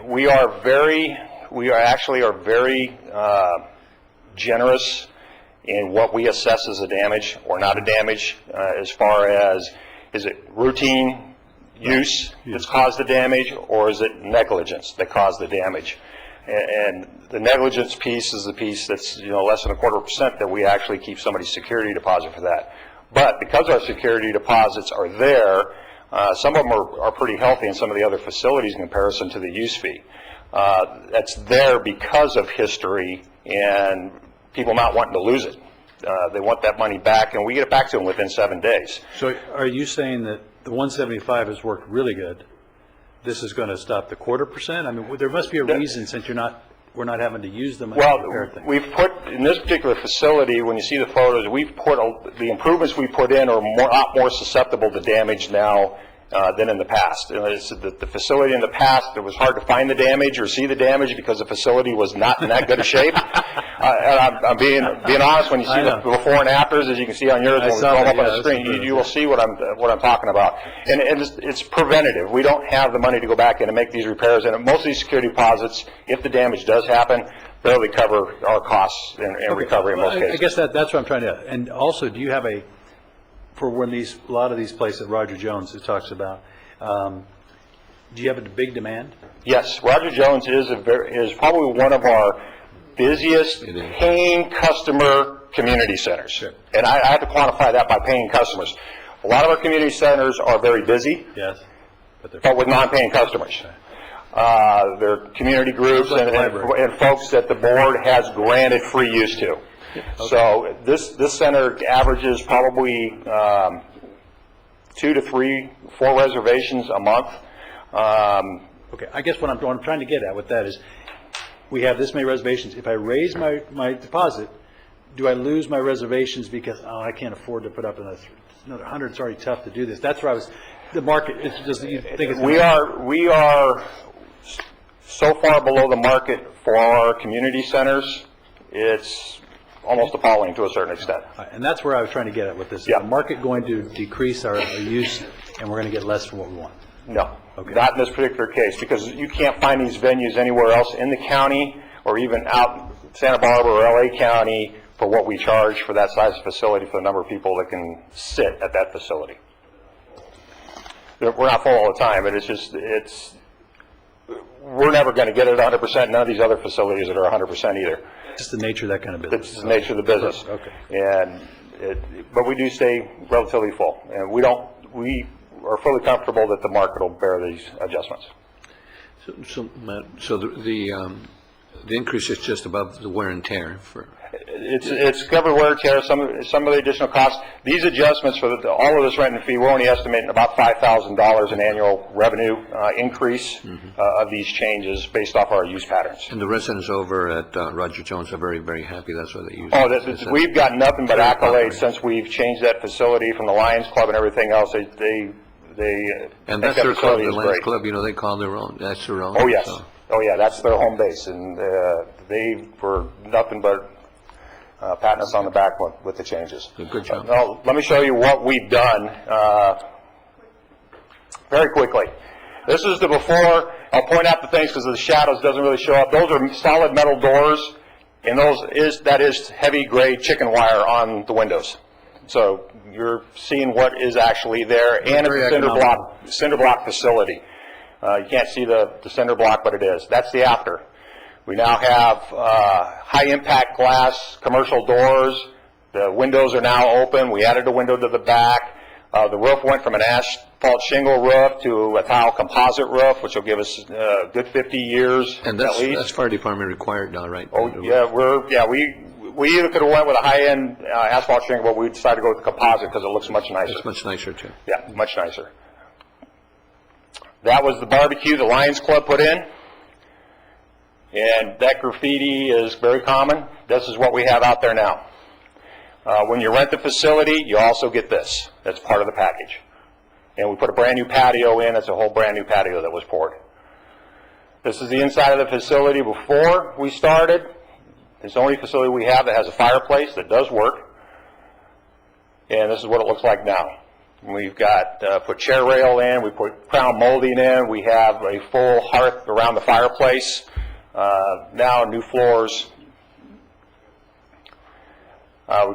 This was Florence's pet peeve was our swing, which is kind of just the little red poles you see over in the corner. Now it's under safety matting. And every time we had a meeting, she reminded us of She reminded you guys about that every year. It's as regular as clockwork. So now it's under safety matting, a lot better. And this is right next. This is TAPO, a little off scale, but we did transfer the money from the Pirate Trail before we could complete TAPO as part of the project, the Prop 40 grant money. This is what it looked like before we started out there. That's part of what we added. That's a new group use area that will bring us some revenue out there. And then you can see the grass. That's that same hill we just looked at. There was nothing but weeds. The grass is coming in slowly, but it is coming in. Brand new play structure, which is already getting use from the campers that are bringing their kids. And that's the quick down and dirty slideshow.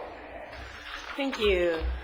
That is just great to see those improvements, and people will want to lease them, and it all... We also put additional security lighting, which the sheriffs are grateful for. We repaired all the lighting in the park, so we have security lighting that comes on at night there at El Rio, so that they were real happy about that. It protects our capital investments. So we have a motion from Supervisor Long, a second from Supervisor Zaragoza. If we could all please vote. Thank you for the good work, small but mighty dollars. Good job. Used efficiently, and we'll now go to closed session, and then come back after our closed session. Okay. Finish. Sorry, Paul. Waiting for you to get more optimistic. You're still paying me, right? So close, but yet so far.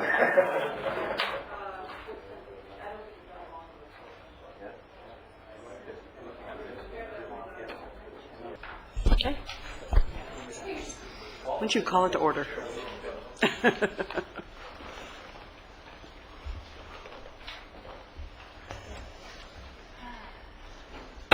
And we're back from our closed session for our meeting of March 15th, and I'm going to turn it over to our CEO, Marty Robinson, for agenda item 27, which is to receive and file a budget presentation. And Paul Dercy's here, too. Yes, this will be my last budget presentation with the Board of Supervisors, and I want you to know I'm sorry it's not a little more uplifting. But I will be thinking about you.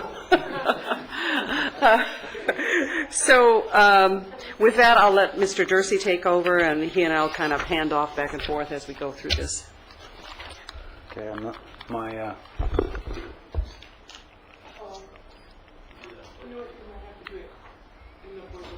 Does this work? Okay, that's okay. If we can, next, yeah, there we go. Okay, this is budget guidelines that your board's more than familiar with. We put it up here every year. I think the key issues here regarding the fiscal discipline, and that is the direct revenue loss and direct equals departmental cuts. I think that may be significant for this year in conjunction with grant loss equals program cuts, especially when we start not only talking locally but also from a statewide standpoint. This is so far this year, for the current fiscal year, this is where we are. We've updated your board on the current year budget impacts. We've tried to update your board on next year's budget impacts from the state. We, again, February 15th, we updated you again. March, we presented our budget development manual for next year, and also mid-year budget adjustments for this year, and we roll into today's presentation for next year's target budget discussion. General fund budget process overall, first thing we do is we calculate what we think it's going to cost us to perform current level of services for next year. And then we develop our departmental net cost budgets, and then we meet with the departments, which we're in the process of doing now. And then we will give opportunities to those departments to let your board know what the impacts of those net target budgets will be for those departments. And then we'll present our preliminary budget to your board in June, and then final budget hearings are scheduled for June 20th. So here's our key budget assumptions for this upcoming fiscal year 2011-2012. At this point in time, we're assuming a 1.5% increase in secured property taxes. That's the majority of our property tax income is from secured property taxes. Our general purpose revenue. Paul, yes. As we go along, I ask a couple questions. Sure. When you say that's the assumed, is that based on that's what we're seeing the collections? It really isn't so much collections as it is what the roll value is as of January 1, 2011. That's right. That's what I meant. So it is 1.5% up. Up from the prior year, 2010. That's what we're assuming. So these are actual. No, these are not actuals. Well, these are assumed. Actual based on what our rules are. That's correct. Based on what the rule was January 2010. That's correct. And we're assuming we're going to have an increase of 1.5% on that roll value. Okay, great. We do know that there's going to be at least a 0.75% increase in the roll value for the baseline roll from the CPI, which we found out in October. The other 0.75% we are assuming at this time is going to come from change of ownership and those types of things. We've discussed this with the assessor. He thinks that it's not unreasonable, but he's not saying it's going to be any higher than that. Let's put it that way at this point in time. And as we go, his final numbers are due at the end of June, and so we'll be working with the assumption that it's 1.5% up until that point in time. And the difference between January and June, what is he doing in between that time to give us something different? He's actually doing an analysis on all the value of the properties at that point in time, because they take that roll from 2010 and apply the CPI, and then they make a number of adjustments to those. Okay. Paul, could you give me the dollar figure that 1.5 represents? It's roughly 200. I don't have them right in front of me, but about 250 million is the baseline. Yeah, I can get you that information. Yeah. So 1.5% of 250 million would be roughly 2.5 million plus 1.5, 3.75 in that range. So between 3.5 and 4 million. Right. Okay, 3 to 4 million right. in property tax. And what was the CPI increase? 0.75. 0.75. And can you just, Supervisor Foy was asking about the January 1. So there's some data that comes in January 1 that lets you and the assessor begin this process. What they do is, yes, the baseline roll is what anything that didn't buy or sell from the prior year, there's a baseline. About 95% of the values generally would not turn over. So that number is that's locked. 0.75% increase on that number, correct? Okay. And then the other dollars are rotating and sales. That's correct. And that's where you Yes. got to do more work to kind of work those sales through. And he being the assessor will be working through those pluses and minuses for the next 6 months on supplemental rolls and catching up with the values and trying to assign a value as of January 1 for the entire roll. Thank you. Hey, you may recall in prior years, when we were actually dealing with a negative, we had a greater negative percent at about this point in time, and it improved as the assessor worked through. I'm not saying that's going to happen this year. I'm just letting you know that I just want to remind you that that's part of the activity. You heard it here at our last budget hearing. Our CEO guaranteed this number was going to be great. You guys hear that? She can guarantee a lot of things now. That's right. That's right. And when you say general purpose revenue up $1 million, identify general purpose revenue. General purpose revenue is what we consider to be somewhat discretionary dollars. That is what your board and we allocate to the departments for their net cost. So if you look at a department, if you have all their appropriations minus their direct revenue. That's what we use it for, but the general purpose revenue is coming from the property tax roll? Primarily, that's 90... property tax money that gets put into the general fund? That's correct. Okay. And it's generally 90% of that number is property tax based. About $250 million out of the $360 is secured property taxes, and we have unsecured property taxes. We have property tax pass-through from RDAs. We have a number of different property tax based So of the $3 to $4 million that the secured property tax roll is going to go up, are we saying the general fund gets about $1 million of that? We're saying that other revenues in the general fund are going down by, if secured property tax is going up by 4, we say everything else is going down by 3. So this is our net. This is the growth in overall. 4 minus this, we're That's netting correct. this much more. Okay. So we have $1 million of new So that means that when you say that $3 to $4 million of secured property tax, that's just the portion of the secured property tax that comes to the general fund is going up by $3 to $4 million. That's correct. Okay, and then the net is $1 million. Gotcha. Yeah. Thank you. We would expect that all of the agencies and special districts that rely on property taxes will see an increase in that range of 1.5%. There's a separate from this formula. Right. For example, let's assume that the fire district gets around $100 million. We'd expect them to have another $1.5 million of property taxes. Thank you. It's not exactly those numbers, but the idea is there. Mr. Dursey, is there also not some carryover from budget year to budget year of not spent money or unspent money? Yes. Fund balance. We'll touch base on that a little bit, but yes, but we're not expecting, I think we mentioned when we did our mid-year budget presentation a couple weeks ago that we're not expecting to have any unspent appropriations at this year end. A couple issues, our revenue is down this year and our spending is way down this year, but we expect it to be basically balanced by the end of this fiscal year.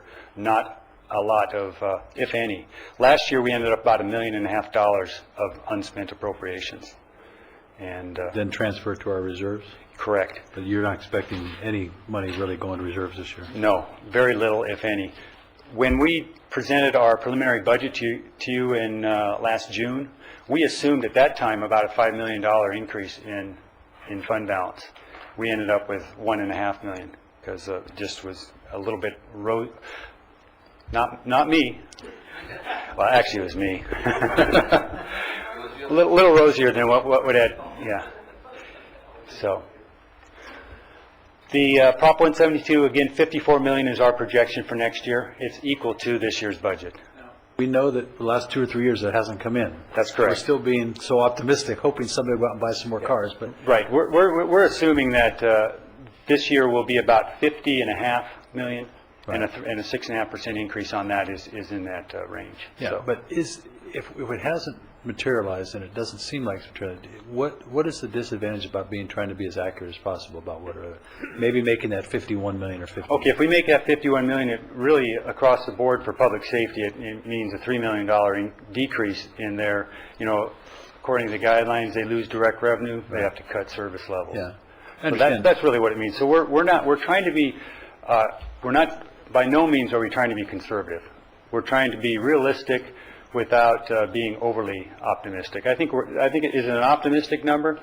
For next year, maybe not. I think that for this year, it's probably an optimistic number going in. But for next year, I think it's a reasonable number. It's not at the far end by any means. And if we want to be real conservative, we would just project what we're getting for this year. I think that would be too conservative. I think it wouldn't be realistic. What we got in 2009, wasn't that equal what we got in 2010, about the same, or was it up a little bit in 2010? It was up. It's up this year compared to 2009. Well, 10. Yes. Not 9, 10, and 10, 11. 9, 10, and 10, 11. Yes, we expect it to be higher this year than last year. Correct. But is it up much? It's up about $1.5 million or $2 million. Okay, I think we had the high about 49 million, and we're expecting about a little over 50.5 million. So it's $1.5 million to we think about $1.5 million. Still a big difference, 54. And part of why you're making this projection is something, what's happened to sales, right? Part of it, yes. Part of it is we know that our proportional share has gone up, and that is for this year. Our proportional share of the entire statewide pool has gone up for this year. So we expect that to increase our number by about $750,000 to almost $1 million just from that. And then we also have pretty good data that sales have actually gone Sales, up. we've seen sales, all the reports from the state, and we've all seen it, it's up 3 to 5%. We haven't seen that locally, but the actual cash dollars coming into us, but everything we've seen from the state, the sales are increasing. So we're waiting for that to trickle down to our level. Paul, let me ask you a quick question. If we estimate, instead of 54 million, we say 51 million, then we go back to our fiscal discipline. It says direct loss of revenue equals direct cost department cuts. That's correct. So across, what would happen is that $3 million decrease would be spread among the public safety departments in proportional share to what they would normally receive as revenue. So we could be cutting prematurely.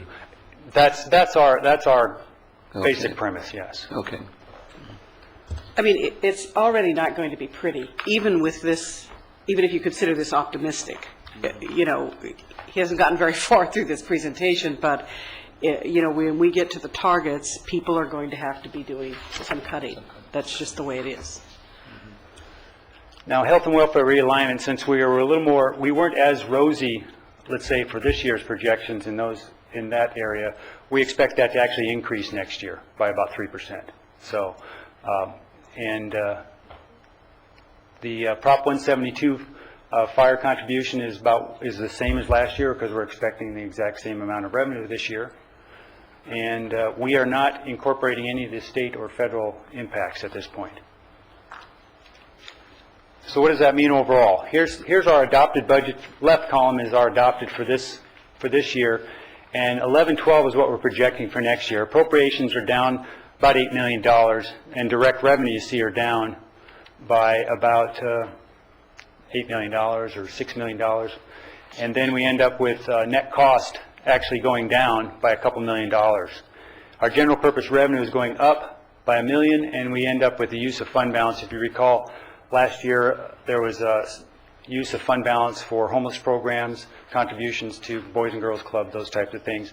The $200,000 use of fund balance that we're projecting for this year is continuation of the mental health program that your board approved last year during the budget time. It was a 3-year pilot program. 3-year so pilot, that would correct. Show for 3 years. So going back, that's the 200,000? Yes. You're saying, so there's zero money for anything else? There's zero money for... When you come up to June, that's it, we're done? Yeah, we've allocated, in our process, we allocate every nickel we have, right? And we don't hold aside any money because this wouldn't have been a good year for us to be conservative necessarily. It's not a good year for us to try to hold aside any funds. Well, I just want to be clear on that when I say it's because our policy is we don't allocate fund balance. We only allocate ongoing revenue. This is something the board did on its own, which was to take some one-time money. There is one-time money out there. I'm not saying, That's correct. Absolutely, yes. You are right. This is just, we've already predetermined there's some one-time money we're going to take this year, $200,000.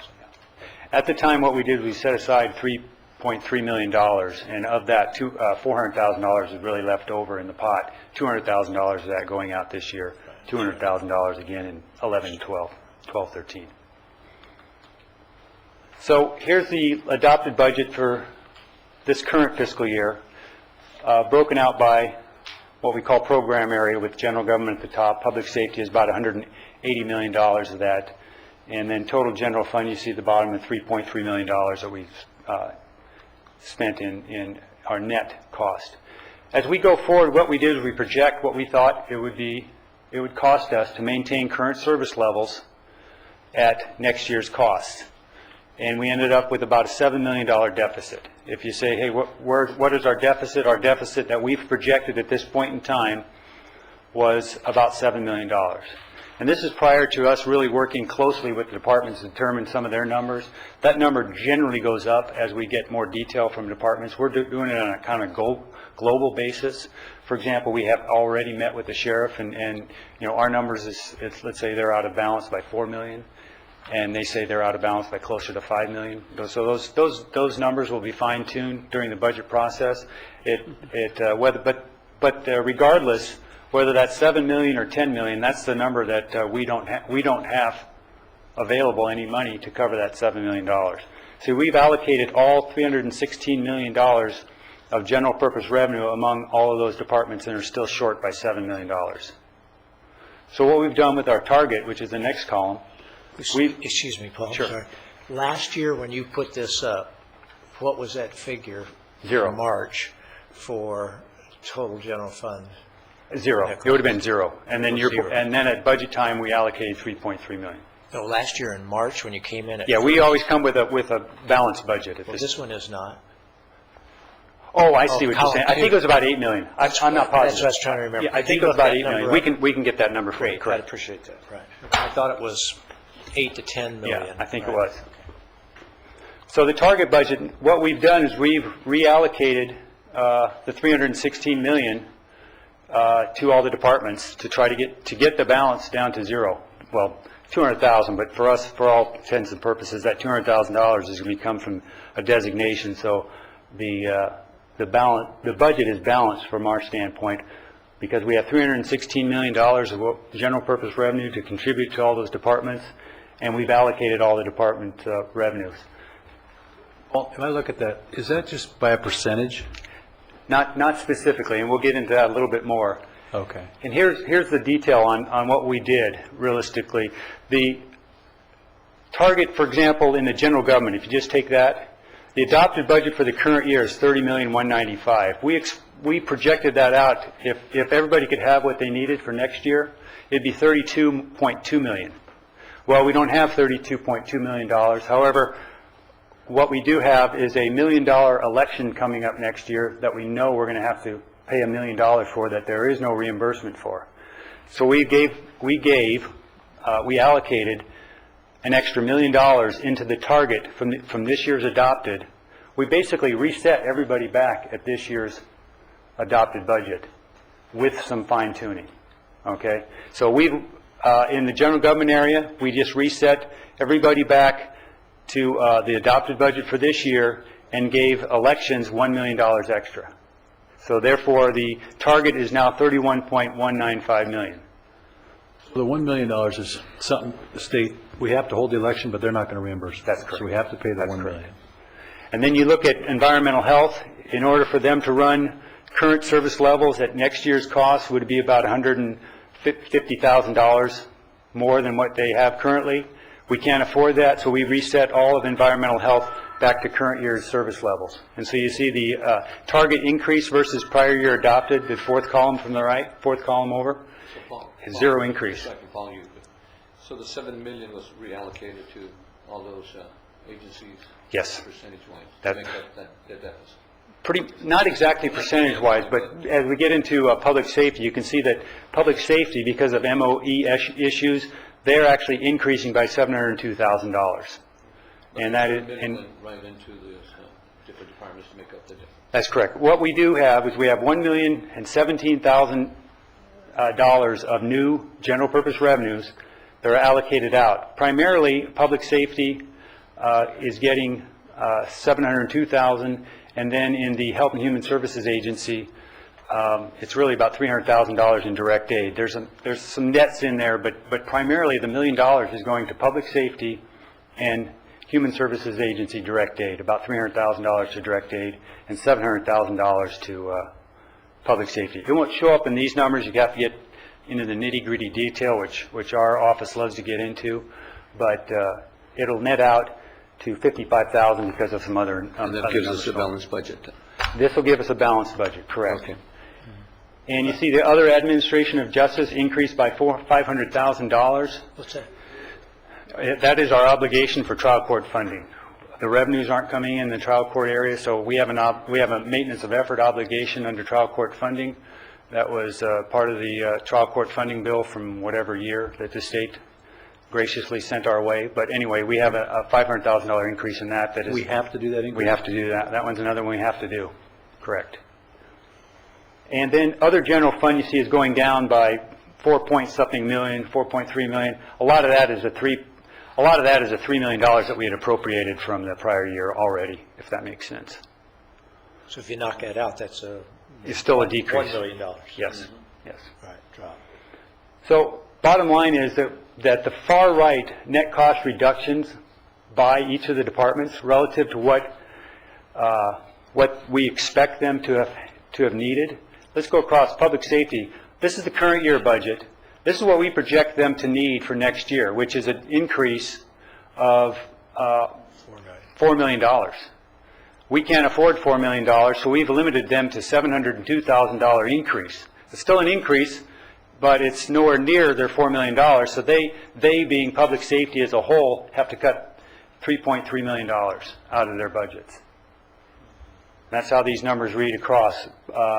Environmental health is basically has to cut $150,000 out of there. These are net cost numbers also. These are not appropriations. These are all net cost And when you numbers. say public safety, you're predominantly referring to the Sheriff's Department? Predominantly, yeah, 70% roughly speaking is Sheriff's Department as far as, those numbers. And other admin justice that come out with a positive $6,000? Other admin and justice, positive $6,000, that's correct. They have to cut $6,000 out of their budget. Paul, just for clarification, when you say environmental health, you're not meaning the budget unit, it's really environmental balance? Yes, that's correct. That's environmental balance. That's that includes ag commissioner and yeah, that's a misnomer. That should be environmental balance. Christine's correct. Environmental health, it's not the environmental health budget unit, it's environmental balance, our program area, which includes the ag commissioner, the animal reg, olive resource management agency, farm advisor, some other. So it's environmental balance, what we call environmental balance. The majority of it is actually in resource management agency, but we call it environmental balance.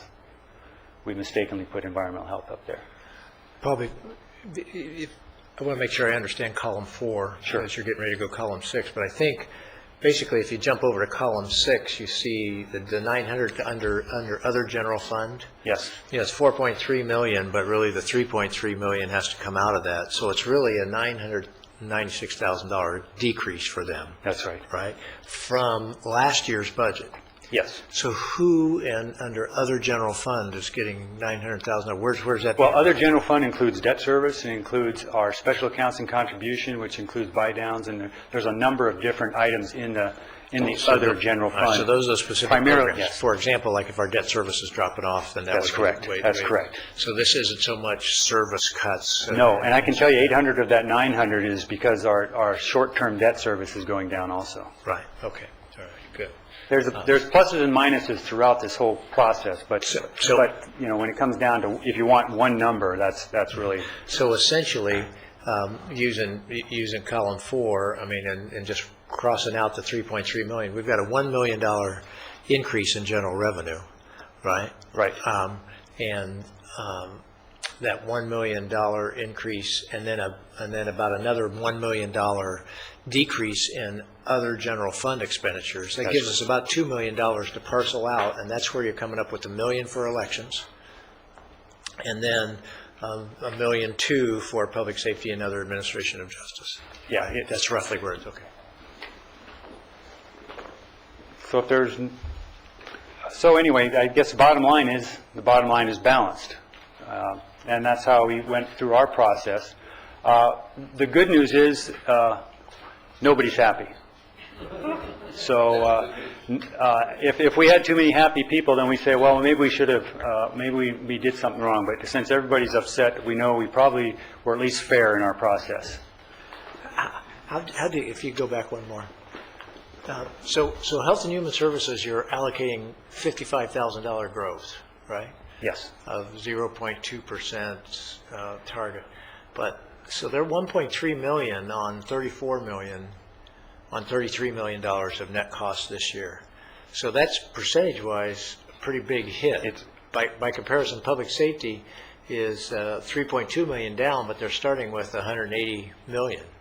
That's correct. Right? So they're starting with 6 times larger budget, 5 to 6 times larger budget, but they're only getting 3 times the kind of net cost impact. That's correct. Right? So how is it that you made that decision to go 55,000 and 702 and 500,000 for other administration of justice? Generally speaking, what we did, we had an MOE for public safety that we have to keep. Otherwise, we may have cut them more. But we'll get into the MOE in the next couple slides, actually discuss our maintenance of efforts under 4088. So that's we have to set that number at least our ability to pay for next year. So they're going to have an increase. Otherwise, they may not have had an increase as much as they did if we're going to allocate perfectly. Part of the issue also in the Health and Human Service area, we had actually some people that went down. We're projecting their costs to actually go down a little bit for next year. So that helped offset some of their other cuts that they would have had to do. So actually they're in better shape than they would have otherwise. They being Health and Human Service as a whole, but they still $1.4 million. Most of that is in Human Services Agency. And why would they be going down? What basic concept? We project out additional costs, like in the mental health area. They're able to move some programs into the MHS area, so their costs may go down, those types of things. Okay, thank you. But primarily, the increase in the human services overall, the 55,000, is really a decrease in healthcare agency areas by about 250, and increase in human services agency of about 300. I mean, that nets out to about $55,000. Regardless, most of the $1.4 million here is really within the Health Human Services Agency because of costs. Paul, if I ask you, when you in your department went and worked with these different agencies, how did you come up with some of it? Because at some point, we had cuts last year and cuts. At some point, you just can't keep cutting all these programs. You got then half programs that aren't effective. At what point have you guys said, okay, where are your priorities now? Are you reprioritizing that? And I haven't seen it come before the board and say, this is what we're reprioritizing. Are we at that point? Because we know next year we got another hit like this coming, right? Well, we may. Yes. Because we know we got our pension. We'll allow departments at this point in time, after we set the dollars that we can afford to give each department, then the department has to come back and reset their priorities and come back to your board and say, these are our priorities and this is what we have to cut from our standpoint. And if your board says, well, I like this priority better than that priority, our office isn't necessarily going to make that determination unless we see it's real obvious, because we're trying to what we've done is just basically reset to this current year. Yeah, I guess you're coming just from a dollar. I'm just looking at some point we're going to know going down this path that we're going to be hit every year for a couple of years here, at least. I think you're going to, this year, the last couple of years, I think the departments have been, they recognized that they had to manage and they recognized they had to cut. And so they've kind of they've done that hard work fairly quietly with the exception of a few. And so, but I don't think that this year will be that kind of year, because the reality is you have, first of all, this very tightening situation that we're talking about.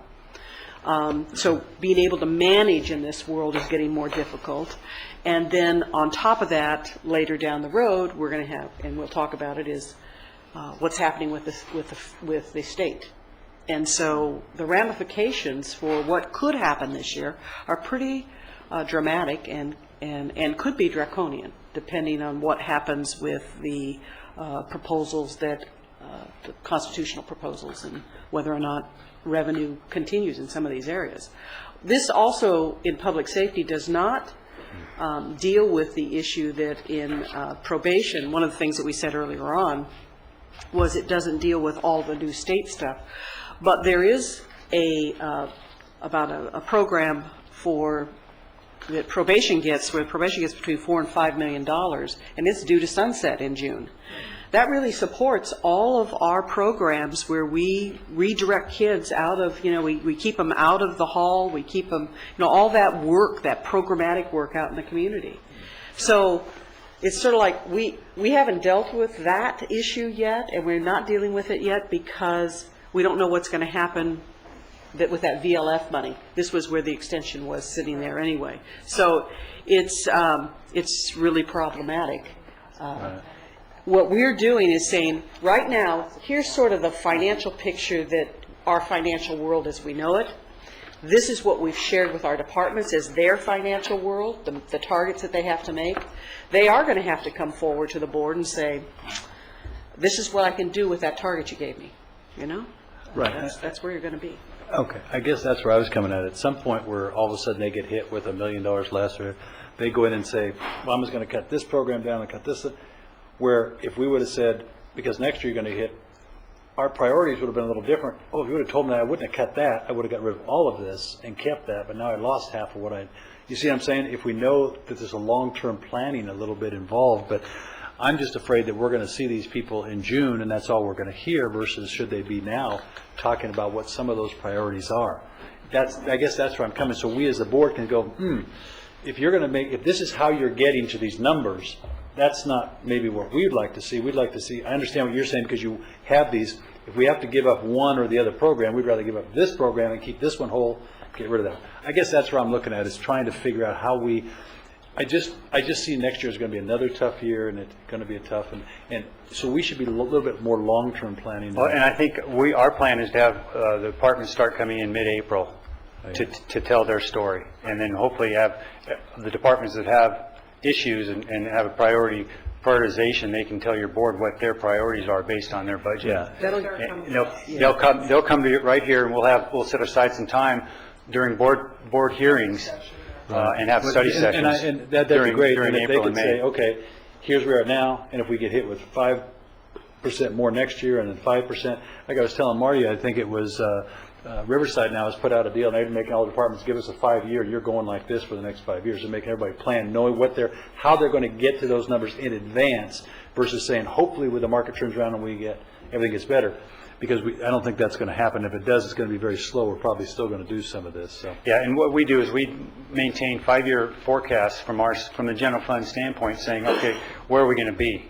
Yeah. And once we establish some target numbers for this year, we'll develop a new 5-year forecast. But looking back, there's a ton of assumptions in those forecasts. For example, if the 3.5%, if our at next 2012, January 1st, 2012, our property tax valuations go up by 3.5%, which is in our forecast, in our assumptions, then we don't have as significant issues as if it goes up by 1%. Obviously, that's a lot of money, and a lot of discretionary dollars has a significant impact. And that's where it's dangerous to try to cut back too far, but it's dangerous, again, not to be prepared. And I think we're trying to be prepared because we know on the cost side we have significant issues we're going to have, regardless of whether or not, right, so far I think the retirement system's returned probably around 20% for the year. I think looking ahead, we don't expect. If they ended up at 20%, our costs for 12-13 are still not going to go down significantly from that return. Now in the out years, it's going to top off and level out and come back down a little sooner than otherwise.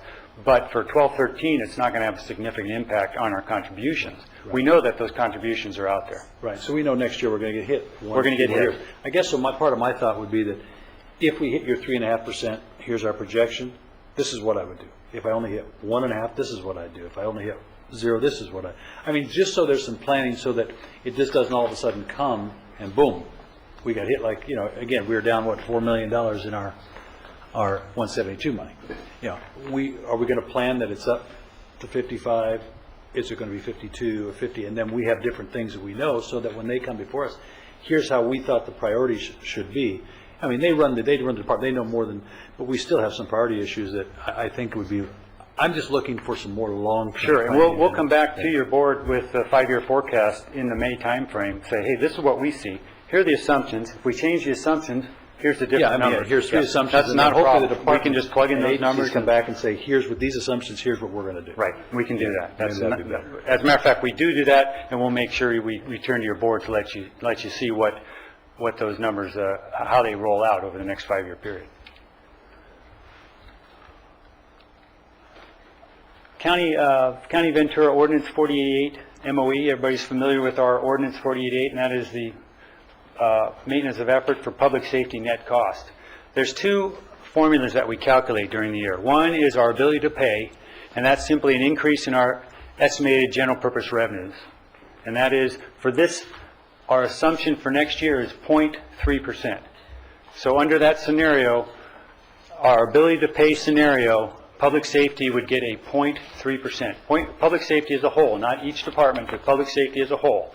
If you look at the numbers, we actually allocated 0.4%. So if we want to take out another 30,000, whatever the numbers are, it's just a rounding when it comes to the calculations. Regardless, but that's 700 and something thousand. That's how we come, right. That's correct.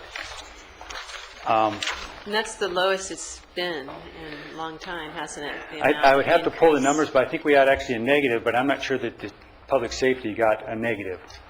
Hold on, if you don't mind, I think I have those numbers here. It seems like we've never had to give equal to the MOU that we have. No, well, we actually went down a little bit in 8, 9, or 9, 10, 8, 9, I think, because we went from $174 million in appropriations down to 173, and we were it was minus 2.9 was our adjustment downward, but our loss in revenue was, I think, assumed at that point in time was 4.5. So they didn't have the full impact of our assumed reduction in revenue, but regardless, they did go down. So they kind of followed that trail. I mean, it's in terms of we've never had to give like equal to the MOE. We've always given more than that. That's correct. Amount. That's correct. I believe that's correct, and we can give that information back to you. And then the other one is the formulation entitlement, which we track all along. We just track that consistently and it's a formula based on the 10-year average increase in actual general purpose revenues. Now, the ability to pay is based on our assumed increase in revenues for next year. The formula-based entitlement is a 10-year average of actual revenues, so we get down to the actual numbers. So we get to the actuals and then the actual CPI, and then we combine those and average those two. So that those numbers are different. For next year, I think it's 3.7%. It would have been according to the formula-based entitlement, public safety would have gotten a 3.7% increase. So if we would have gone with the formula-based entitlement, they would have received another couple $1 million, and that would have had to come out of the rest of the government.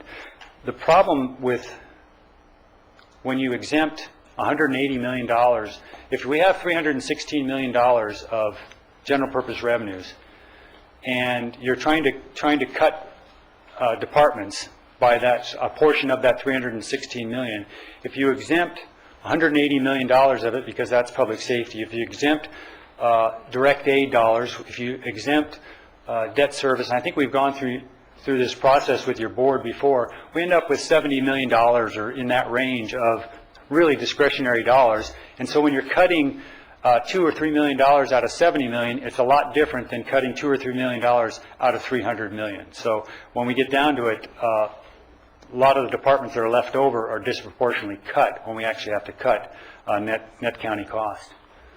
So that's how we come up with our formula. And what the next one is, where are we as far as our Ordinance 4088? Public safety net costs for next year is about $180.5 million, and that coincides with the numbers that are on our schedules. Our ordinance 4088 fixed base, formula-based entitlement, if they could get everything they would get $1 million more if we could afford the formula-based entitlement. But we can't afford that, so we limited them to the ability to pay. If we were going to give them strictly the ability to pay, we would get about $200,000 less than what we actually allocated. So we gave them a little bit more than the ability to pay, but clearly less than our formula-based entitlement. Now, when you're talking about this formula-based entitlement, this is the 10-year average formula-based entitlement. That's correct. Not the old original 4088 ordinance. It's all part of the 4088 ordinance is that calculation of the 10-year rolling CPI and 10-year rolling actual general purpose revenue. So those are rolled in together and averaged out. So that is when we track that on the formula-based entitlement year to year. And if I just jump to this next one, you can see over the years, the budget numbers that we've allocated to public safety on a net cost basis is the red. The 4088 settlement is what they're entitled to is the blue. So you can see for years and years we were well above what we appropriated or we allocated to public safety in excess of $60 million more than what was required under the 4088 formula. Currently, if you look at the very end up here, that's $1 million we're actually under our formula-based entitlement at this point in time. So what will happen is that there will be kind of over these years we built up, we were well above where we were, so we could, for the next years, we didn't have to pay them the full increase in the formula-based entitlement. We paid them a little bit less than that, and at this point in time, we can't even afford to pay them their formula-based entitlement. We limited it to our ability to pay. So we're a little bit below right now our ability to pay. So that means in the out years, there's kind of like this IOU as we go forward. And so if we got a 10% increase in general purpose revenues, they being again public safety would be entitled to pick up the $964,000 ahead of their formula-based entitlement. So we will continue to track the formula-based entitlement as we have in the past. And this goes back to the original premise of sharing the gain and sharing the pain. That's correct. Yeah. That's correct. And in our discussions with public safety, they don't have a problem with the formula-based entitlement and how we've allocated and those types of things. Their problems are more with having to cut. I think that's going to be the situation throughout the county. This is our current year adopted net cost budget. This is next year's. See, everything's the same. No surprise there, actually. That 0.3% increase in public safety doesn't do enough to really add to their 57% of the net cost target. Is the 57% different than what it's been over the other years? I think if you go back a number of years, it's gone up a little bit, yes. Did you say different than what? 57%. Was it lower before? It was lower before, correct. Yeah, it's been going up. It's growing up because, as Paul mentioned, if you're decreasing the other organizations because your highest priority is public safety, and I'm not disputing that, but the reality is, since they have the bulk of what we give out of general purpose revenue, if they take less of a cut and everybody else takes more, then these percentages are going to change. And I think you've got the next slide, Paul, that shows. Yeah, and this is really what we've included here is if Prop 72 was general purpose revenues, because it replaced general purpose revenues. If you recall, the state shifted through their ERAF property tax dollars that we had at a local level, full discretion, shifted them over to, and we got replacement dollars that are restricted to public safety. So if we include those dollars, they would be at 67%. We've also included some other things that are not included in that $180 million budget, such as debt service buy-downs and required maintenance, which and those show up actually in other budgets, but they support those public safety agencies. So they're kind of off to the side, but the reality is when you start putting together what we expend, I think it's important to see this because public safety still, even though we can't afford everything, public safety is still an extremely high priority in this county as represented by the kinds of money we expend on it.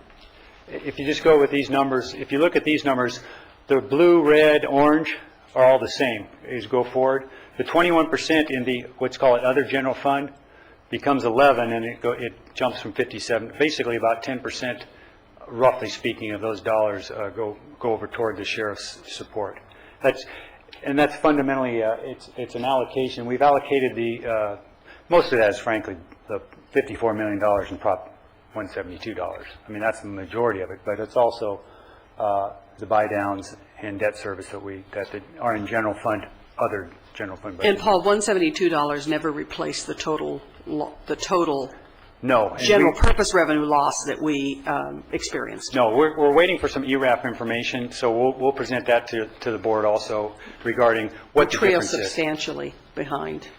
Right. You know, what if we had continued with no ERAF, which is, recall, ERAF was a shifting of local revenue to schools. This gets us back to the redevelopment issue that is one of my favorites, but over this 30-year period, shifting schools money, because the state didn't have the schools money any longer to pay schools, so ERAF came along. And ERAF took our money again, shifted it to schools, and said, you locally, if you think public safety is a high priority, you can go out and pass a half-cent sales tax, which we did. But it still doesn't generate the revenue that we had as general purpose revenue as part of our property tax.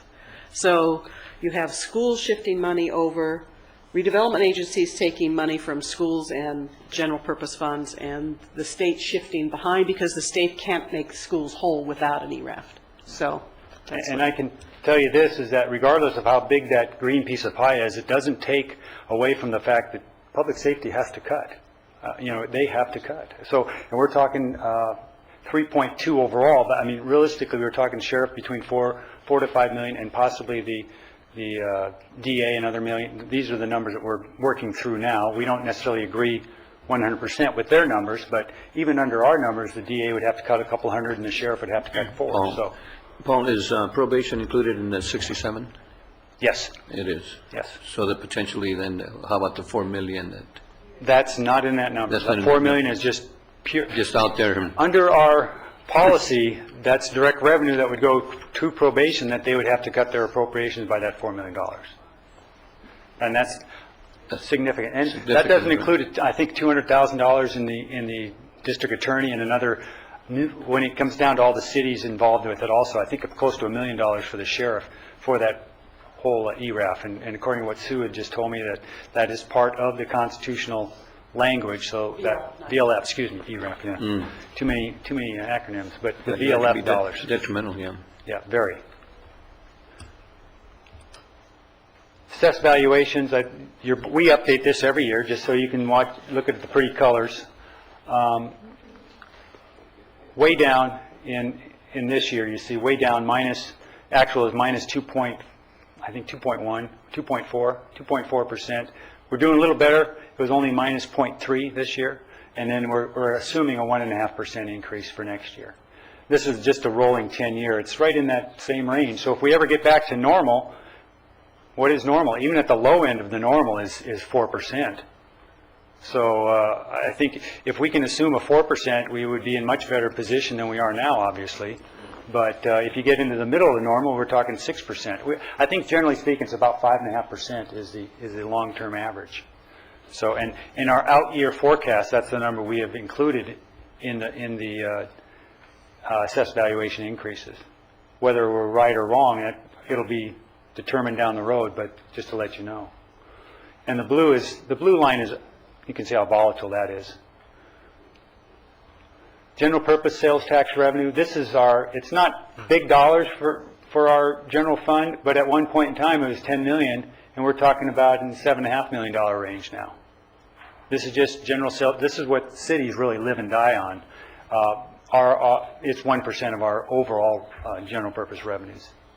Well, I shouldn't say that, I should say it's $7 million, it's our overall revenues, it's about 1%, or 10%, no, 1%.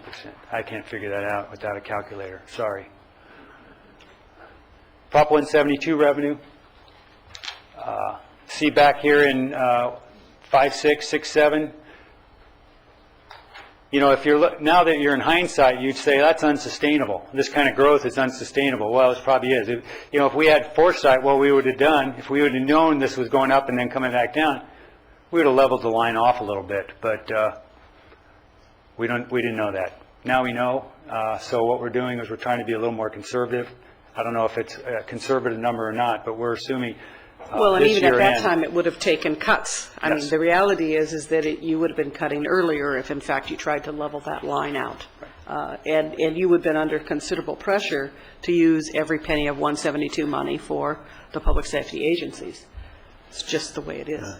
And Paul, it looks like when I look there, this just didn't happen in 2008. This was leveling off and going down all the way back in 2006, huh? Yeah, fortunately for our standpoint, these numbers were still going up a little bit, and then they didn't come down till later. Yeah. And so we had enough to cover, so to speak, the shortfall in that regard. But you're right. They were starting to level off and come down. This is salaries and full-time equivalent employees. The red is salaries in the general fund. You see about roughly $500 million. Has been pretty flat over the last 5 years, right in that $500 million range. Same with the blue line is full-time equivalent employees in the general fund, still below where we were in 2001, 2002, and it's been pretty flat over the last several years. And then the green line is overall employees. It's ticked back up again because of some growth in mental health and VCMC. But in general, I think it's about even, if not below, our 2002, 2003 numbers. So are we growing as a family? No. This is just to give you some basic information regarding our long-term capital plans. We don't have any.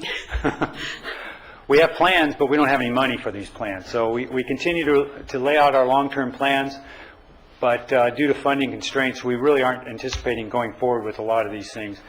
The items highlighted in yellow are actually general fund projects, or actually these, in this particular schedule, these are programs that we actually funded.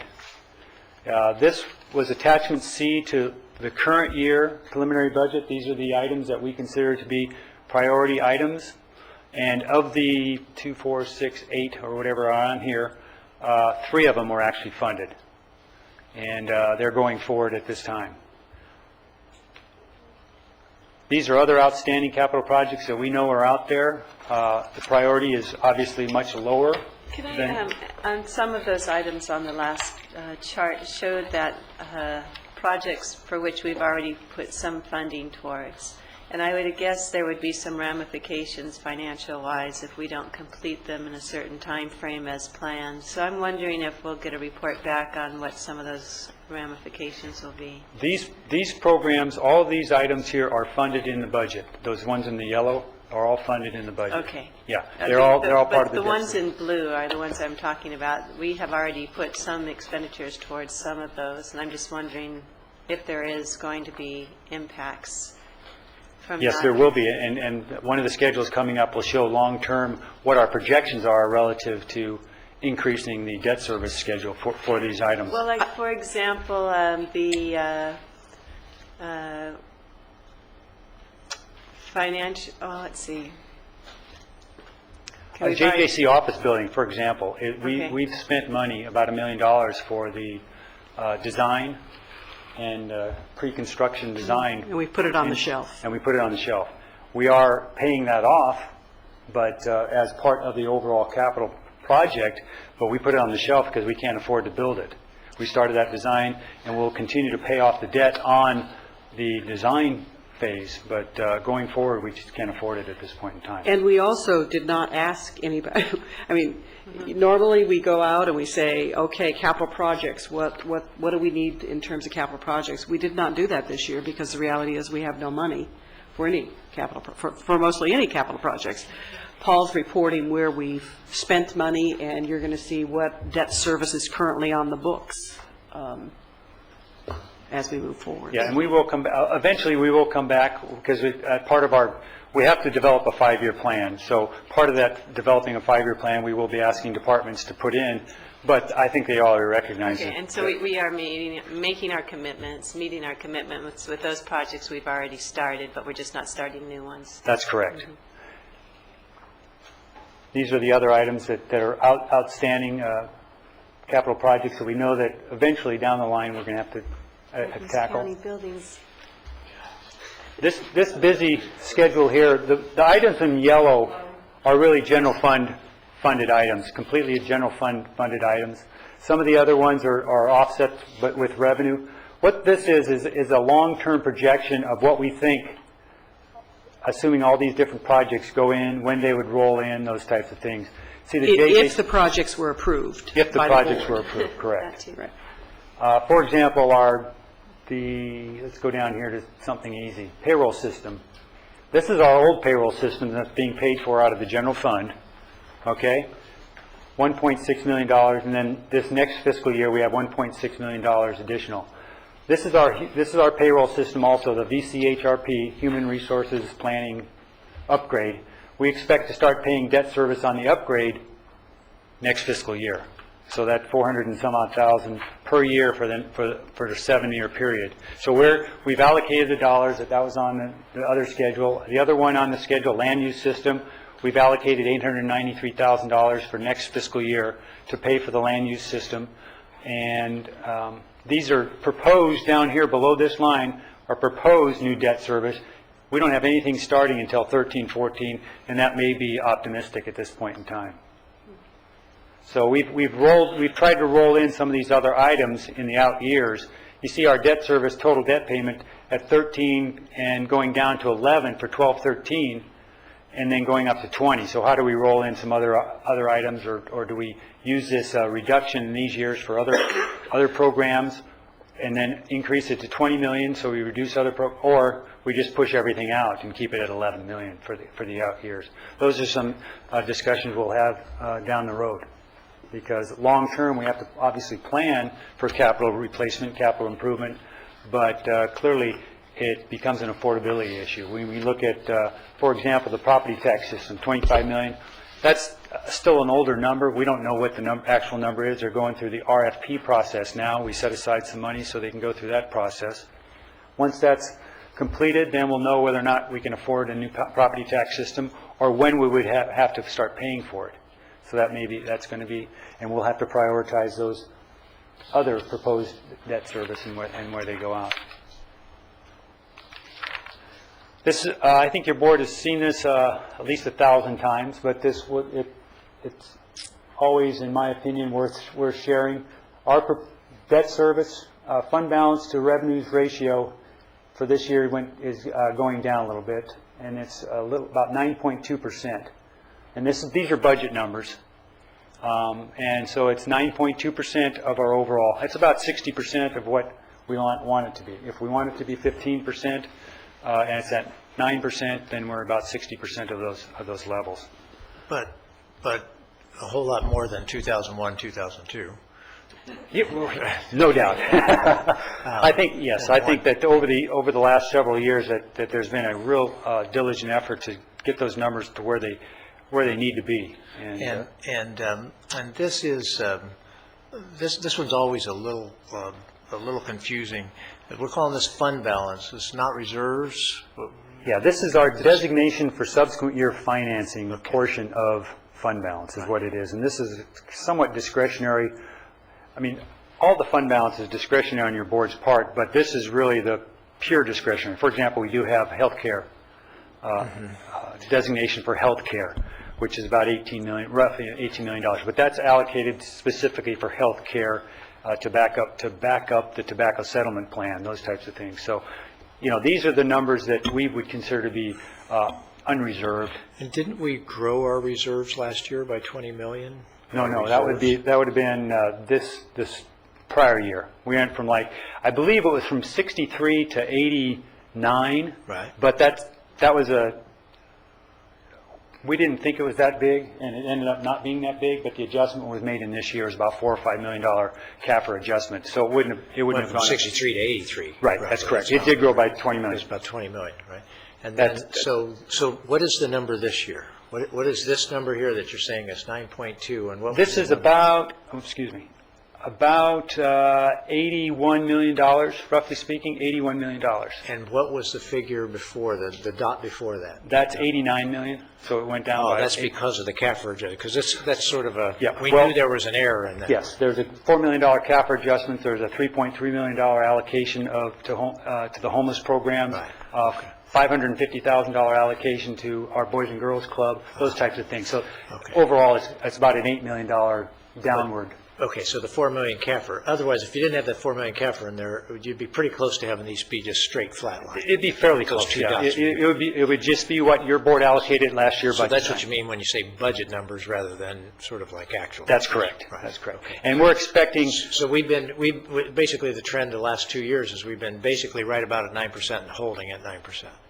That's correct. Right. And the thing about these numbers are they're budget numbers at the beginning, but they end up being closer to actual budget numbers, if that makes sense, because there's some adjustments made after our budget goes. Right. And then the numbers roll in, and we make adjustments.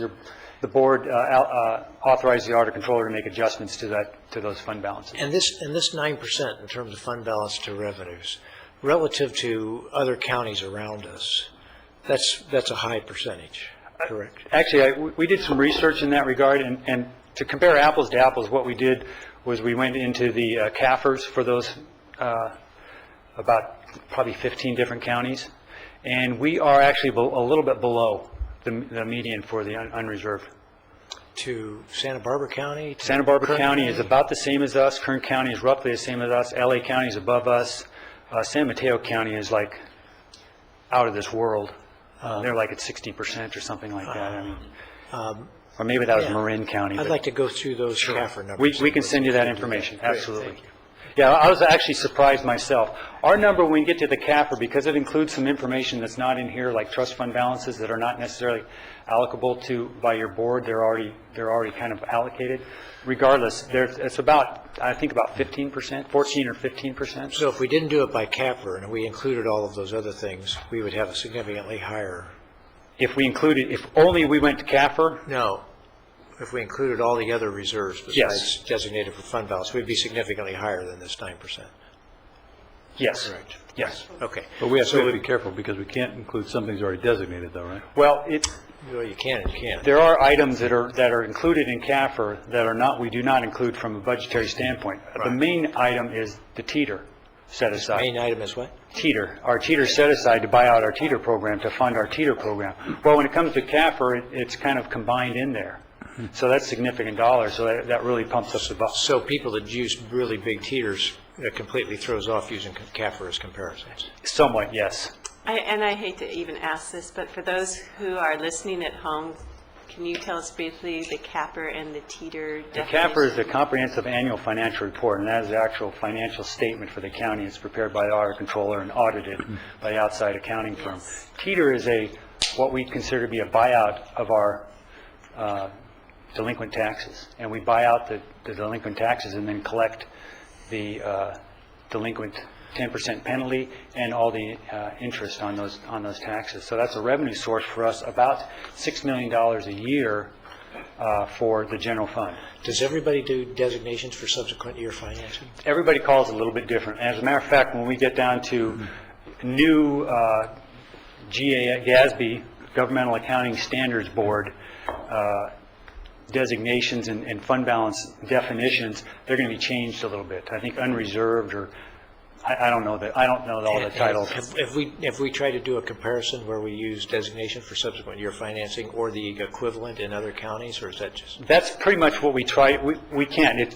That's where you can't compare apples to apples in that regard, because of the fact that everybody calls, from a budget standpoint, everybody calls it a little bit different. And so when you look at the CAFR, there's certain requirements based on government accounting standards that you have to put these items in. It becomes unreserved fund balance is what the number we're looking at. But teeter throws the CAFR comparison. It really does. And the other one, so it's difficult to do these comparisons countywide. It is difficult, and so the only thing we can do, if other counties have teeter, if they don't have teeter, some actually borrow to fund teeter. We're in a situation where we don't have to borrow to fund teeter, so we're in a good situation. But the only way we can really compare is to pull off the CAFR for the unreserved fund balance. If you borrow to fund teeter, would that increase your fund balance or decrease your fund balance? It depends on what you do with the revenue that you have. Right. The teeter money that you have. Right. Okay. Thank you. Hey, Paul, let me ask you another thing. In our reserves, this also includes notes owed to us? In the reserve notes owed? Oh, you mean as far as the $20 million that the state owes us? No. Okay, that's not part of it. No. And that went from 20 to, what is it at now? It's right, I think it's still at 20. I think they've owed us 20 for about 5 years now, and they keep on pushing that off. But it's not growing? They pay us once. No interest, no interest. No, It's a no-interest loan. I mean, but it's not growing. It's not like they put us off and now we're 30 or 40. Because at one time we were... Pardon? Probably growing. I mean, because they do late payments. Well, that's what I meant. Yeah, it gets to the point where they're using our money to finance their state, so... Yes. Okay. Local budget issues, I don't think your board is unfamiliar with these items. Capital requirements, reserves, and retirement contributions. I think we've discussed retirement contributions. We'll come back to your board probably in April, May time period again to give a projection of what our retirement contributions are in the out years. This is based on our internal calculations. We will obviously wait until the Board of Retirement gets their actuarial calculations for next year. If you recall, we were expecting about a $20 to $25 million increase. It was nowhere near that number. It's mostly because of the numbers that the actuary used for overall final compensation.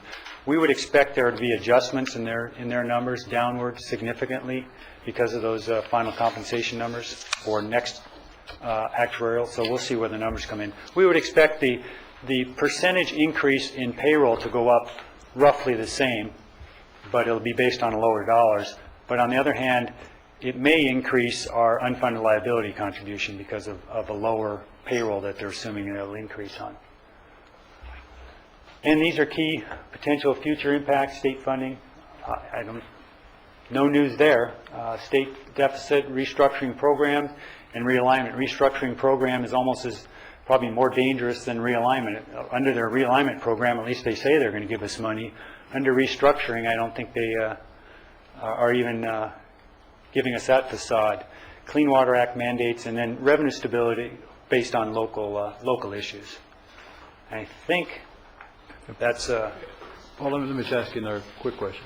In your current budget you just showed us, the governor has proposed these certain cuts and everything else. That includes everything in here or not? Not included in these numbers. These are local dollars. This is all local? Yep. And what we'll do is we'll have to include those state budget cuts eventually, but our plan is to really develop almost like two budgets. One is local budget here, and then plan two is this is what the state has done to us, and we'll present both to you. We expect most of those state issues to be at the, unless of course the VLF doesn't pass, then that's going to be significant issues for public safety. Because part of his first budget is that the VLF is going to stay. We're going to get that continued. That's correct. So that doesn't, if that stays and continues, we don't have an effect. We're okay on certain parts. I guess what I'm saying is we know there's certain things. This is what he's proposed is what he's hoping the best would be. Yeah, the best case scenario he has is like $12 billion in new revenue and $12 billion in cuts. $12 billion in cuts they pretty much identified. Yes. No, on the $12 billion but that's side. that's not in this. No, budget. these are not. That's not in these numbers because we don't have the actual numbers yet rolling. That the state is so still it hasn't flux. come enough for us to get enough clarity. Peter, what happens is that, even if if it doesn't go through, then, they'll be doing trailer bills, et cetera, in June anyway. If they're not able to get it on, it's one set of circumstances if they're not able to get it on the ballot. Right. It's another set of circumstances if they can get it on the ballot, but it doesn't get voted in. But usually it trails further down the road. Right. So what we have done in the past is certainly be aware of those things, and the departments are aware of those things out there, and they're planning accordingly. But in terms of our budget process, what we try to do is make it very clear for your board who's managing the local revenue and the local budget that, whatever you're doing to manage that is very clear that it's based on what's happening here locally and everything else staying the same. And then when the state takes whatever actions they do and their ramifications for us, it's another round. So everybody kind of prepares for the worst, but we try to take it kind of in a two-step process. I share the same concerns as Supervisor Foy in the sense that there are two scenarios out there. One is it passes, it gets on the ballot, it passes. Right. The other one is it doesn't get on the ballot or it doesn't pass if it does get on the ballot. And there are huge ramifications, and it would just be good to have kind of an idea about those departments that will mean? be Yeah. decimated, so that when we do start talking about, by the time it comes to making decisions on the budget, we have a good understanding of what are we going to be prioritizing. Right, and we'll take that as notice to our departments when they come forward to make a presentation in April, May, that they will have those other scenarios, what the potential hits are from the other areas. So they'll be talking both ways. They'll be talking. They'll have the two budgets there. Supervisor Long also? Well, The current certainly, budget and then the... well, they'll have the impacts specific to departmental cuts, because under the policy, for example, most of the cuts are in health and human services that we've seen so far, under the current scenario. So they're going to be developing, they being health and human services, will develop kind of a two-budget approach now. So if nothing gets on, and then they'll have a third one, is if worst-case scenario, if the thing doesn't pass. So and three. most of those cuts we've seen, well, I think are going to be mostly toward the schools.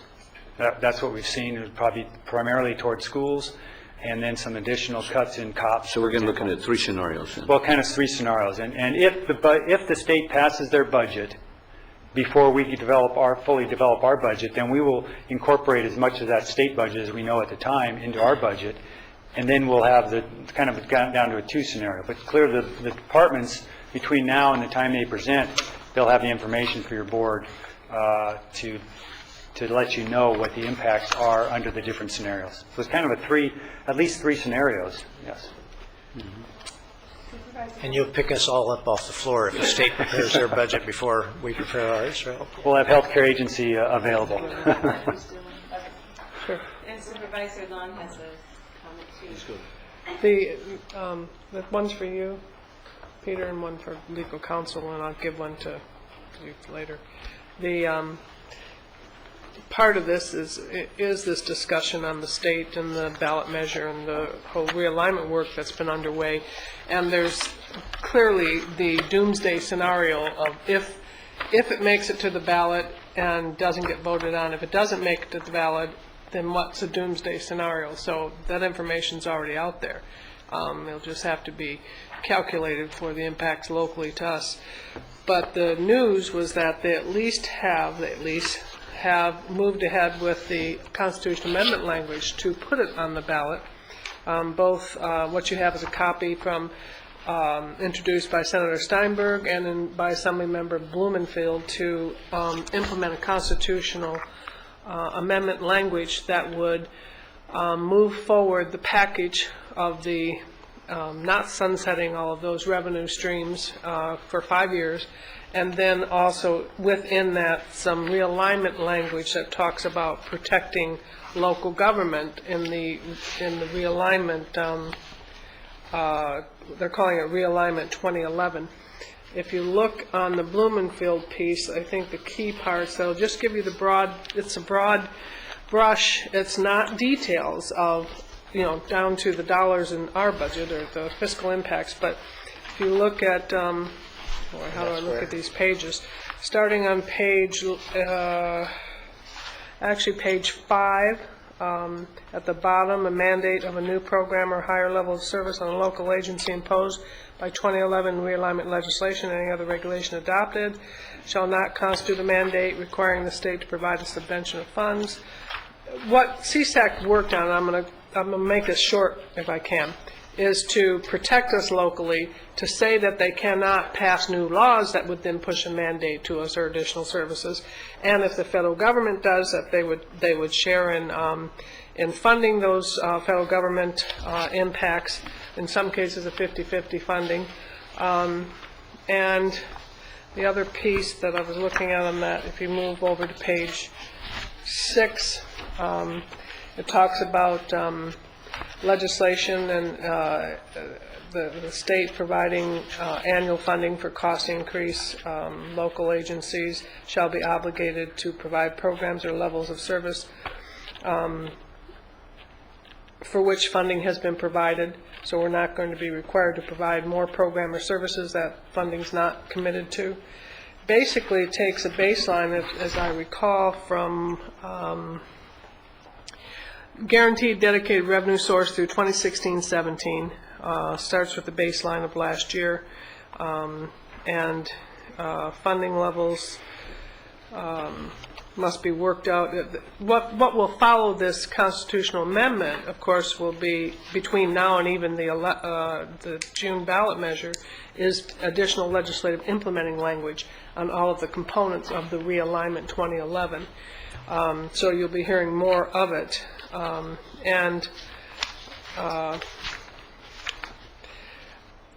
What I don't know, but I haven't had an update, I don't know if Sue knows, but there was proposal of not having a June 7th election, but bumping it to the end of June.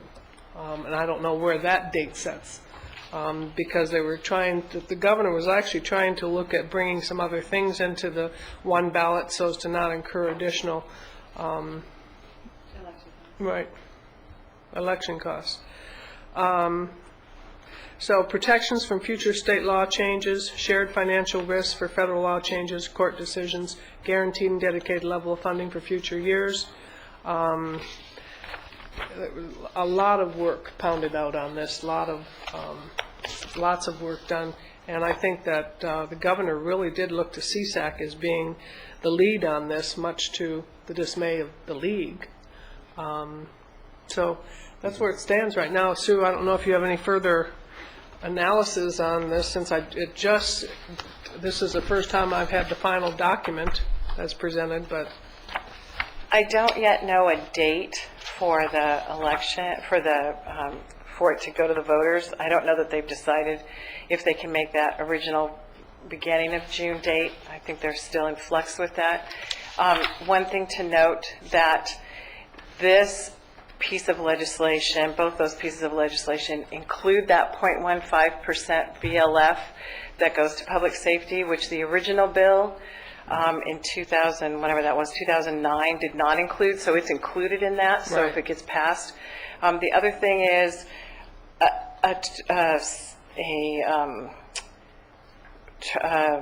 budget bill has been introduced and is now online for the 11-12 budget. It's 704 pages long, so no, I haven't read any of it yet. And there's 36 trailer bills that go along with that too. So I haven't read anything yet except for the constitutional amendment. So that just gives you an idea. We have a lot to look at. So that's what I know right now.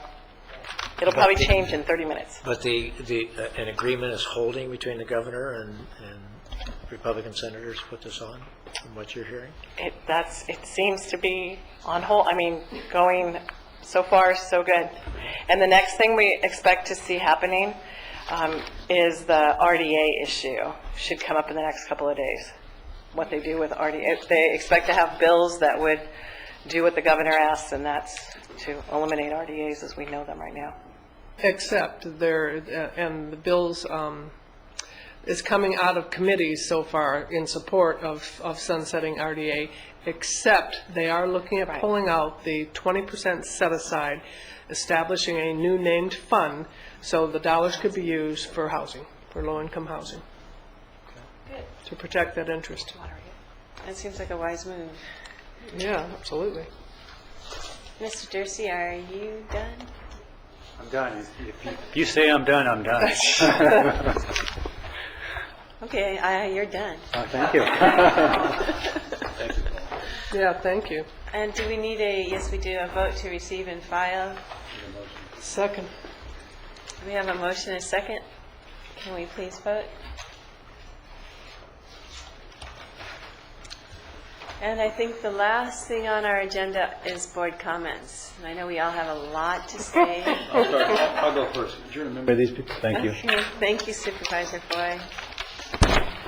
Supervisor Long, would you like to? Well, I had a dissertation on the NACO conference, but I'll save it for another time. But I do have an adjourn of memory list somewhere here that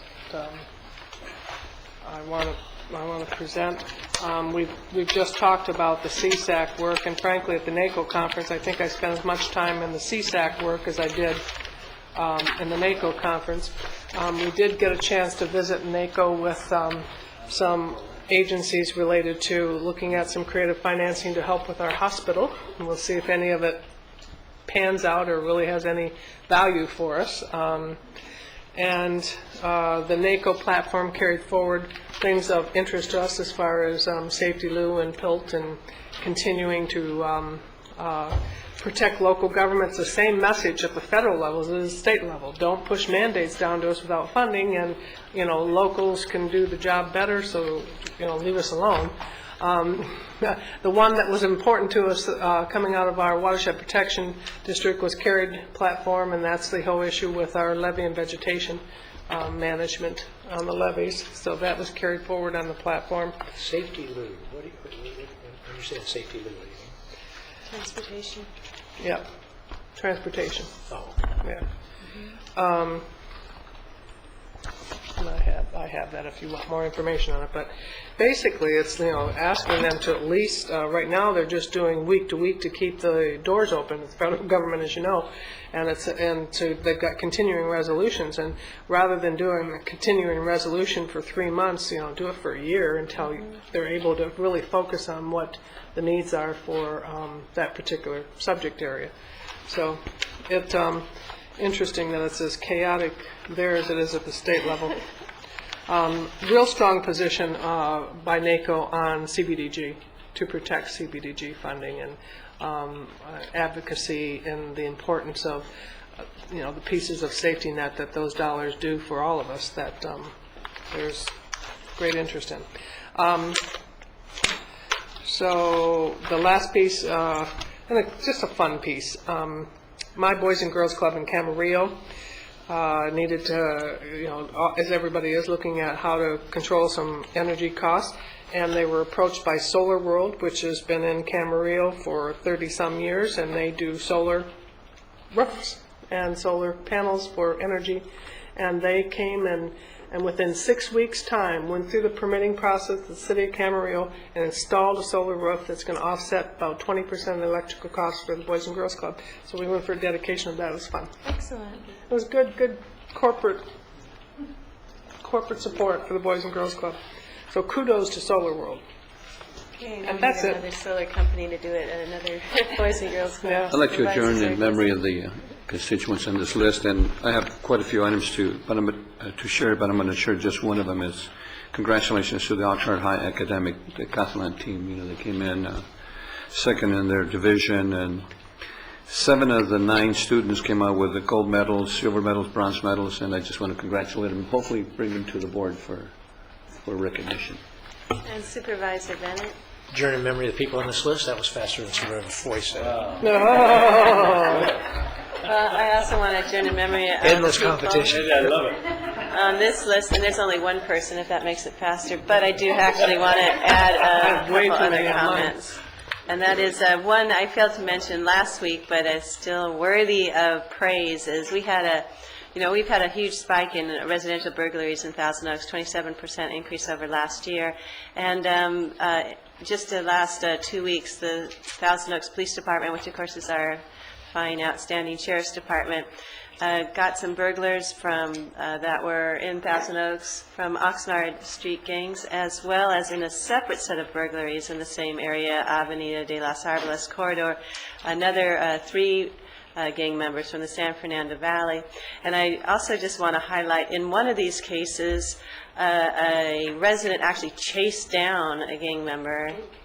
And in the other case, a resident watched the gang members climb a wall with a safe and never said anything until it was mentioned there was a robbery to him. And he said, "Oh yeah, I saw these guys climb over the wall carrying a safe." And so that just kind of alerts us that we do want to make sure and call the police department if you see unusual activity. I also want to mention we have Adopt a Shelter Pet.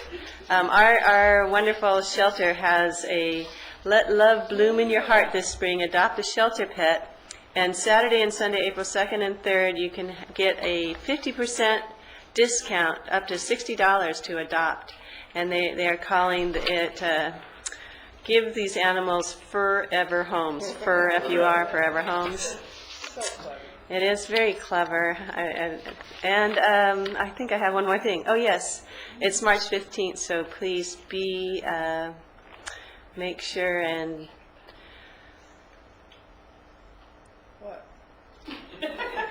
Beware of the Ides of March. And with that, we'll go ahead and adjourn our board meeting. Thank you.